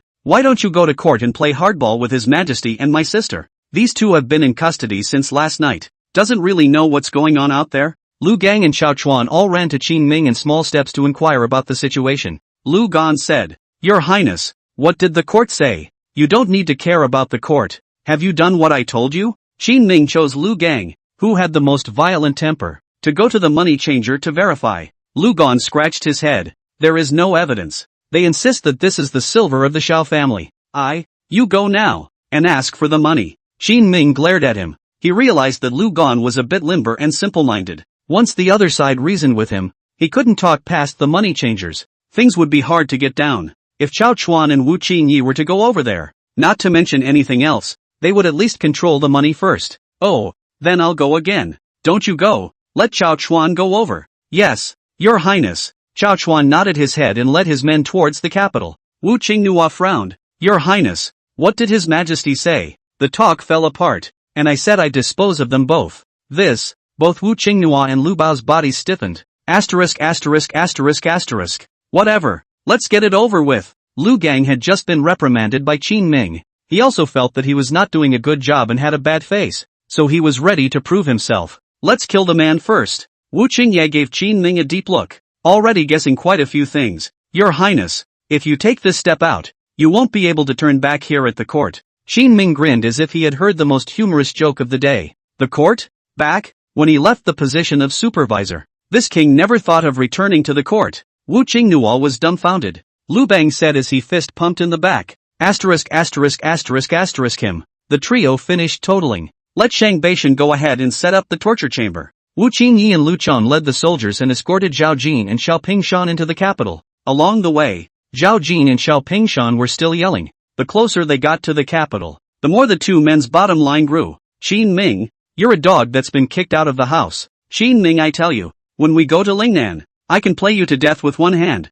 Do you dare come with me to the court? Zhou Jin's voice is lower after she was physically injured after being beaten yesterday. However, Xiao Pingshan, who was filled with hatred for Qin Ming, kept yelling from the prison car. Qin Ming quietly listened to his last words and realized that they were the same back and forth. Just impatiently, he said to him, "Tell you a secret. I just came back from the court, and I'm here to kill you today." Xiao Pingshan was startled. Zhao Jin, who was leaning sideways against the prison wagon, also had a numb scalp. Calculating the time, and then looking at Qin Ming like this, seems to tell the truth. Qin Ming is still continuing to output. "And go with you to the court? What's the point of going? I've gone and come back. Get your sister here and tell her to try moving me. I can give you half an hour." In a few words, Qin Ming had broken Xiao Pingshan's psychological defense. Qin Ming, you can't kill me. I can pay you back even twice as much, okay? Don't kill me. The Xiao family doesn't have an heir yet. If you kill me, my sister will definitely be immortal with you.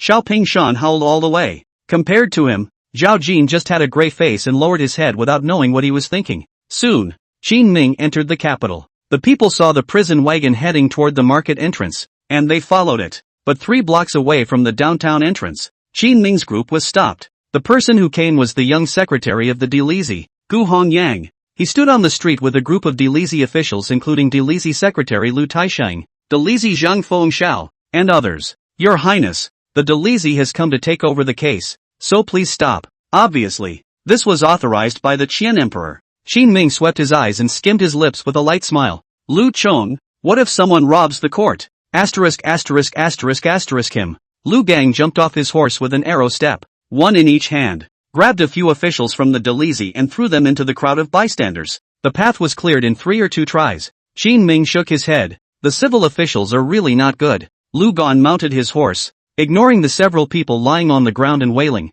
and continued to lead Qin Ming towards the front. On the next street, a group of officials from the Metropolitan Police and the Ministry of Justice walked up with ugly faces. "Your Highness, Lu Gung." Qin Ming didn't talk nonsense to them at all. Yes, soon the streets were all lined with lying and wailing officers. The people were talking and wondering what was going on. Continuing onward, on the last street leading to the entrance to the market, Chen Shimo was standing here with a smile on his face. "Your Highness, teacher, are you going to stop me too?" Chen Shimao taught Qin Ming for many years. It was only right that he should call out for a teacher. Looking at the army behind Qin Ming wearing heavy armor and standing in strict formation, Chen Shimao slowly said, "His Majesty was asking me to stop you." "And what do you mean?" "Your Highness, remember the first lesson I taught you?" Chen Shimao suddenly brought up an unrelated matter. Qin Ming remembered that it was more than 10 years ago. The predecessor first encountered Chen Shimao as a young child. Qin Ming was caught up in his memories. "You said at the time that justice and righteousness in this world are not in books, but in the hearts of the readers." Shaking his head, Qin Ming lamented. "But teacher, I think 10 years of study is better than a sword." Chapter 25, The Change of Crown Prince. What's it to do with me? Read more books and establish a better order. Any defense without hard power is useless. This is the other path that Qin Ming chose after years of studying. A path where you won't be bullied by anyone anymore. Looking behind him, the iron armor of the soldiers of the Wuwei battalion gleamed in the sunlight. Chen Shimao froze for a moment, then laughed. He taught Qin Ming to use reading to guard justice and righteousness, but Qin Ming taught him to use force to break all injustices in the world. "Your Highness has grown up." Chen Shimao was relieved. "After you." Turning into the crowd, Chen Shimao made way for Qin Ming. Qin Ming nodded and whispered to Chen Shimao as he passed by. "Teacher, Fang Qingyuan is a good person. Please look after him for me." "Don't worry." The procession continued to walk. Qin Ming entered the food market. Instead, he saw Chang Baishan, who was holding a long spear, being surrounded by Zhang Ming with a group of guards. There were only 100 or 10 people on Chang Baishan's side, but the palace guards came with nearly 1,000 people. "You can't get in today." Princess Xiao Shufei angrily rushed out from the crowd behind her. She had made up her mind a long time ago. As long as she was still in this capital, no one could possibly judge her own brother. Qin Ming shook his head. To be honest, he was disappointed to see that it was Princess Xiao Shufei coming over. "Where is father? Afraid to come and stop me in front of the people of the world?" At this time Xian Didu was self-conscious of his shortcomings. It didn't even dare to show up, just arranging for so many officials to stop themselves. When they arrived at the food market entrance, there was only consort Xiao Shufei with her palace guards standing guard. "Is this the Emperor of Qianlong? His Majesty has a lot of work to do day in and day out, so how could he waste time coming in person just because of a fanatic like you?" Concubine Xiao rebuked loudly, still trying to put on a motherly air of authority. "Nah," She's more of a shrew in her current state. The corner of Qin Ming's mouth lifted in contempt. From the moment the Qian Emperor didn't dare to come, there was no obstacle to this trial today. If Princess Xiao Shufei wanted to stop herself, she wasn't qualified. Swish! Qin Ming drew the sword from his waist, Lu Gang drew his lance from his back, and Wu Qingyi jumped off his warhorse to follow. They treated Princess Xiao Shufei as heir and crossed over to Zhang Ming. Guess if these few masters of mine can hack you to death today? Your Highness, I came under orders. You can't do anything to me. Zhang Ming's voice trembled a bit, and his original cocky stance around Chang Baishan had long since tightened up. Everyone is just making a living. Qin Ming is different. He really wants his life. Look at him in this colorful state. Qin Ming slowly said, the ones who said they were ordered to come before are lying 3 streets behind me. Lu Bao, take him down. Yes. Lu Gang copied his lance and struck. The soldiers around them all rushed up. Qin Ming took an arrow step forward and yelled, this king will see who dares to move. Wu Qingyi quickly poured in with the soldiers of Wu Wei Battalion. The distance between them and them was no more than a foot. A clear-cut stop. Lu Gang was a general who had fought hundreds of battles on the battlefield. Zhang Ming is a flower in a greenhouse, guarding the palace all year round. Between the two, the highs and the lows. A few moves later, he was smashed in the chest by the end of the lance. With a puff of blood, he fell to his knees helplessly, his face full of pain. Get out of the way. The swarming palace guards were brutally set aside by Qin Ming. With the gagged Zhao Jin and Xiao Pingshan in tow, Qin Ming entered the torture chamber within the downtown entrance. Just now, because Xiao Pingshan was too spineless, he had been yelling and sniveling. Qin Ming then gagged him. It was time for the moment of execution before the rags were yanked out. Sister, help me. Just when he got free, Xiao Pingshan howled loudly. Princess Xiao Shufei kept pushing and shoving the palace guards. Do it! Do it! But the palace guards are people too. Zhang Ming, who was their commander, was almost stabbed to death in front of him. Everyone understood that Qin Ming really dared to kill the generals of the Wu Wei Battalion, plus the 2 sides of the crown prince's personal guards led by Chang Baishan, were sitting on the town. No one dares to move now. Princess Xiao Shufei rushed forward in grief and anger, ready to stop Qin Ming's men, but Chang Baishan stopped in front of him with a sidestep. My lady, please do not delay the execution. Xiao Shufei was still undeterred and angrily threatened Qin Ming. Qin Ming, if you dare to kill someone, I'll let you die without mercy. Qin Ming on the execution ground's face looked a bit odd when he heard these words. Not bad for siblings. Even the threats sound so similar. Unfortunately, I'm not intimidated. Execution. Yes. Lugon snatched the executioner's knife with one hand. Walk up and poof twice. Heads on the ground. Hundreds of people don't know the specifics, but also guessed it was the fall of a big corrupt official. When they saw that the man was dead, they clapped their hands. Princess Xiao Shufei stared incredulously. His teeth were bleeding from biting, and his eyes were red as he rushed into the crowd. Qin Ming, I'll kill you. Kill me? I still want to kill you. Qin Ming coldly looked at Princess Xiao Shufei. The feud between the two had been planted long ago. I don't know how much has been accumulated over the years. He wouldn't mind adding a new vendetta before he left. In the distance, a man walked into the torture chamber with palace guards. The person who came was none other than Sun Lianying, the grand eunuch under the Qian Emperor. He seemed to have already hidden in the shadows long ago, watching all of this as the eyes and ears of the Qian Emperor. Seeing that Qin Ming had actually killed 2 people, he just finally walked out. Your Highness, you shouldn't. The man has been killed, so any punishment or retaliation will come directly. Qin Ming opened his mouth with a cold smile, his face no longer having its usual kindness.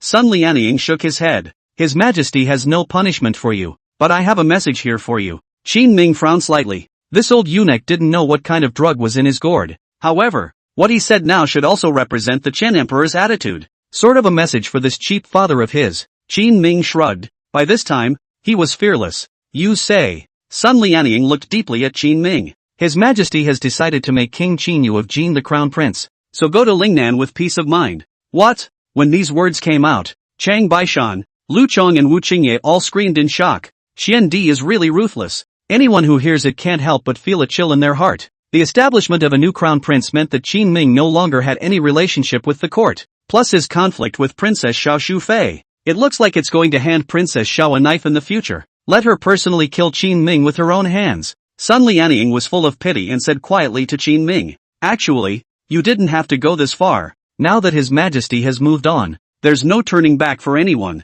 Sun Lianying actually hoped that Qin Ming would realize his mistake, but after his words fell, Qin Ming, however, asked back with an odd expression on his face, Eunuch Sun, you came over to me just for this matter? Yes. Sun Lianying froze for a moment and nodded in response. He imagined Qin Ming's remorse. But surprisingly it did not appear. And Qin Ming laughed out loud. What does it have to do with me as to who father makes the crown prince? Chapter 26, Testing the Wuwei Battalion. I said long ago that I don't want the crown prince position. How is it that there have been people who feel that I am not the crown prince? Qin Ming was helpless. There were just too many self-interested people. The Chen Emperor really thought that passing the crown prince position to King Jin would break his heart. How? A little humor. Gone. Turning around, Qin Ming left without the slightest bit of attachment. Sun Lianying stood dumbfounded on the far ground with a complicated expression for a long time before turning around and sighing, waving his hand and letting people take Xiao Shufei, who had fallen into a frenzy and kept screaming and cursing, back to the palace.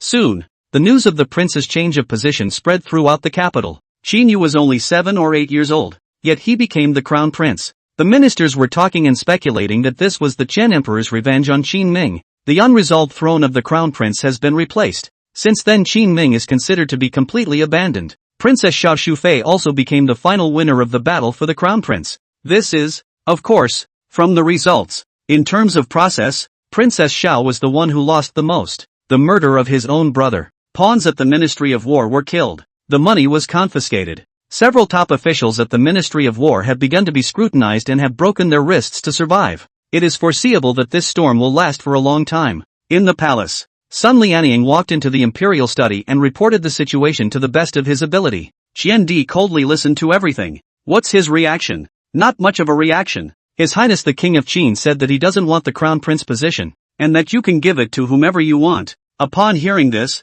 the Chen Emperor, who had wanted to take a bite out of his heart, was suddenly stunned. A wave of frustration welled up in his heart. It was like the feeling of a fist that had been swung with a lot of energy, only to hit cotton. Why? Why does he even care about the crown prince position? Chen Di finally realized that up until now, it had been his own fault. Fantasizing that Qin Ming still wants to return to the throne of the crown prince. What about all that money? His Highness took it. With interest. Sun Lianying was the most respected eunuch beside the Qian Emperor and followed him for many years. The work is solid. Before meeting the Qian Emperor, he had finished investigating everything. What a black hand. This rebellious son. The Qian Emperor gritted his teeth, the remaining anger still lingering on his face. Sun Lianying sighed and suddenly said, His Highness, the King of Qin, is a very tactful person. The Qian Emperor frowned slightly and glared at Sun Lianying in displeasure. What do you mean? Minion is just feeling. Sun Lianying bowed his body, not daring to respond. But when these words were spoken,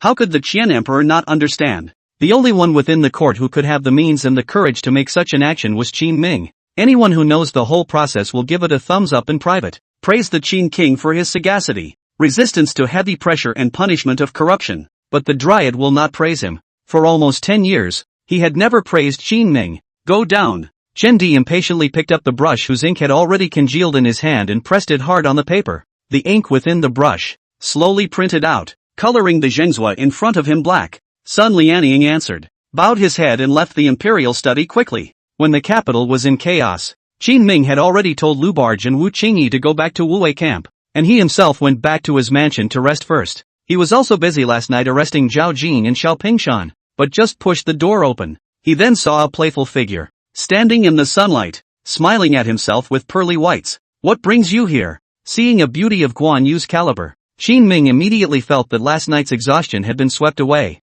There is a word called showy, and Qin Ming originally didn't believe it. Now it seems that looking at beautiful women is a real energy booster. Your Highness does not welcome my visit? Sekiyuki tilted her chin like a proud little swan.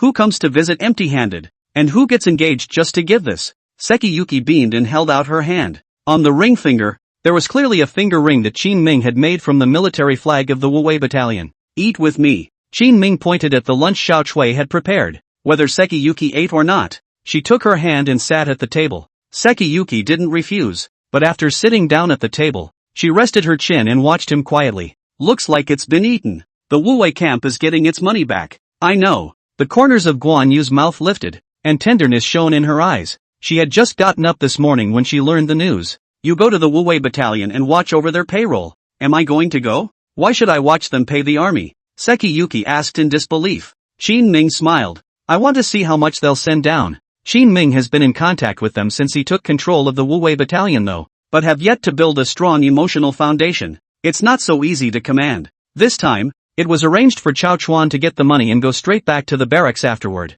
Qin Ming deliberately didn't go back, just to see if they listened to themselves. The Wu Wei battalion owes 3 months' pay and is in a hurry. However, Qin Ming still drew 30% of the silver and stockpiled it for solving the situation in the army. If they agree with Qin Ming's leadership, even if he returns to the barracks, he will still set aside 30% of the silver and abide by the agreement with Qin Ming. But if they don't talk about it, they're likely to be impatient to finish handing out the money. A great general will defect to the Lord of Light. Accordingly, capable and bright masters test the loyalty of their generals. It's kind of a two-way street. I'll check it out later then. Sekiyuki nodded gently. She was not able to think of so many things. Qin Ming arranged for her to go over there because he saw the advantage of her not attracting attention by continuing to eat with his head down. Qin Ming however realized that Guan Yu was still holding her chin and looking at herself with a smiling face. You're not going to the barracks? I'd like to accompany you after dinner, Sekiyuki said petulantly. This appearance was somewhat like the small couples in love that Qin Ming often watched in the campus cafeteria in his previous life.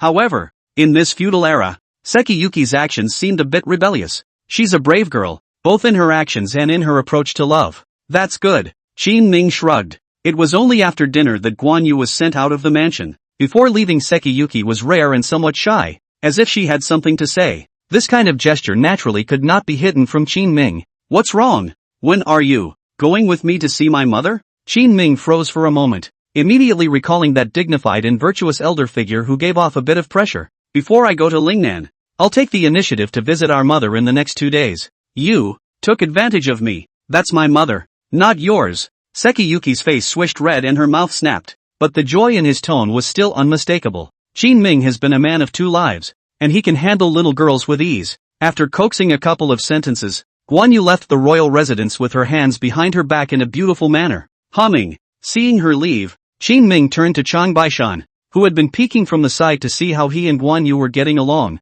and said, "Don't hide. You're going to Camp Wu Wei too." Oh yes. Chang Baishan took 2 steps, then suddenly turned back around. Your Highness, what if they don't listen to you and split all the money? Qin Ming's expression sank. He has been kind to the Wu Wei battalion. If you still can't take control of the Wu Wei battalion and make their hearts happy, there would be no need to bother. Qin Ming smiled and suddenly asked a question. It's like, what do you do when you go to a hookah to look for your sister and realize that you've spent 3 taels of silver, but the sister you're drinking with is ugly and disobedient? Shang Baishan scratched his head squarely. Don't talk nonsense, Your Highness. I've never been to a place like that. I'm a decent man, but I should replace her. After all, it cost 2 taels of silver. It has to be a comfortable one. Good. Next time you'll take you. True or not? Chapter 27. Our Highness. His heart is too deep. In the Wu Wei camp, Chao Chuan set up his horse and pulled 3 large wagons of cash silver behind him into the barracks. Spot silver is a pain to load, unload and split. Usually, when the military pay is issued, they are exchanged for silver certificates. But Chao Chuan, as a general, knows best about the heart of the army. It's hard to get back the military pay. The noise must be bigger, so they can see the real thing for nothing, and let the brothers know that the military pay is coming. As expected, just after seeing the carriage enter the barracks, a group of soldiers all rushed to both sides of the carriage. General, is this our military pay? Great, finally a military paycheck. Chao Chuan's face was also unable to hide his joy, but he still dispersed the crowd and said, all right, don't be in a hurry. Since the military pay has arrived at the barracks, it will surely be paid to you. Wait until I go back and check your paychecks first. You guys go ahead and get in line. Yes, all the soldiers were thrilled. Quickly go to the schoolyard and start lining up. Lu Gang and Wu Qingyi received the news and came to the storehouse to find Chao Chuan. Old Chao, how much did you get back? 76,000 taels of silver with interest. Chao Chuan whispered the numbers to the 2 men. Lu Gan rubbed his hands together and said impatiently, then what are you waiting for? Pay up. There's no hurry. What did His Highness say on his end? Chao Chuan was also in charge of logistics, although he could now pay the soldiers. But Qin Ming had said when he helped them before that he would take 30%. They have to give at least 23,000 taels of silver. This, Lu Gang and Wu Qingyi glanced at each other, and both of their minds were alive. I think it's better to pay the soldiers first if there's no rush. Wu Qingnua pondered for a moment and spoke his thoughts. Everyone in the court has a heart of gold, even if they didn't follow the rules. The next time the big deal would be to ask Qin Ming to pay them less military pay. The army got its money back, so how can it be reasonable to withhold some of it and wait for about to be paid out again? Lu Gan nodded his head. Old Wu is right. Anyway, the money is here with us. His Highness is not here. The guys are all wailing. First send it. Chao Chuan frowned at them. It is true that the army is in a hurry, but 2 months' issue has been enough to stabilize them from making trouble. Your Highness's temperament is known to you, and less than his money is specified, Lu Gan said with some impatience. Originally, this money is not your Highness's. It's our Wu Wei battalion's. Why is there so much going on? I think it's okay to send it first. He's got a bit of a temper. But after listening to these words, Wu Qingyi mused. His Highness did help us a lot, but I can't see through His Highness's mind. If he's sincere in helping us, there's no harm in keeping this money for him. I'm afraid that he's just following the trend of playing a wave of autumn wind in our Wu Wei camp, and won't care much about us when he goes to Lingnan. So if he ends up with no one to take care of him, won't it be embarrassing for us? Chao Chuan and Lu Bao were both silent. That's what they're afraid of. The Crown Prince had a reputation for supervising the country for many years and had seen too many big storms. It's not unusual to really not put the Wu Wei battalion at ease. Old Chao, I'm just saying some of my concerns. It's better for you to make the decision. I'm all for it. Wu Qingyi saw that after he finished speaking, Lu Chong and Chao Chuan both stopped speaking. He sighed awkwardly and his gaze was on Chao Chuan. Lu Gan also knew that they had many considerations. He himself is a reckless roughneck. Saying too much to the contrary affects Chao Chuan. So he simply picked up the conversation. Old Chao, you're the most thoughtful of the three of us. You make the decision. The brothers listen. Chao Chuan stayed silent. Tens of thousands of taels of silver were deducted or not, and he was under a lot of pressure. What are you doing? 3 uncles? Just then, a voice came from outside. Sekiyuki lifted the tent and walked in. She had been coming to Camp Wu Wei often since she was a child and had a good feel for all the places. Coming back is almost like coming home. Luna, you're here. The state atmosphere between the three was eased by Sekiyu's arrival. I hear the barracks have gotten their money back? Guan Yu didn't know about Qin Ming's deal with the Wu Wei battalion. It was just a question full of joy. Yes, did His Highness say anything to you? No, I heard about the happy event and came to see for myself. Seeing Sekiyu look confused, Wu Qingnua was delighted in his heart. The two of them exchanged glances with Lu Gang, and all three of them understood each other. They would definitely offend Qin Ming if they handed out all the money. But if we let Sekiyuki send out the money, Qin Ming couldn't say anything. After all, Sekiyuki was his fiancé. Lu Gang and Wu Qingyi all looked at Chao Chuan with anticipation. Chao Chuan, however, suddenly thought of something and let out a bitter smile. Xiao Yu, before, His Highness said that he would leave 23,000 taels of silver behind. You will go back and inform His Highness in a moment. Just say that we have already kept it. Guan Yu's beautiful eyes flowed, and although she had some doubts in her heart, she still nodded her head obediently. Oh, got it. Watching Sekiyuki walk out the door, Lu Gang asked Chao Chuan, full of confusion. You've decided to pay His Highness? Well, this Highness of ours has a deep heart. I dare not send it first. Chao Chuan spoke quietly, looking at the distant Guan Yu and lamenting. Wu Qingnua instantly understood what he meant. His Highness didn't come, but had Xiao Yu come instead, and revealed that she didn't know about the 30% of the military pay. Is this a test to lure us into giving out all the military pay? Chao Chuan nodded. Well, after going to Lingnan, he shouldn't give up the Wu Wei battalion. With Sekizuki around, their concerns were untenable. At this stage, Guan Yu was the bridge that held Qin Ming and the Wu Wei battalion together. As long as she was there, Qin Ming wouldn't just come to Wu Wei camp to fight a wave of autumn winds and leave them alone. As they thought, it's ridiculous that we're still here for half a day's discussion. Chao Chuan felt a chill down his back when he thought that Qin Ming had long since read their minds. Fortunately, Sekiyuki's arrival gave him the chance to remedy the situation. What do you guys mean? Among the three, only Lu Chong didn't try to understand too much. Just felt cloudy. Only he didn't understand. He was instantly a little annoyed. Tugging after Takeshi Seno, Wu Qingyi glared at him and said, Alright, just work hard and know that His Highness won't treat us poorly. Really? It should be true. Soon, the Wu Wei battalion began to hand out money. When Chang Baishan arrived, he saw that Chao Chuan had honestly left more than 20,000 silver for Qin Ming.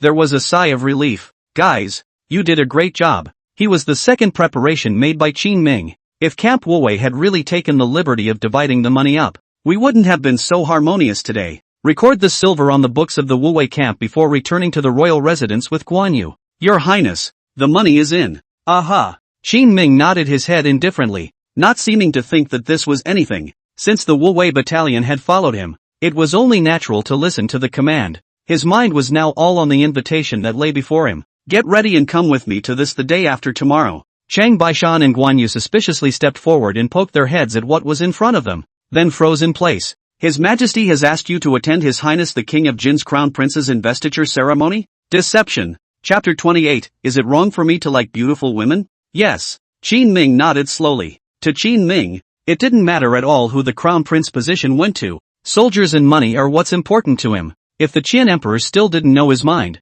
it could only mean that this father was too foolish. If you go over there this time, Princess Xiao Shufei will definitely take the opportunity to retaliate against you. Chang Baishan's face was filled with worry, as if he had already imagined the scene that would ensue after Qin Ming had gone. Yeah, I guess she insisted on inviting me over this time too. He also has a bad temper and does not like to be set up behind the scenes. Princess Xiao Shufei wanted to use the Crown Prince's ordination ceremony to turn on herself. He wanted to see what tricks this woman who thought she was smart but was extremely stupid would pull. The big deal is that we are face to face and pinch each other. And Qin Ming is not afraid to wear shoes with his bare feet. Standing up, Qin Ming straightened his clothes and explained to Chang Baishan, 3 days from now, let's set off for Lingnan, and finish them off before we leave. Okay, then I'll go down and get ready. Chang Baishan left in response. Guan Yu looked at Qin Ming, whose face was stoic and not the slightest bit touched by the news, and asked in doubt, leaving in 3 days? Aha, then my mother's, come on, I'll go talk to our mother.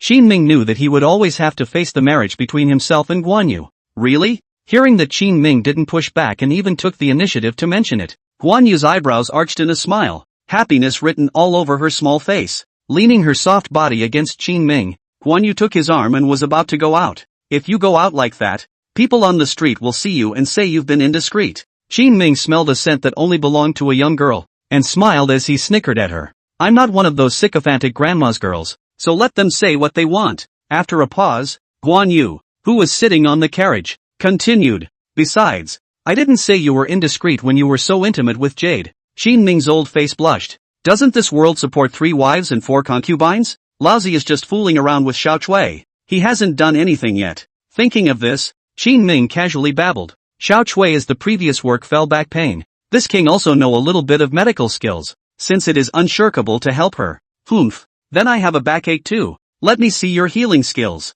You're going to have to use a different treatment for this one. Qin Ming reached out and held Guan Yu in his arms, gently touching her smooth and white calves. Stinking hooligans! Guan Yu softly reached out her hand about to push Qin Ming away. Qin Ming quickly mobilized his few medical knowledge and pointed at her calf with conviction. This place is called Zhengdu. This is called foot soundly. You take off your shoes. Right. This is called Yongquan. While saying that, Qin Ming took off Guan Yu's boots and socks. Sekiyuki is a clean girl. The little feet are fragrant and soft to the touch. Seeing that Qin Ming said it with great care, he really got a few places right. Sekiyuki willed her lips to be filled with doubt. Don't say. This shameless guy presses quite comfortably. Just then, too, the coachman called out from the front. Your Highness, the Guan mansion has arrived. Guan Yu hurriedly corrected her color and broke away from the uninterested Qin Ming to put on her shoes and socks. Qin Ming said sincerely, I have a lot more tricks up my sleeve, so we can discuss them more later. Guan Yu seemed to have a sixth sense that was exclusive to women,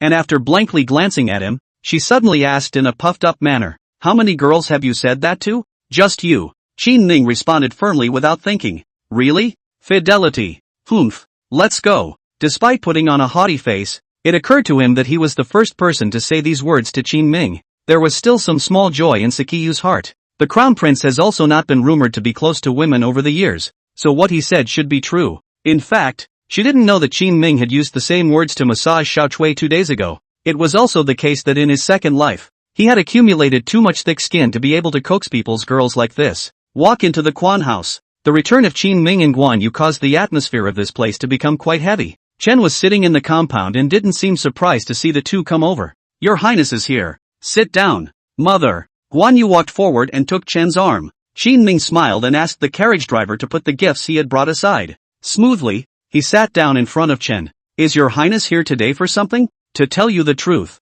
I want to take Little Moon to Lingnan. There are so many capable people in the Wuwei camp. Why did you have to bring Xiaoyu there? What Qin Ming had in mind was to marry Guan Yu, a super beauty, as his wife. But saying this about Chen will definitely not pass the test. So he squared his shoulders. For the continuation of the Guan family and the Wuwei battalion. You've said all the pretty words. Several male members of the Guan family have died in battle, leaving Xiaoyu as the only heir. And you're still going to bring them to the battlefield. Chen's tone was unkind. No mother wants to see her child die in battle. Don't talk about the honor and fame of the Wuwei battalion. Those are all false, and for the living, it's living that counts. When people die, there's nothing left. Just like that dead ghost in our house. Shin Ming was silent. Chen was right. Sekiyuki's tears welled up in her eyes in anxiety. If the mother doesn't agree, all bets are off. Even if he and Shin Ming were in love with each other again, it was impossible for them to go to Lingnan. After a long period of silence, Shin Ming let out a bitter smile and said, "Actually, I'm not trying to get you to go to war. I'll do this one." "Then what did you have to take her for?" Chen's face was still as heavy as water. Shin Ming's bull ***** was fine to fool a little girl like Guan Yu. Trying to fool Chen is impossible. In her opinion, Shin Ming must have something in mind when he found Guan Yu, probably valuing the Guan family's prestige and connections in the military camp. Or maybe they were trying to get rid of the last bit of their Guan family fortune. How could the crown prince, who has been in the court for years, have such a simple mind? Just when she wanted to force out Shin Ming's mind, so that Guan Yu could listen properly and see his true colors, Shin Ming suddenly said, "I won't hide it from you even now. In fact, I want to take away Xiaoyu because I see the color. I think she's the most beautiful woman I've ever seen, and on this trip to Lingnan, she must be taken." Seeing color. Up, Chen froze. She really didn't expect that Shin Ming would give himself such an outrageous and extreme reason. But on the contrary, he seemed sincere. Through the exchange just now, Shin Ming also figured it out. Communicating with elders like Chen. People have been running the Guan house for many years and have seen many different kinds of people, especially see clearly on the issue of marriage. It should be more understandable to someone like yourself who has no form, only color. Saying anything is false. Then I won't play the big tail with you. Showdown. I, Shin Ming, just love beautiful women. Guan Yu reddened her eyes and stared at Shin Ming incredulously, her face filled with anxiety. Is he crazy to talk to his mother like that? Then mother will definitely not approve of her going to Lingnan. But just then, Chen let out a giggle. Your Highness has seen many beautiful women? Shin Ming froze for a moment. This mother-in-law was not finished. Why are you asking a question that's a dead giveaway? Chapter 29. Money is like water in a sponge. It's not appropriate to say a lot, and it's even better to say you've never seen it. But people don't believe you. Shin Ming solemnly nodded his head. Yes, a lot. But none of them are as pretty as Koyuki. Shin Ming's brain spun rapidly, and he took the time to add a sentence. If eyes could kill, Guan Yu wouldn't know how many times she had gotten Shin Ming killed by now. Chen looked deeply at Shin Ming and suddenly took out a few pieces of paper from her bosom. Shin Ming looked as if this was a silver ticket. This is 100,000 taels of silver bills, and the Guanfu's savings for many years, so I'll give it to Xiaoyu first. When you go to Lingnan, if you bully her and upset her, this money will not be available to you. In front of him, Chen slipped the silver ticket into Guan Yu's hand. Mother. Sekiyuki had tears in her eyes and quickly thought of quite a few things. No wonder mother has been privy to the last few days. Sekiyuki thought it was because she was angry with herself and didn't want to pay attention to her. But he didn't realize that Chen was gathering money to send himself and Shin Ming to Lingnan. She had been prepared for this since she first said that Shin Ming's money was not enough to cover the expenses of the Wuwei camp. It was only now, after Shin Ming came to her door, that she finally took the money out after several attempts. The corners of Shin Ming's mouth twitched. How come people in feudal times are so bent out of shape? But it's kind of like one of those rich girls' dowries. Shin Ming remembered that in his previous life, when he watched many rich families marry off their daughters, they liked to give very high dowries. This way, after sending it to the man's house, it appears that it will not take advantage of anyone much in terms of the bride price. Being a daughter-in-law is also more empowering. Chen should be motivated by this same mentality. But it's 100,000 taels of silver. The Guanfu's savings are not expected to be much left. Don't worry, Xiaoyu will go to Lingnan with me. I won't let her suffer. Thinking of this, Shin Ming patted his chest and assured himself. Chen glanced at him and whispered to Guan Yu, be sure to protect yourself when you go to Lingnan to prevent people from making moves on you and bad people's reputations. She also has a sixth sense that belongs to a woman and reads people very well. The corners of Shin Ming's mouth twitched. Is he the kind of guy who looks like he'd make a move on a girl?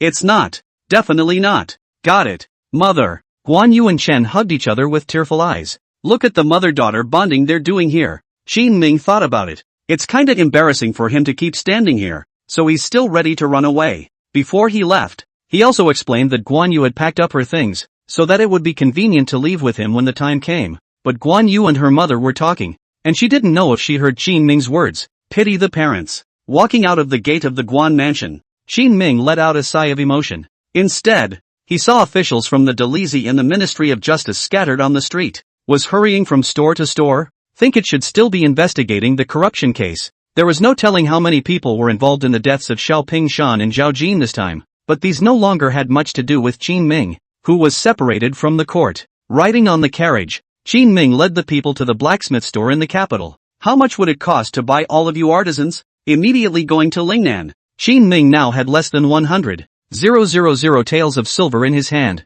The last time I went to a banquet, I got 50,000 taels of silver. Another 20,000 or so were gouged out of the Wuwei camp. It adds up to just over 70,000 pieces of silver. The purchasing power of silver in the Dacian dynasty is very strong. 1 tael of silver equals 1,000 coins. Normally, a bowl of porridge and a bun on the street would be 2 coins at most, and this is still in the capital. 30 taels of silver is already enough for a family of 3 to live comfortably for a year. In any other poor place, it would be possible to live for years on 30 taels of silver. So after Qin Ming raised the question, the master of the smithy thought for a moment and pointed behind himself to a few apprentices who had come to make a living. This gentleman, we don't sell our bodies, but if you're looking for casting help, these apprentices are fine. They're all stragglers and orphans. They'll go anywhere. Hearing this, Qin Ming frowned slightly. Going to Lingnan, he is going to start work to do things. Looking for these apprentices, not necessarily able to complete their own requirements. I'll take all of you. Name your price,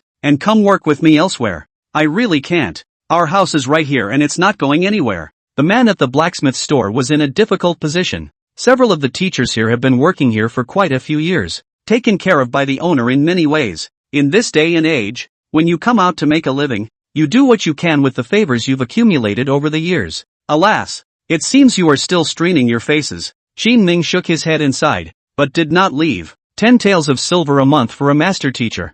3 taels a month for an apprentice. Dry with me. You this. A few of the teachers spoke hesitantly. In fact, within them, there were already people who had their heart set on it. They work here. Some of the teachers only get 3 or 5 taels of silver a month. Qin Ming, however, more than tripled them, which is too appealing. Despite the heartbeat, no one agreed to it for the sake of saving face. Not enough? One must not be insatiable. 12 taels for the master teacher and 4 taels for the apprentice. Last chance. I'll leave if there's no one else. Qin Ming spoke coldly. It was the maximum he could accept. Artisans he needs at least 200 or 300 every month. Just the expenses on these people would be a few thousand taels of silver, and any higher than that would be unaffordable. To forge weapons and equipment, you also need to buy ore materials. Establish a foundry, these also cost money. At this stage, he was in dire need of artisans, and it was only natural that the money he took out for recruiting should be more. When we go to Lingnan to train ourselves later, plus local recruitment,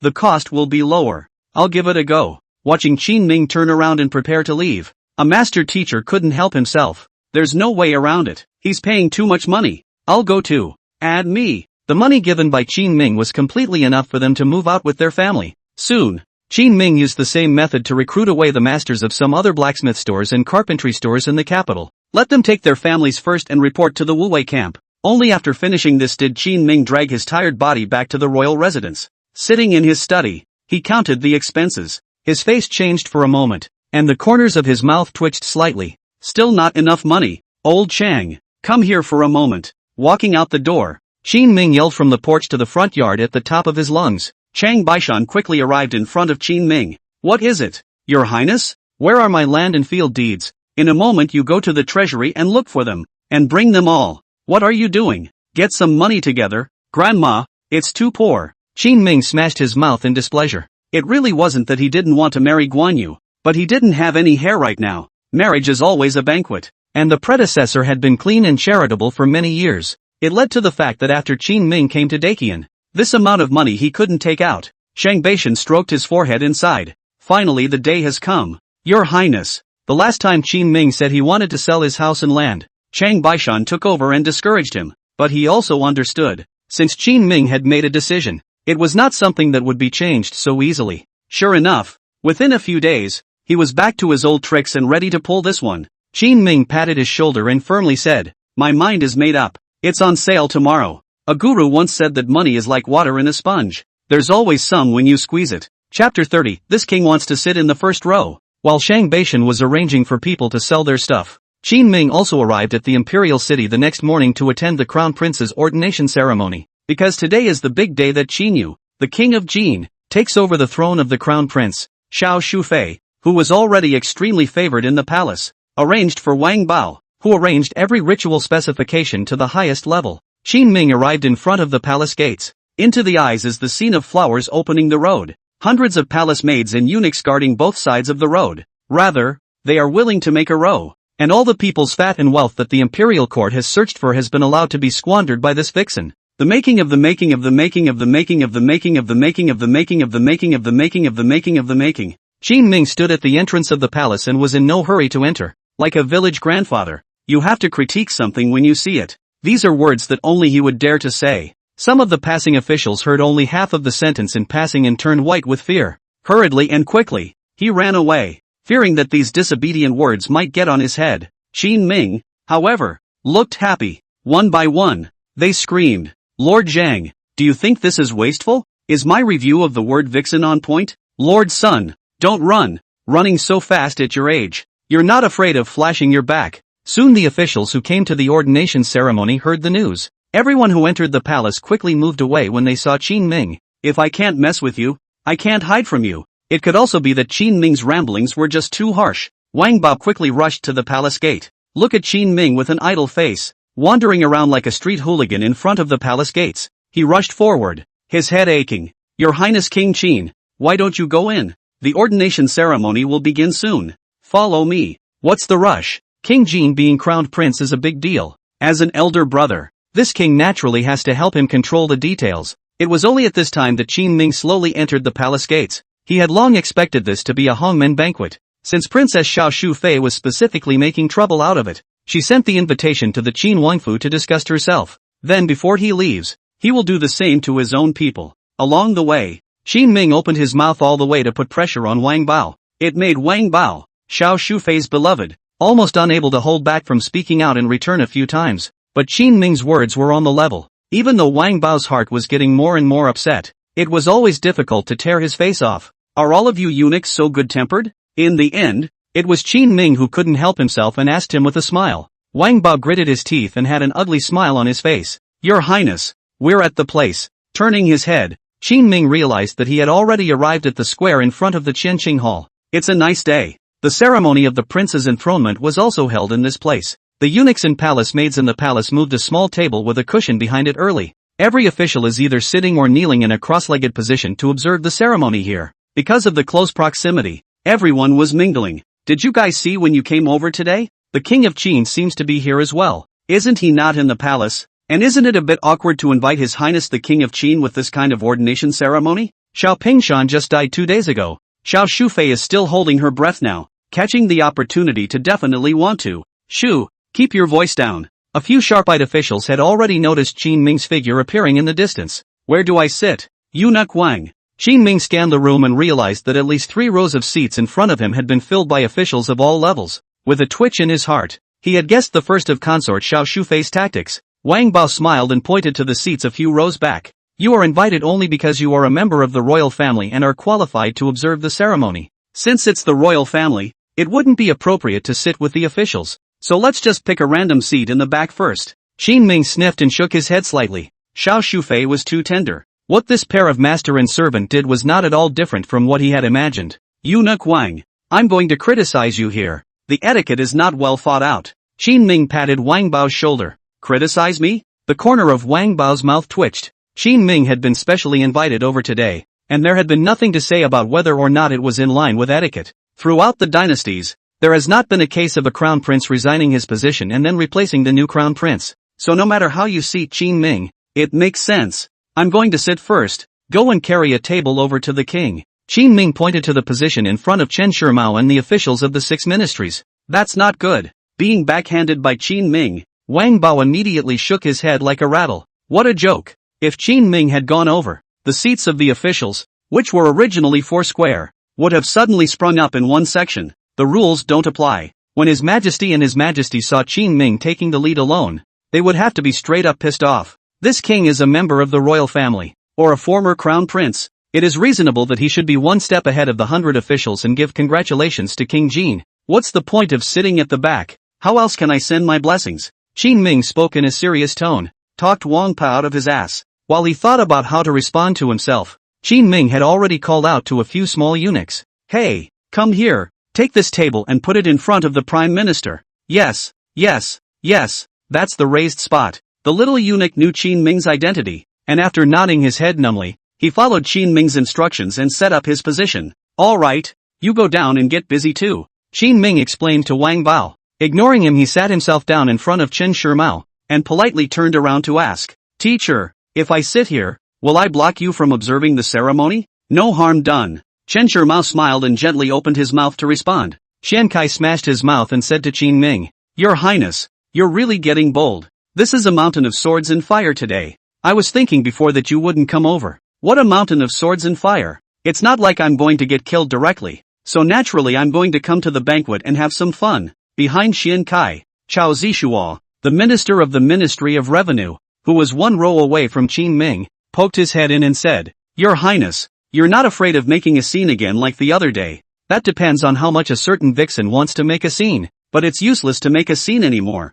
I'll go to Lingnan. Never mind the flooding. Qin Ming responded with a smile. Several people whispered and laughed. The original depressing atmosphere of watching the new prince being ordained today has eased a few points. That's when Sun Lining arrived. His Majesty has arrived. With a shout from him, Emperor Qian and consort Xiao Shufei, with the still young king of Jin, Qin Yu, came to the scene. Standing on top of the long steps, they looked down at the officials seated below. Suddenly, he noticed an odd fellow. In the neat quadrangle of seats, one man ventured alone and sat at the very front. Self-contained rose. Needless to say, this person was Qin Ming. Even with the heavy rouge and powder, she couldn't cover up consort Xiao Shufei's collapsed face. Qin Ming was simply arrogant. He hadn't even made a move himself yet, and he had positioned himself in the forefront with a come-hither attitude. Clenching her fists, concubine Xiao turned her head to the Qian Emperor. Your Majesty, look at him. Chapter 31, What I Don't Want. You take it as a treasure? On this kind of occasion, Princess Xiao Shufei didn't quite dare to get tough with Qin Ming face to face. Qin Ming is going to Lingnan soon and is not afraid of anything. If you let yourself down, today's ordination ceremony will leave another stain. Qin Yu, who was beside himself, would surely have his majesty damaged as well. The Qian Emperor understood and said to Qin Ming in a cold voice, Qin Ming, what are you doing sitting there? Father, there is no place reserved for my son at the ceremony, so since I am the former crown prince, I have no choice but to sit here. No place reserved? Qian Di froze for a moment. Then he looked at consort Xiao Shu. This time, for the ordination ceremony, it was Princess Xiao Shufei who insisted on inviting Qin Ming over. Thinking that she had just lost her brother, she definitely wanted to take it out on Qin Ming. The Qian Emperor then agreed to the request. He also asked Xiao Shufei and Wang Bao to work with the people from the Ministry of Ceremonies to arrange this ordination ceremony. Who knew that just after arriving on the scene, this would happen? Your Majesty, the slave left it there, but His Highness would not sit, and arranged the position at the very front himself. Wang Bao hurriedly walked up to explain, and in the process dumped the pot all over Qin Ming's head. This king is honorable. How can he sit in the back? It was the first time Qin Ming had posed since he came to this world. It felt pretty good though. As the king of Qin, even if the Qian Emperor didn't want to recognize it anymore, Qin Ming's status was extremely high, but the Qian Emperor is just biased. This time frowning, what's wrong with sitting in the back? It's not good, and neither is my son. Qin Ming had the attitude of what are you going to do with me? Qian Di's fire came up with a mischievous bang. This court is yours to do whatever you want. Well, it's not like some people can arrange it however they want, is it? Qin Ming's eyes saw the commotion and didn't have any fear, but on the contrary, he was a little bit excited. As a prince, it was impossible for Emperor Qian to directly get Qin Ming killed. Surrendering punishment is even less likely. Qin Ming has gone to Lingnan. What punishment can the Qian Emperor drop? It's nothing more than the court not paying for food and money. These were no small matters to Qin Ming,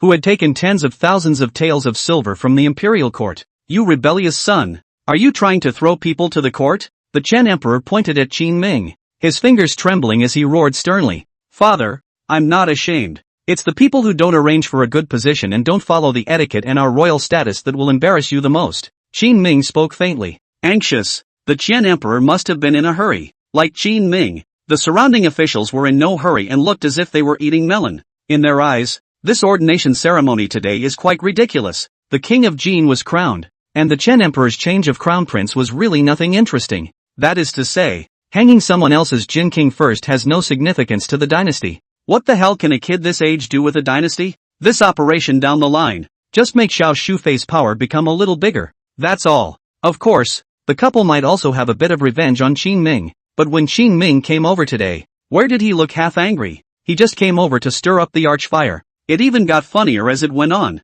After a few encounters, Qin Ming had even been able to feel the threshold of the Qian Emperor's broken defense. It's all about experience. Just as Qin Ming was arguing with reason and letting his thoughts fly, Consort Xiao Shufei had already stood beside Emperor Qian to advise. Your Majesty's pleasure is more important than the ordination ceremony. Princess Xiao Shufei is being straight up not going to make it today. It was originally designed to disgust Qin Ming. Who knew that as soon as Qin Ming arrived, the place fell into his rhythm. If there is any more delay, the hour for the ordination ceremony will be over. You just sit there and watch. The Qian Emperor saw that the hour was indeed delayed. With a cold snort, he did not continue to waste time on Qin Ming. The still young king of Jin, Qin Yu, had already noticed Qin Ming. In a low voice, she asked to consort Xiao Shu, "Mother, what is imperial brother doing?" Concubine Xiao whispered, "Your royal brother is a bad person. When you have the chance in the future, you must get him killed." At Qin Yu's age, he didn't really understand things yet. Being taught in such a way,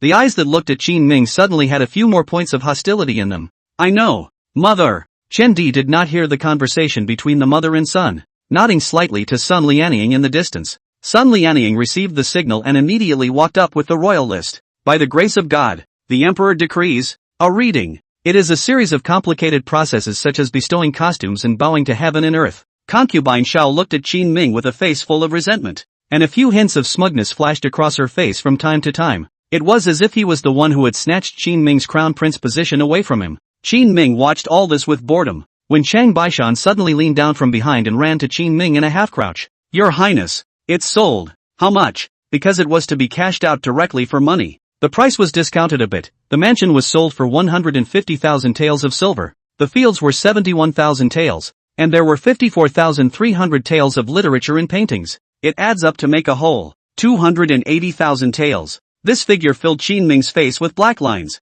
He is the crown prince of a country, and he has worked diligently for so many years. In the end, after all the family money was taken out, it turned out to be less than 300,000 taels of silver. It must be that the mother ********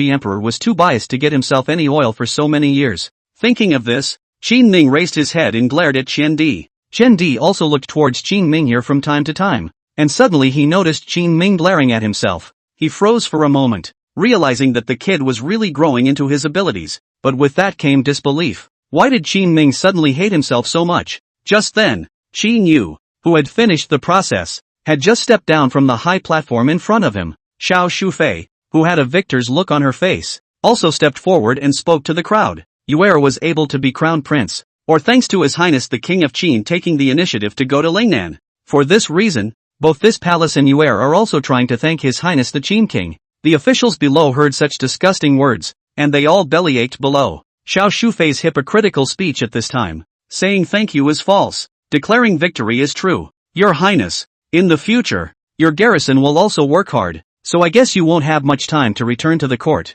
If you miss His Majesty and the royal family and friends, you can write back. Xiao Shufei had a smile on her face, but her tone was hateful, thinking that she had poked Qin Ming's sore spot. After all, when Qin Yu gets the crown prince position, he won't come down like Qin Ming. This masculine gesture is extremely uncomfortable. Look at her even walking up to herself and showing off. It was only when Qin Ming, who was counting his money, finally looked up. Noble consort Xiao is really funny. The crown prince position that I don't want, put it in your place as a treasure. You don't need to thank me, and I don't stay in the capital, much less covet the crown prince's position like some people do. No, I just exchanged it for a silver check. Do you know where I got it? As he spoke, Qin Ming shook the thick pile of silver tickets in his hand and asked with a smile. Princess Xiao Shufei froze and subconsciously asked, "Where did that come from?" Chapter 32, Would you be embarrassed if you couldn't kill me? Of course it's selling the field and the house, and I'm not afraid of your jokes when I say it. After so many years of working for father, this king is really clean in both sleeves,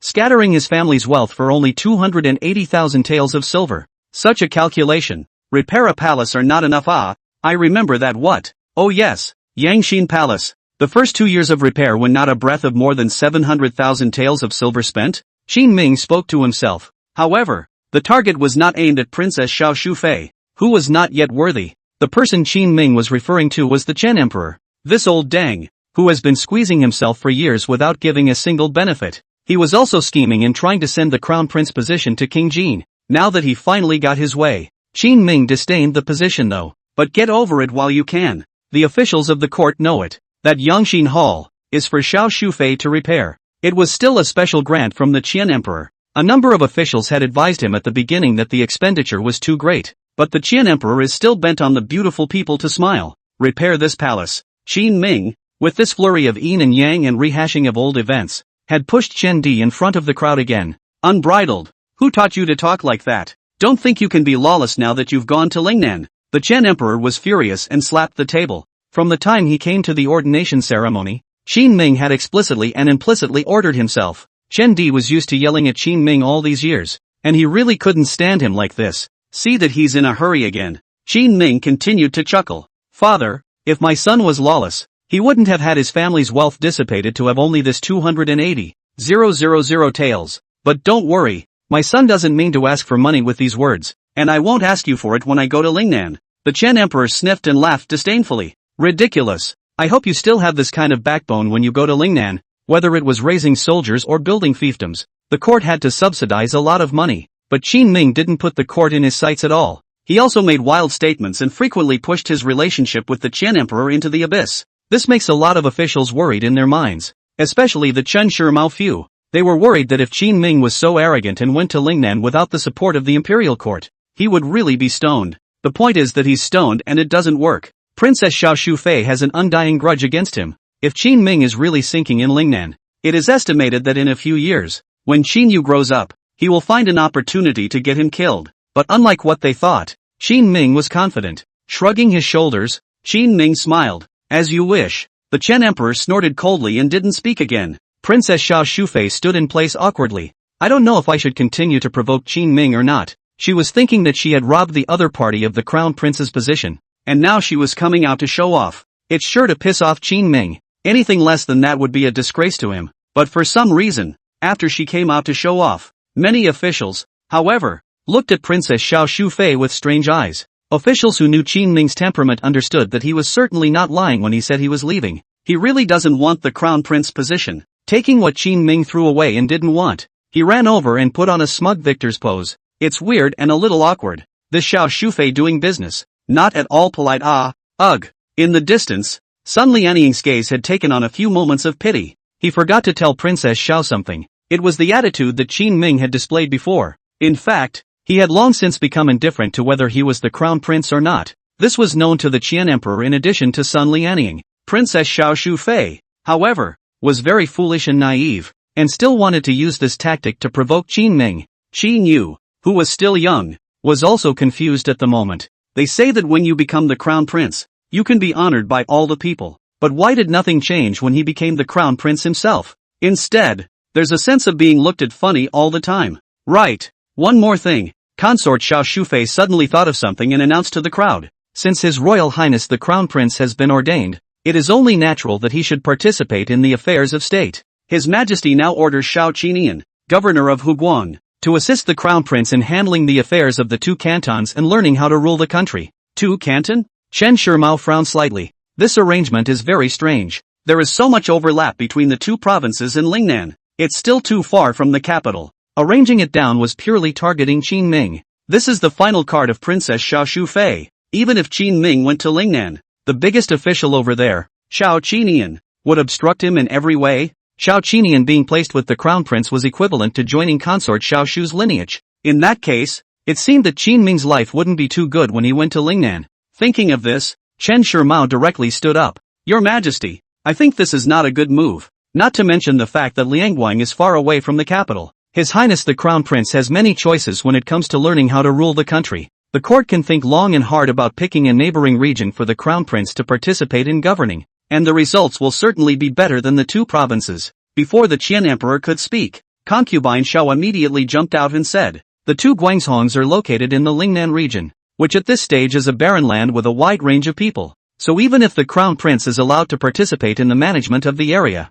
any problems can still be remedied. Prime Minister Chen, the states and counties close to the capital are extremely wealthy. If the Crown Prince rashly takes over, in case something goes wrong, won't it have a rather profound effect on the court? Qin Ming had long since seen what consort Xiao Shufei meant, but this kind of thing wasn't something that Princess Xiao Shufei had stood up and said yet. So he spoke. Noble consort Xiao, I must remind you that the harem is not allowed to interfere in politics, even if your son is the crown prince. You, Xiao Shufei was furious and pointed at Qin Ming, but she didn't dare to refute this rule set down by her old ancestor in front of so many people. All right, the Chen emperor slapped the table and interrupted them. The two provinces are indeed a good place for the crown prince to gain experience, so let's do it here. Seeing that Lao Dang was so biased in favor of consort Xiao Shufei's mother and son, Qin Ming spoke to Xiao Shufei with a smile from below. If you want to learn from me, just say so, and I'll teach. The dryad didn't hear it, but behind Qin Ming, the heads of the 6 departments heard it. Qian Kai let a laugh. Princess Xiao Shufei's face was a bit unsettled. Lowering his voice, he said to Qin Ming in a threatening tone, "Go to Lingnan, and you'll die a horrible death. Then I must go at once, when you get me dead." Qin Ming couldn't stand it when people threatened him. It's just a noble consort. It's crazy as hell. Foxglove, my army starts tomorrow and will be in Lingnan in half a month. The governor of the 2 provinces, right? You let him know earlier. Don't wait for me to arrive at the place and not react. Then I'll still think it's because you're afraid of me. By the way, what if you can't get me to die? Would that be embarrassing? Qin Ming's attitude was a few points wilder than hers, and he even dared to add fuel to the fire. Consort Xiao Shu's voice was full of resentment as if she had squeezed it out from inside her teeth. Well, just you wait. This palace won't let you down. Chapter 33. The Ministry of Industries plan to steal people. The ceremony of the prince's enthronement is over. Qin Ming wandered away from the square. Before leaving, he came to Du Sheng, the head of the Ministry of Works. How's it going, old Duke? Du Sheng froze for a moment. It seemed to be surprised that Qin Ming had found himself alone. Glancing toward the surrounding area, he whispered with a bit of a squirm, "Your Highness, this is a crowded place, not a place to talk." "I know, and I called out to a few people at noon at the Welcome House." Du Sheng, as the head of the Ministry of Works, had also had a lot of friendship with Qin Ming over the years. The Ministry of Public Works is the ministry that does the real work, building aqueducts, opening up wasteland, making weapons and equipment, and a host of other actions, all revolve around the word money. Du Sheng, who was the head of the Ministry of Works, had the heaviest task. Often you have to pretend to be a grandson to ask for money at the Ministry of Accounts. Once or twice was fine, but he was coming in 3 days to make withdrawals. The household ministry was naturally impatient with him, but there's no way around it. The Ministry of Works has to do something. Du Sheng could only take great pains to explain to them the importance of the project at hand. Over the years, the cheeks have gotten thicker and thicker,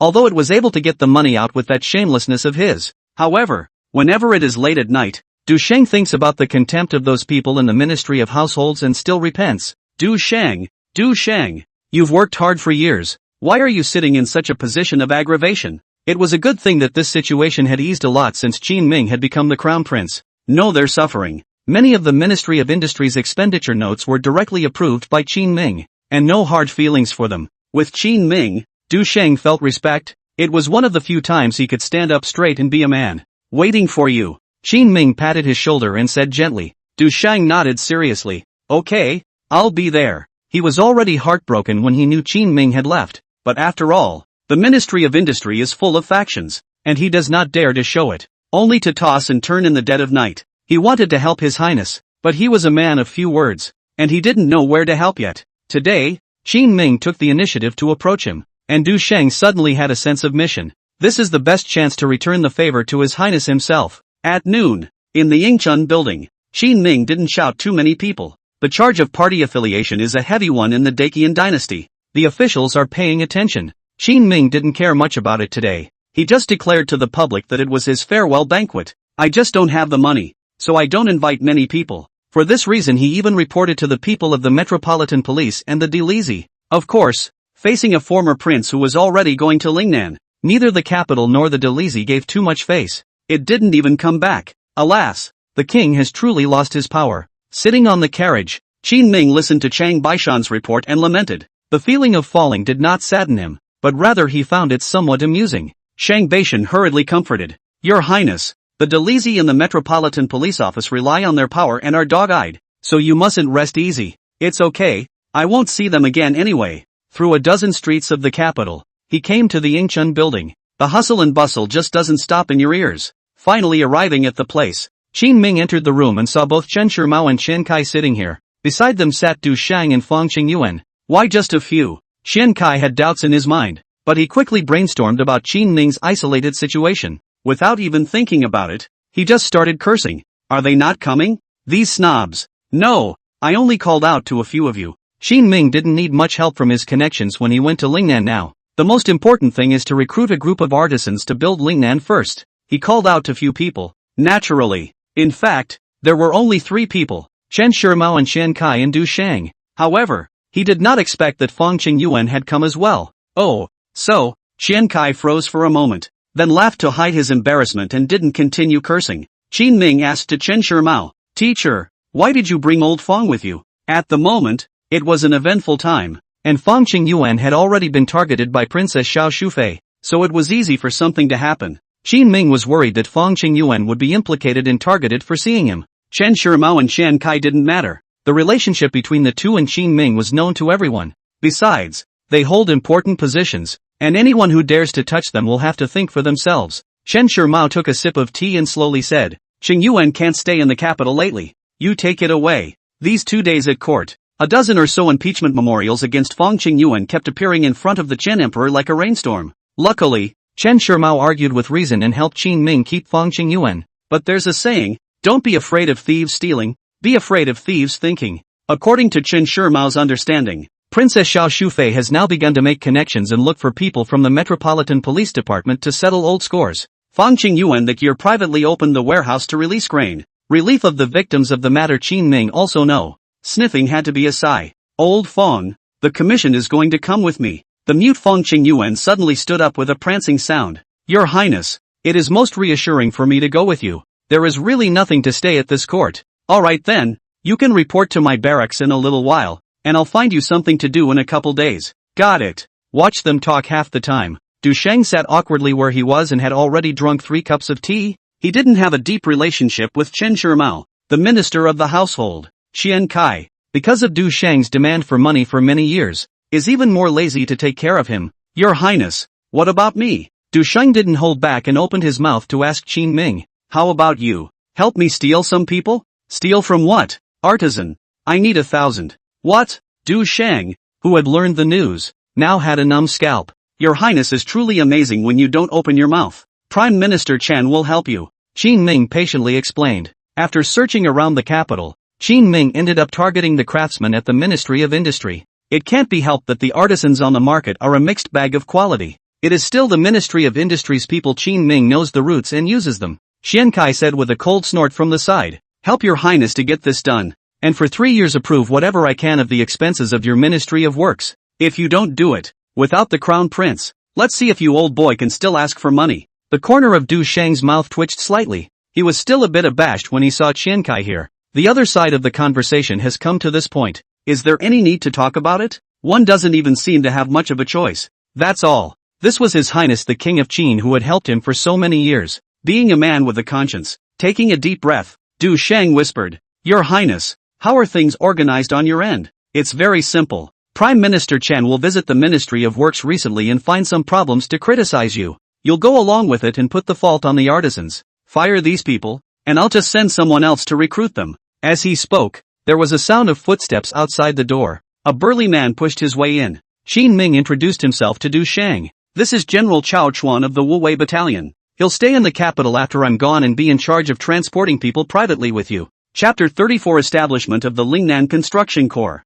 In the first 2 days in the Wuwei camp, Chao Chuan's performance had already put Qin Ming at ease. He upholds the principle that it is better to be skeptical than to use someone who is skeptical. After this test, Qin Ming stopped putting up defenses against him. Some important tasks were given to him. However, Qin Ming had arranged all of this, and only after he had left could he secretly advance. He was going to sulk so he wouldn't draw too much attention to himself. Lord Du, Chao Chuan politely greeted the other party. Du Sheng also nodded and smiled to him. I'm leaving tomorrow. Seeing that the final things had been arranged, Qin Ming said his final goodbyes to them here. Xian Kai put down his chopsticks, walked quickly to Qin Ming and grabbed his hand and said, Your Highness, will you come back? You can visit me later when you sue for old age. Qin Ming laughed and pushed him away, turning to leave. However, he heard an old voice suddenly come from the back. Son, write to me if you need anything. Listening down carefully, there was a slight tremor in the voice. Got it, teacher. Qin Ming didn't turn around and waved his hand to leave the restaurant.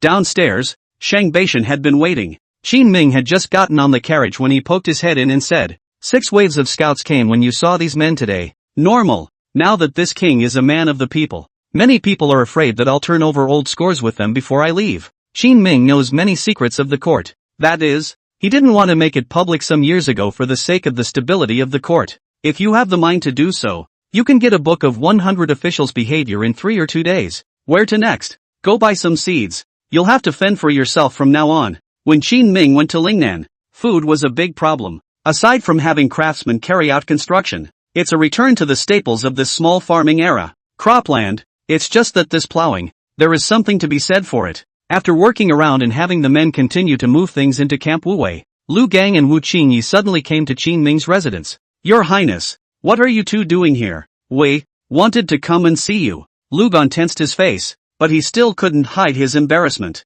He had originally all been in the battlefield all year round, and he felt tied up when he followed Wu Qingyi out to run relations. Just say what you have to say. Qin Ming could see that they had something on their minds, so he waved his hand for them to speak. Wu Qingnua, who had been a bit restless, then organized his words and opened his mouth. Did you know all about our argument about the payment of military salaries 2 days ago? Yes. We came over today to confess a mistake. Since we have followed you, we should not doubt your mind. The two of them were not as good as Chao Chuan, and they had a bit of a crooked mind when they first handed out the military pay. Only in the end it was suppressed by Chao Chuan. Qin Ming reused Chao Chuan these days because he saw that this was a trustworthy person. But as soon as Wu Qingyi and Lu Chon looked at the fact that they had nothing to arrange for the task at hand, they were a bit uneasy. Again, he saw that Qin Ming was literally raising supplies and artisans to send to the barracks. Now they were remorseful too, and felt that they had thought too ill of His Highness. People are clearly in front of them bent on looking out for the Wu Wei battalion. They were good, but instead they were afraid at the back that Qin Ming would take the money and leave them alone. It was only after tossing and turning that the two of them came to see Qin Ming's actions today. It's a bit of good sense for you two to come and take the initiative to talk to me about this today. Qin Ming slowly shook his head, his tone loosening a few points. At that moment, Lu Gan suddenly flung himself down and knelt in front of Qin Ming. Your Highness, I was wrong. This mangaka has an awesome boom attitude even when he apologizes. Takeshi Seino obediently knelt on the ground as well. Your Highness, you have helped the Wu Wei battalion a lot. We shouldn't have doubted you. All right, get up. Qin Ming waved his hand. Since you know that you are wrong, it is good. And this king also hopes that the two of you will listen to the arrangements in the future. Well, whatever you have planned, just say so. Really? Qin Ming smiled and surveyed the two. Really? Good. Recently I'm going to have the Wu Wei battalion reformed and become a construction corps. Qin Ming arranged the two men's tasks. While they were full of confusion and at a loss for words, they had Chang Baishan send the people out of the house. The sky was already dark, and this was the last day to stay in the capital. After having some dinner accompanied by a few maids, Qin Ming walked out of the mansion and started wandering around the capital. As he walked, he had crossed a number of streets and arrived at the gate of the Guan mansion. The Guan mansion still looked like it was in decline. Qin Ming remembered that the last time he came over, there were still 4 guards at the door.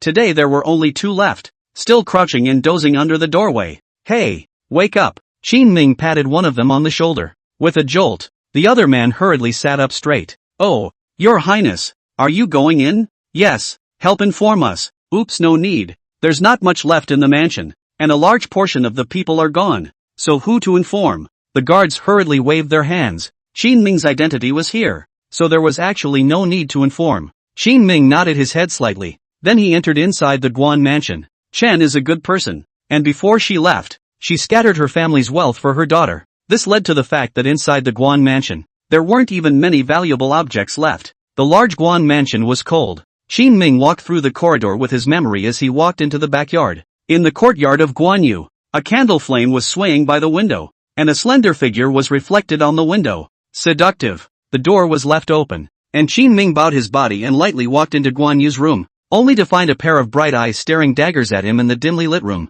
You martial arts practitioners are no fun. You can spot me from so far away. If I wasn't a martial arts practitioner, what else would you want to do? Sekiyuki gave him a blank look and continued to look at the map in front of her. Qin Ming smirked. Depending on the mood, I might sneak you a kiss. Hooligans. Thinking of that image, Guanyu's small face flushed. It was just hard to notice in the dim candlelight. Seeing Guanyu studying the map, Qin Ming walked up and curiously looked around. This is a map of Lingnan? How come it's so detailed? Qin Ming remembered that the map of the Deqin dynasty was something extremely confidential, except for the emperor and related officials, and some generals who fought in the war. Ordinary people could not take it. I didn't realize Sekiyuki had it here. What Guan Yu had was the same as what Qin Ming had. With the map of Lingnan, it would be easier to do a lot of things on this trip over there itself. Sekiyuki didn't hide it and whispered, "Uncle Yi sent it to me. He said it might be useful if I went. So don't spread it around." I can't believe it's him. Qin Ming remembered the lanky figure who had been stabbed through the shoulder by Guan Yu at the banquet.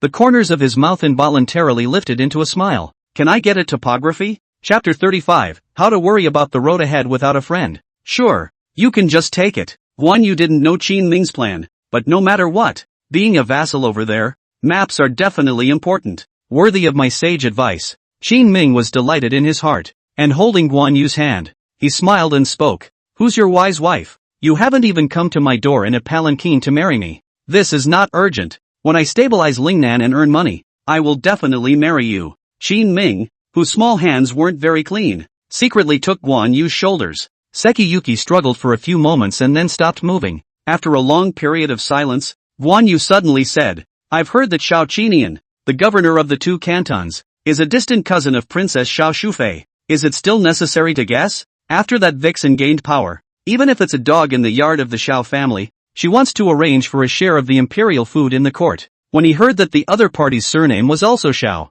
Qin Ming wasn't surprised in the slightest. Aren't you scared? Scared. So you're going to protect me. Qin Ming made a delicate gesture as he spoke, his head obediently about to arch towards Guan Yueshio's hair. You. Sekiyuki eyed her opponent's hands, hastily standing up. He kicked Qin Ming's ass with a red face. I am the king of Qin. How can you do this to me? Qin Ming froze for a moment and looked at Guan Yu sadly. The king of Qin can't harass the women of the people either. Just wait. You'll pay for that kick. As he spoke, Qin Ming reached down and picked Guan Yu up, removing her shoes and socks. After messing with her for a while, the two of them cuddled and made small talk. But as they chatted, they suddenly all fell silent. Sometimes that's the way people communicate with each other. When it's clear that they were having a normal conversation 1 second, the next moment there would be sudden silence. Leave tomorrow. In the end, it was Qin Ming who took the initiative to speak up and dissolve the silence. He came here today to yell at Sekiyu to leave. Got it. At the mention of leaving the capital,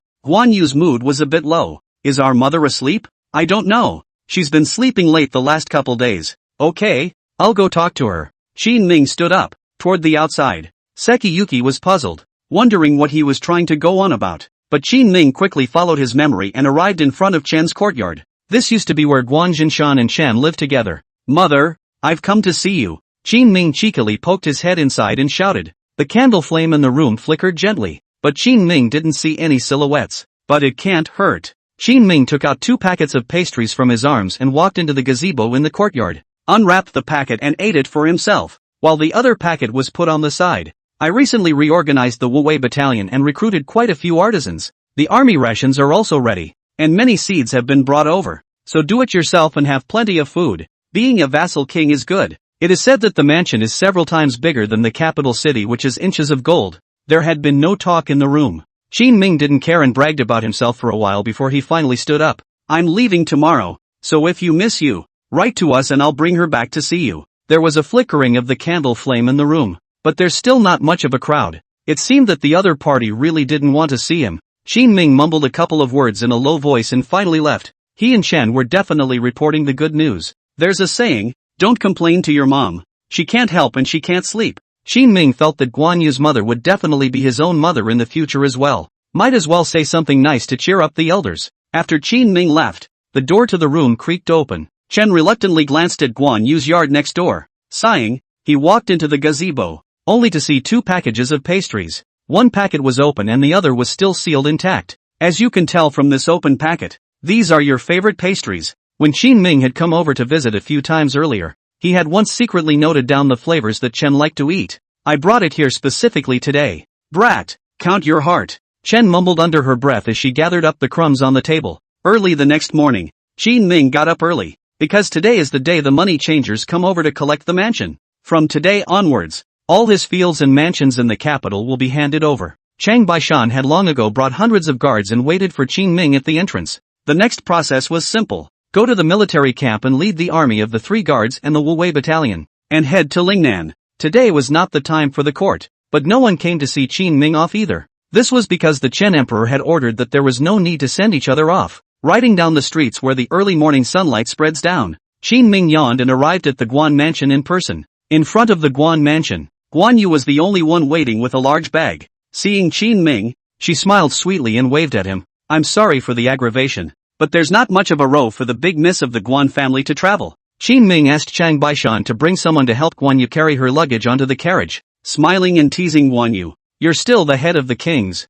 His Highness the King of Qin. And this is all mixed up to the point where there are only 100 or 10 guards and you're going out on a long trip. So what do I have to be embarrassed about? Guan Yu smilingly held his hand and opened her mouth to counter. It's okay, it'll be fine later. Qin Ming is confident about his future. After saving up enough capital and leaving the capital, one is a fish in the sea and a bird in the sky. I feel the same way. Sekiyuki nodded and said seriously. The crowd rushed through the crowded streets toward the outside. That's the way it is in the capital. No matter how early it is, there are always a lot of people on the streets. At this time, Chang Baishan suddenly raised his hand and slowed down. Your Highness. Situation seems a bit strange. The heart of Qin Ming, who had already sat in the carriage, sank. It couldn't be that seeing that she was leaving, Princess Xiao Shufei went crazy and wanted to find someone to screw her on the way, right? What's wrong? Qin Ming poked his head out and asked warily. Shang Baishan gave a bitter laugh. Point to the stalls on the far side of the street. You read it. These are some of the locations for selling breakfast,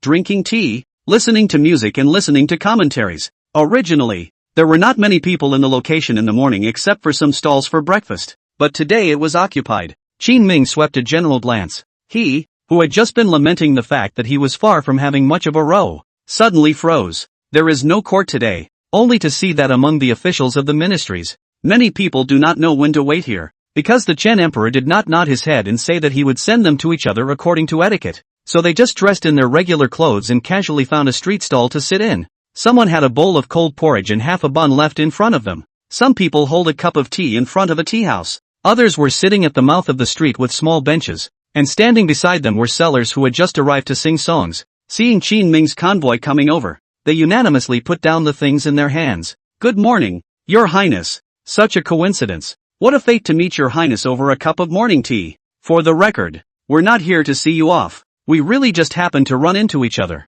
Chapter 36, Princess Xiao Shufei's Jedi Plan. Qin Ming's heart warmed. Except for that cheap old dad. It seems, one's own labor in the court for so many years was still seen by someone. Thanks a lot guys. Without modesty, he directly stepped off the carriage and clasped his fists at all the officials present. Today was a private send-off, and those Qin Ming's nemesis, as well as officials from Princess Xiao Shufei's line, did not show up. Nonetheless, the streets were full of people. Some of them are not even officials, just minor officials. Eat up and go for a walk. In the crowd, Chen Shimao smiled and stood up. What the court can't give as a send-off, he can. The officials in the back, one by one, put down the tea bowls and chopsticks in their hands, spontaneously followed the convoy. Looking at the lively scene, Qin Ming suddenly remembered a sentence. Why worry about not having a friend in front of you, who doesn't know you in the world? Guan Yu took Qin Ming's hand and smiled even more happily than he did. My Highness King of Qin, you didn't tell me there was such a big row before I came.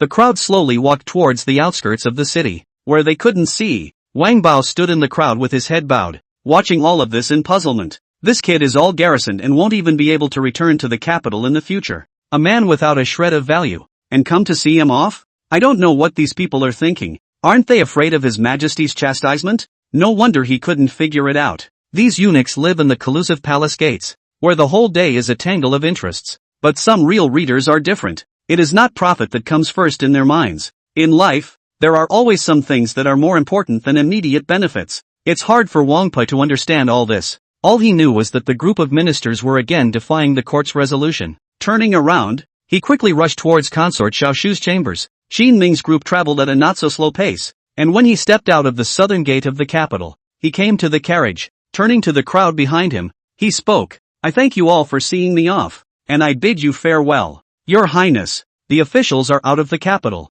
surrounded by fewer people who pay attention to them, and emboldened. One by one, they walked up to say goodbye to Qin Ming. Qin Ming couldn't see this kind of occasion and always felt it was too pretentious. After a few brief words, he turned to leave. The crowd gradually dispersed as they watched the convoy slowly drive away. But after they dispersed, the storm in the capital had just begun. Wang Bao had already arrived in front of Princess Xiao Shufei and reported everything about today's situation. especially when it was brought up that Prime Minister Qin Shima was leading 100 officials and giving Qin Ming a send-off along the way. He memorized the names of quite a few officials and read them one by one to Princess Xiao Shufei. Outrageous. I heard that all those pillars of the court had gone to see Qin Ming off. Jealousy, indignation, unwillingness, trepidation and other various emotions immediately surrounded consort Xiao Shu. What right does he, a deposed vassal, have? Are these people crazy? I didn't see them this attentive when Yuer was crown prince. People are afraid of comparison. Princess Xiao Shufei was now angry and stood up to go out.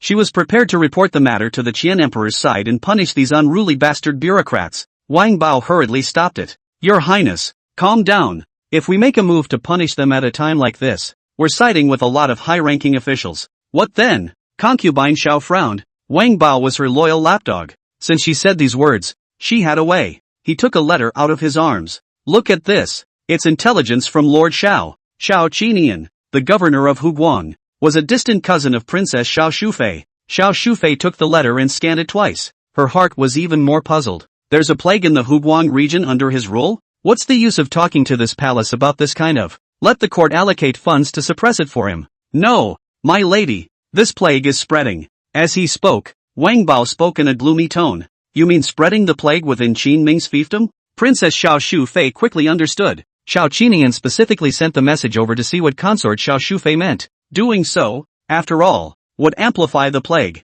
There's a good chance there will be a lot of deaths and injuries. This is a poisonous plan to cut off the children and grandchildren. In case something goes wrong, Xiao Qinian will not dare to take the blame. Wang Bao advised sorrowfully from the side. Your Highness, it's not really a big deal to send a few people who have contracted the plague. I heard that Qin Ming hand is only a few 100,000 taels of silver. If he meets a few thousand patients, this money is absolutely to spend all the money. The court also does not help him. While Wang Pa still kept exhorting, Princess Xiao Shufei directly interrupted him. There is no need to say so much. Let Xiao Qinian do just that. And in the meantime, block the main roads in the Huguang area, and just say that it prevents the spread of the plague. Don't let anyone from Qin Ming's side escape, and don't give him any support. Princess Xiao Shufei is even more ruthless than Wang Bao. The ploy didn't even need his persuasion. Upon hearing this, Princess Xiao Shufei took a direct shot at it. Wang Bao immediately nodded. I know, because it was feudal times. Transportation everywhere was very undeveloped.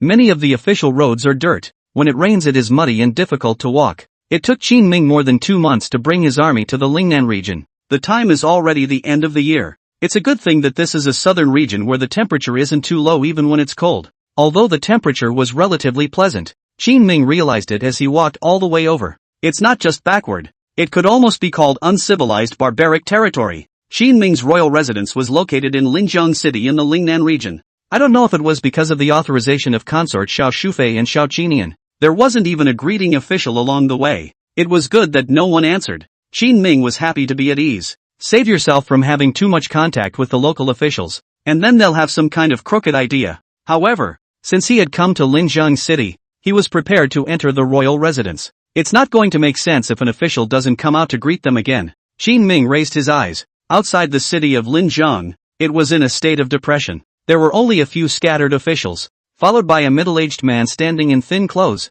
with a dry and thin body and a sad face. Greetings, Your Highness. Your Highness has traveled a long way. My humble servant has missed the welcome. I beg Your Highness pardon. The governor of Linjiang City. His name is Song Dingshang. Although the fame is well achieved, but after taking the imperial examination and winning the lift, nor did he rise much higher in his career. After being promoted from the county to the position of governor, he wasted decades here. But even so, among many of the countless officials of Deqian, it was already considered good. Lord Song doesn't look too good. Have you been sick lately? Qin Ming stepped down from the carriage and looked at Song Dingshang, whose face was as colorful as a vegetable, and was puzzled in his heart. This guy is strange. Obviously a governor. The official position is not small. There are 3 or 4 other counties under his control. But with this look, there's no sign of wealth at all. Instead, he looks like he's overworked. Song Dingshang was filled with sorrow when he mentioned this. Your Highness, we had an incident here on your way here. What is it?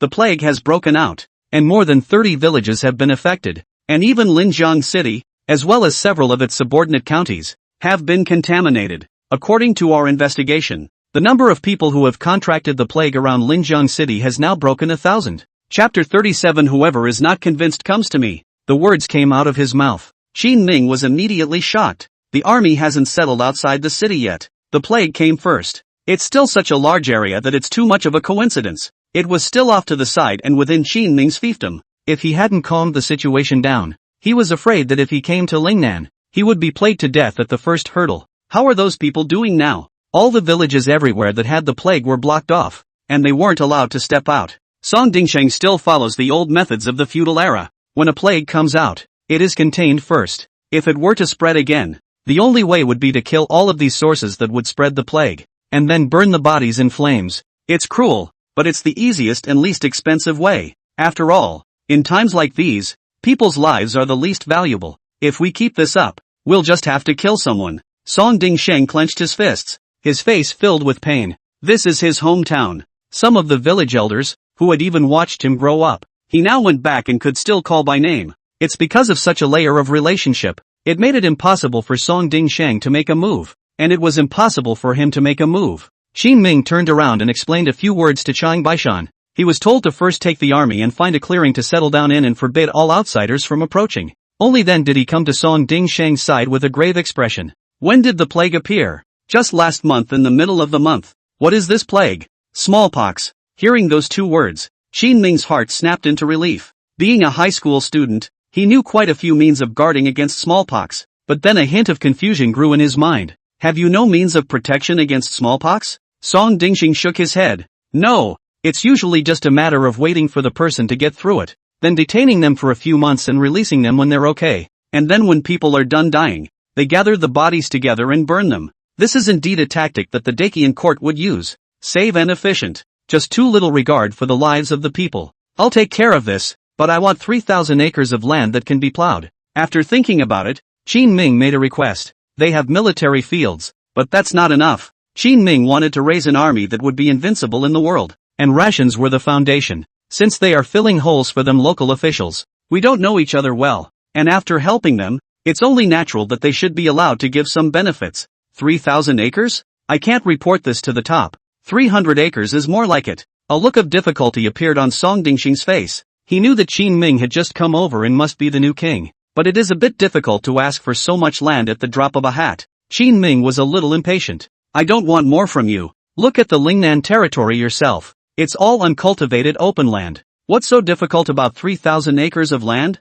Song Dingsheng scratched his head hesitantly. It does have a lot of open space, which can be plowed after it has been cleared, but it was owned by the Great Qin dynasty, not their private land. Qin Ming saw his hesitation, so he continued to ask, is there a plague anywhere else but here with us? There are quite a few in both Hunan and Guangdong, especially in Xiaxia City. There seems to have been more than 1,000 patients over there, but they are all tightly controlled, and there is no mess, only US. Who's in charge there? Lord Xiao. Xiao Qinyan? Yes. Upon hearing this name, Qin Ming narrowed his eyes as a surge of anger welled up in his heart. Princess Xiao Shufei, this vixen, is really crazy, daring to use this kind of desperate tactics. I'm afraid that it's not these plagues that are also specifically coming from the region under Xiao Qinyan's rule. Thinking of this, the corner of Qin Ming's mouth raised into a cold smile. All of them wanted to pit Qin Ming to death, but this in turn gave him a heavenly opportunity. Leave this matter to my king, and you report it to the court according to my words.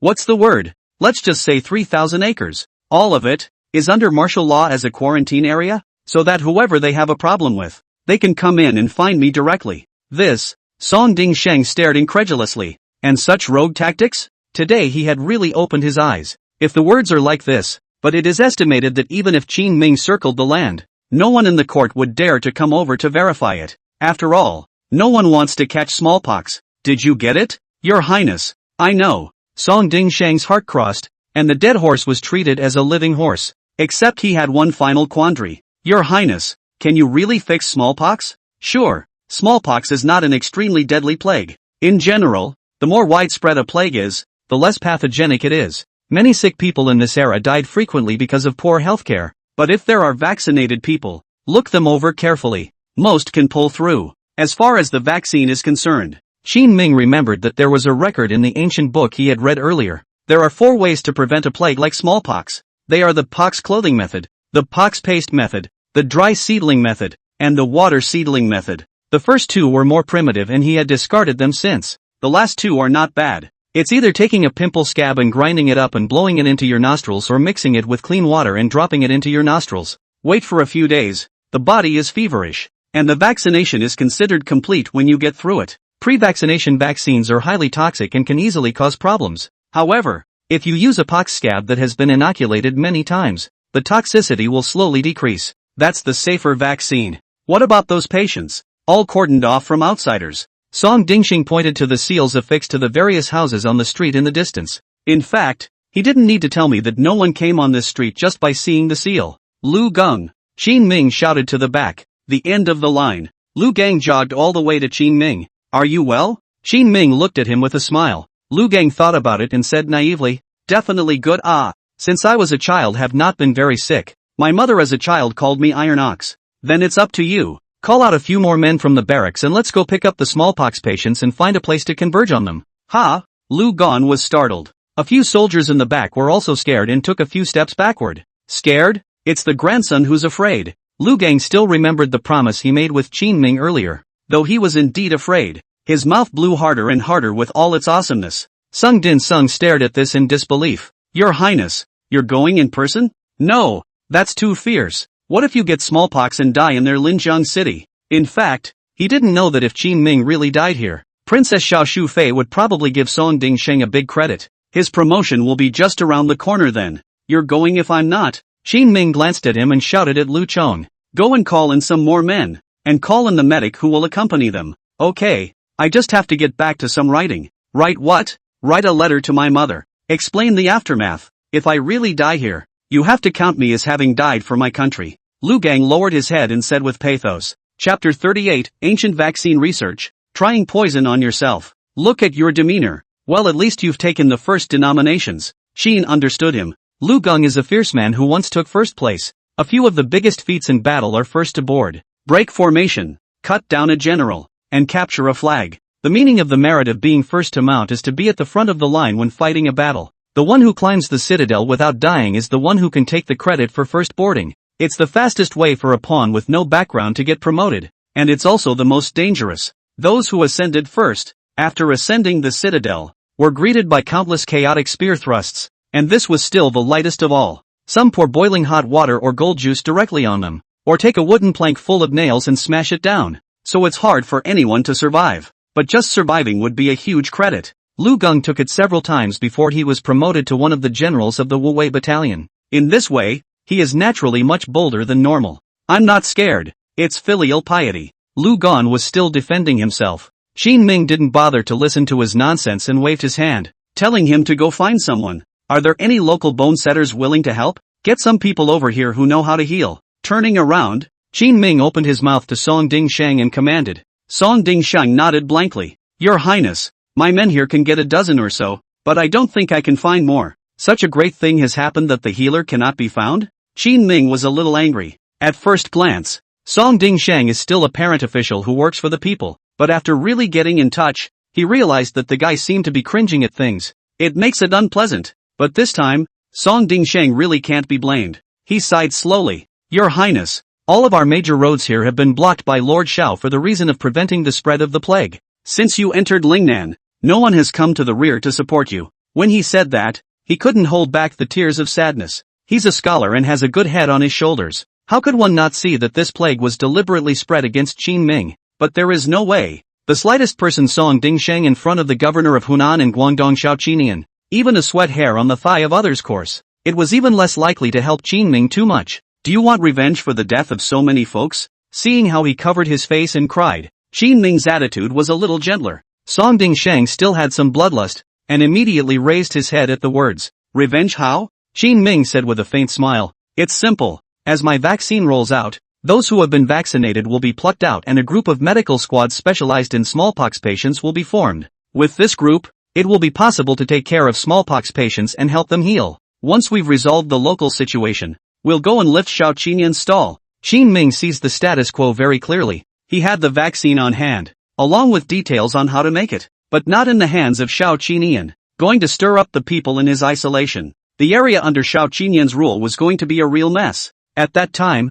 Qin Ming will appear as a savior hero. Xiao Qinian couldn't care less about these patients, so he had to bow down with him. Yes, Song Dingsheng has been an official for many years, but it is the first time that he has been bullied to this extent because of the struggle at the court. His heart was naturally very angry. Mudbloods have a little fire left in them. Borrowing from the big tree of Qin Ming, Song Dingsheng was ready to fight back. Soon, Qin Ming's accompanying military doctor arrived. Song Dingsheng also called out for a group of healers to join the team. Together with Lu Gang and the soldiers under him, the number had come to about 300. After explaining the production program of the vaccine, Qin Ming waved his hand. Go! I'll go too. At that moment, a crisp voice suddenly came from the carriage. It was Guan Yu who had been listening to Qin Ming giving orders. Watching Qin Ming calmly dispatch the local resources to quell the plague. At the moment she had little stars twinkling in her eyes. Not bad for the man you chose. That's a handsome look. No.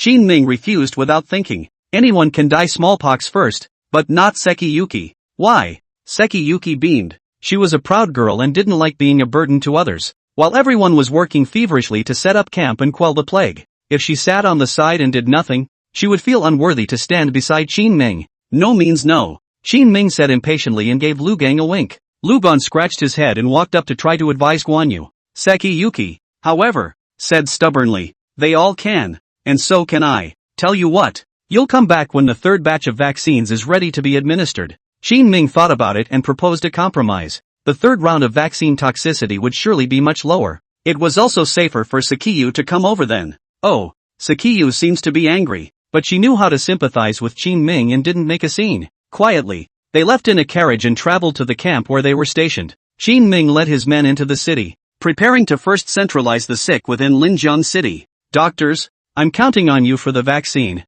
and for the first inoculations. Let me and the army come. Your Highness, you're coming too? What's the problem? No. Although Lu Gang was reckless, he was not stupid, and by this time, he had already understood what Qin Ming was talking about with the vaccine. But when I heard that Qin Ming was also going to receive the first batch of vaccines, he was still a little shaken. If he had respected Qin Ming before, it was still only in the difference in status and position. Then now he was respecting Qin Ming from the bottom of his heart. Lu Gang heard that when the king of Qin left the capital, all the officials sent themselves to see him off, and they still scoffed at him. Now that I think about it again, it's really reassuring to follow someone like that. No wonder the 100 officials are so respectful. Can I join you? Song Dingsheng, covered tightly, emerged from the crowd behind him. The tone was even a little hesitant and fearful. It was as if the next moment he was going to take back what he had said earlier. Are you sure? Qin Ming frowned slightly. Song Dingsheng is a man who is used to being cautious. I didn't think it would suddenly come forward at this point. I am the governor of Linjiang City. Besides, Your Highness, you have tried the poison with your body. I can't hide behind it. Speaking later, Song Dingsheng's tone grew firmer. With the presence of Qin Ming and Song Dingsheng, many of the soldiers on the scene were eager to try. One made according to Your Highness's description. Who's the first to try it? At that moment, a certain physician suddenly shouted from a distance. The crowd, which had been yelling a moment ago, suddenly quieted down. I'll do it. Qin Ming smiled and walked straight up, taking the vaccine made by the other side using the dry seedling method. He inhaled it directly into his nose. With him at the helm, the crowd really started to change. Lu Gang, Song Dingsheng walked up one by one and was vaccinated. 2 days later, Qin Ming had a high fever and showed symptoms of smallpox all over his body. Other than him, most of the entire makeshift medical squad began to react. In the haze, Qin Ming felt a plain hand holding a water-soaked cloth that was gently stroking his face. Chapter 39, Remember My Name, and My Fist. When he opened his eyes the next day, he saw the silhouette in front of him. He then gave a bitter laugh. You're still here. Nonsense. This lady comes when she wants to. Seki Yuki crossed her arms and said savagely. But it's a great thing to say though. But as she spoke she watched Qin Ming's face closely, as if she was afraid that he would be angry. Seeing that Qin Ming didn't say anything more, Guan Yu then sat down beside him and tenderly said, Look, you're inoculated, and even if it gets back to me, this plague is less virulent, so I'll be fine. You understand quite well. Qin Ming struggled to sit up and opened his mouth with a smile. Guan Yu had obviously understood what Qin Ming had said that day about the way to dilute the toxicity. Rushing over now, it wasn't until the third round, but the second round had been bearable for her. I'm smart, right? Guan Yu lifted her chest and said proudly. You, on the other hand, just be a good boy and do as I say for a few days and get some rest. Smallpox patients actually recover quickly if they are taken care of. What's more, all of them, Qin Ming and Lu Gang, were all young and strong, with good physical fitness. Qin Ming spoiled Guan Yu's nose and said, "Still listening to you? In a couple of days you'll be lying here at my mercy." A few days later, Qin Ming got up from the bed, refreshed, and ate a few bowls of rice. Seki Yuki, on the other hand, has been bedridden with fever. Fortunately, with Qin Ming's care, she also quickly ended her fever and her body gradually recovered. Half a month had passed, and Qin Ming had already reduced the toxicity of the smallpox vaccine by several rounds. The men in the army were inoculated first. Let them survive and then enter Linjiang City in the villages to take care of the sick. The ones that are already dead, that can't be helped. They can only save the ones that still have a chance to survive. The good thing about all this is that it's not too late. At the end of the army's vaccinations, when it was dispersed to vaccinate the population, Qin Ming had placed matters in Wu Qingye's hands and had himself free. On this day, he called Song Dingsheng to him. "Lord Song, what about the initiative to combat the plague?" "Good. Yes, Your Highness." Song Dingsheng had gone through this crisis and had become convinced of Qin Ming. But that's not all. Qin Ming just solved the problem at hand, but not addressing the traitor to the court who gave himself problems. "Here's the 3,000 acres I've chosen. Take a look at it." Qin Ming wrote down the area he chose on a piece of paper and informed Song Dingsheng. Song Dingsheng immediately froze when he saw the area Qin Ming had chosen. Xiantang City, Linjiang City, Moonwatch City. Swallowing, Song Dingsheng was speechless. "Your Highness, you really know how to choose. These are all important areas. You dare to encircle the land here?" He didn't know that Qin Ming actually had a map of the entire Lingnan. Where it's good and where it's bad he already knows. "Why don't you dare? This king said earlier that this is a quarantine zone. And if anyone in the court is not convinced, come over and try." This time, Qin Ming has gained a lot from the plague. For example, Qin Ming kept a batch of the most toxic vaccines for himself. Anyone in the court who dares to come over here and clear it will just die him. No one will be here to take care of it when the time comes. If the court comes a few will die. That's fine. You're the one who will be guarding the ridge anyway. Song Dingsheng had followed Qin Ming for the past half a month, and had become more and more bold. Either that or a good leader can lead people to grow. Write a letter to Shao Qinian, saying that I have suppressed the plague and will now pay a visit. Qin Ming opened his mouth with a smile. In addition to wanting land, he wants revenge. Shao Qinian, the lapdog of consort Shao Shu, dared to use out such a poisonous ploy. Qin Ming high and low to oppose him. Thinking of this, Qin Ming carried a few small pill bottles and set off. It was the most virulent vaccine he had ever made using the water vaccine method. Because of the inconvenience of storage, he had to get there in time to be able to eat Shao Qinian's hand. Chang Baishan and Lu Gang had already prepared the soldiers.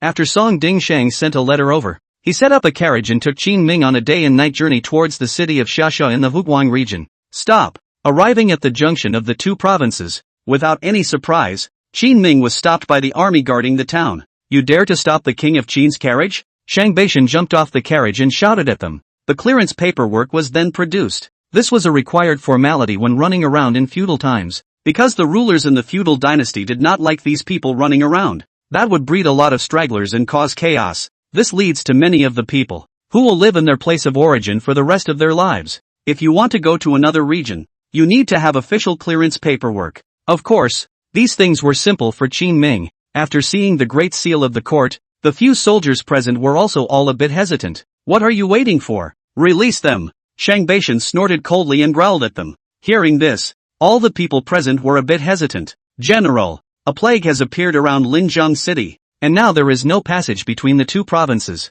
If you really want to go over there, you'll need to wait for us to inform and ask for permission from the people above." Shang Baishan's face gradually became gloomy. They're clearly trying to stall for time. It can't be done even if it is delayed until the end. And at most, some high-ranking officials will come and persuade Qin Ming to leave. It's a feature of the court now. Unfortunately, they also brought in a mangina today. ********Q.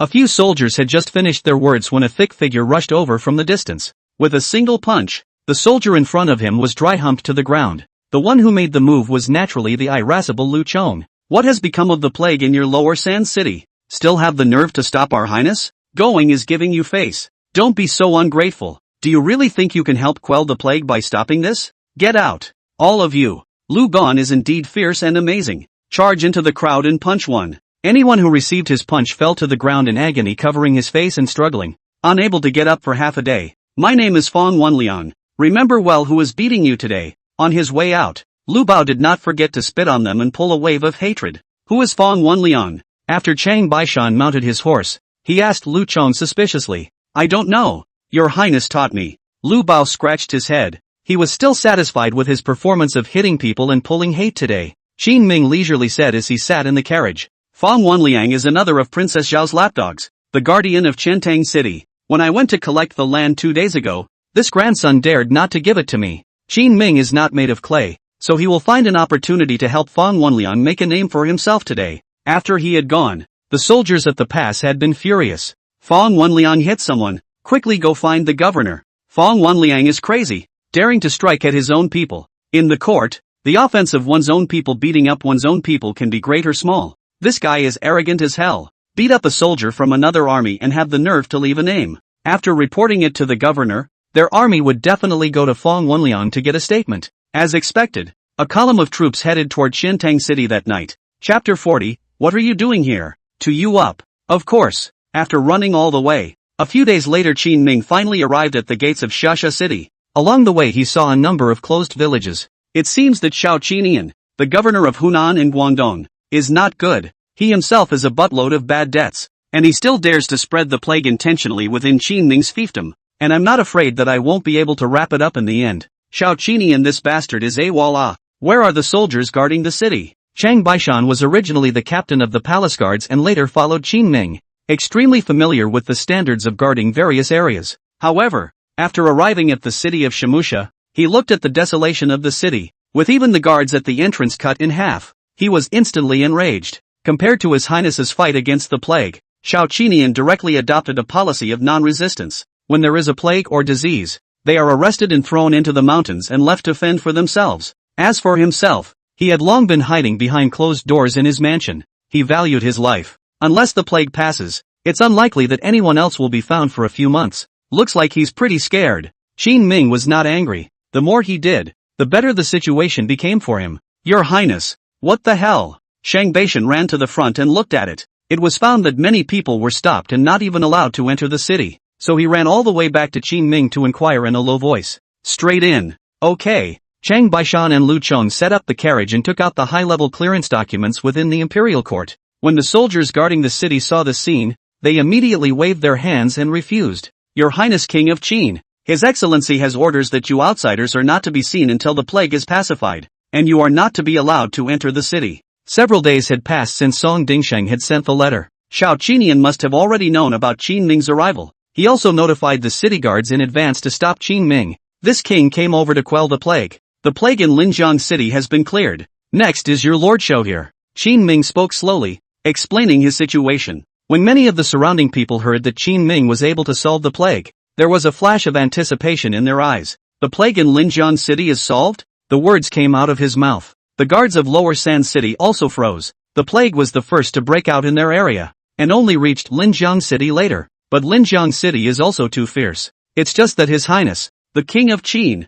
had gone over for a while, and then he was able to control the plague before they did. This, in turn, made Xiao Qinian look incompetent. Of course, our Highness is not like Lord Shao, who would only cower inside the mansion and not dare to come out. Chang Bai was angry and came up to start cursing. Qin Ming saw that these people were still stopping him, so he took the initiative to walk down the carriage road. Let me ask you, since the outbreak of the plague, who has seen our honorable Lord Shao appear even once? The plague is not to be feared. What is to be feared is someone who is a corpse and leaves you to fend for yourselves, and someone who is dying for him, and does his business without a brain. Get out of the way. Shemusha City is taken over by this king. Qin Ming's words made all the people present unable to refute them. Xiao Qinian is indeed nothing. Until now, all have been remotely commanded from inside the mansion, not daring to come out. Ask the court for more and more money. Whatever the plague is, I'll personally explore it, so everyone can rest assured. Hearing Qin Ming being so fierce, there was a roar of approval from below.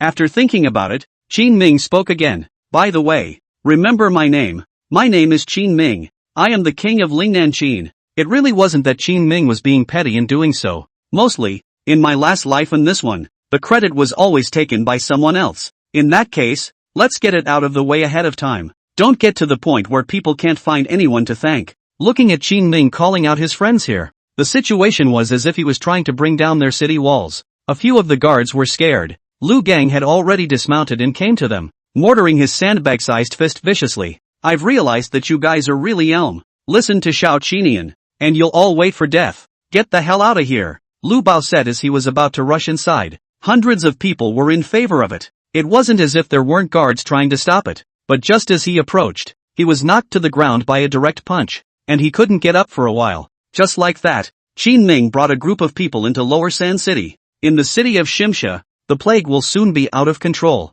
Seeing this scene, Chang Baishan was a little vain. Your Highness, letting people from outside in will surely spread a lot of plague in a short time. What if a lot of people die and were turned against by Xiao Qinian? Not many will die. Don't we have to have a medical team with us? Qin Ming pointed to the doctors behind him who had long been ready. Chang Baishan froze as he looked at the crowd behind him and suddenly asked, Your Highness, you're taking over Shimusha City? He'd felt something was wrong for a long time, because when Qin Ming came over on this trip, he brought too many of the great doctors who made the vaccine in the first place. It also brought a lot of soldiers with experience in caring for the sick. Right. What if Xiao Qinian makes a big deal out of it? Don't worry, I have my own way. Qin Ming didn't avoid it either. It's only good if both Hunan and Guangdong are in total disarray. Anyway, this king can calm down all the chaos and even arrange for vaccines for all these affected people. Can Xiao Qinian? This rice bucket is still hiding in the mansion pretending to be a turtle until now. Xiao Qinian's location is also easy to find. The largest and most luxurious mansion in the entire city of Shimusha was his residence.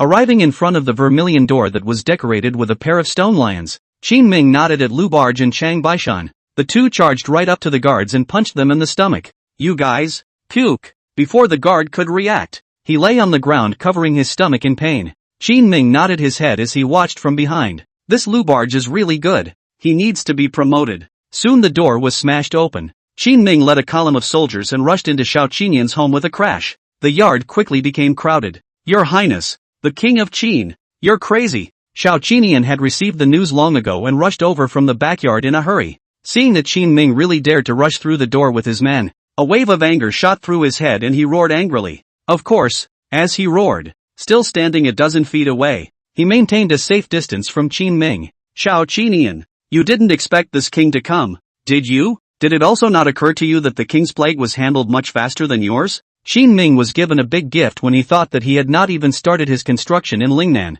The anger in his heart would be hard to quell. Waving a hand behind them, the soldiers had the sense to push up the smashed doorway and close it slowly. What do you want? Xiao Qinian colored and unconsciously took a few steps backward. Qin Ming grinned coldly. What for? What can I do coming all the way here? Of course I'm here to you up. Chapter 41, One Sickness, 10,000 Fears. Many of the soldiers in the city were now infected with the plague, and all of them were sent outside to the mountains to fend for themselves. But as the governor of Huguang, Xiao Qinian still has some soldiers on his hands. Sure enough, after Qin Ming had just closed the door, a column of soldiers came right outside. We are the army of Lower Sand City. All stop. They wore armor, and the weapons in their hands emitted a cold light. The number of people was so large that it even filled 2 or 3 streets. Just a wide-eyed glance told him that there were several times more of them than Qin Ming's men. Lu Gan crouched in the doorway, alone guarding a wagon, grinned when he saw them coming. What's the use of having a lot of people? His Highness said it would only take one person for you to run your asses off. As he spoke,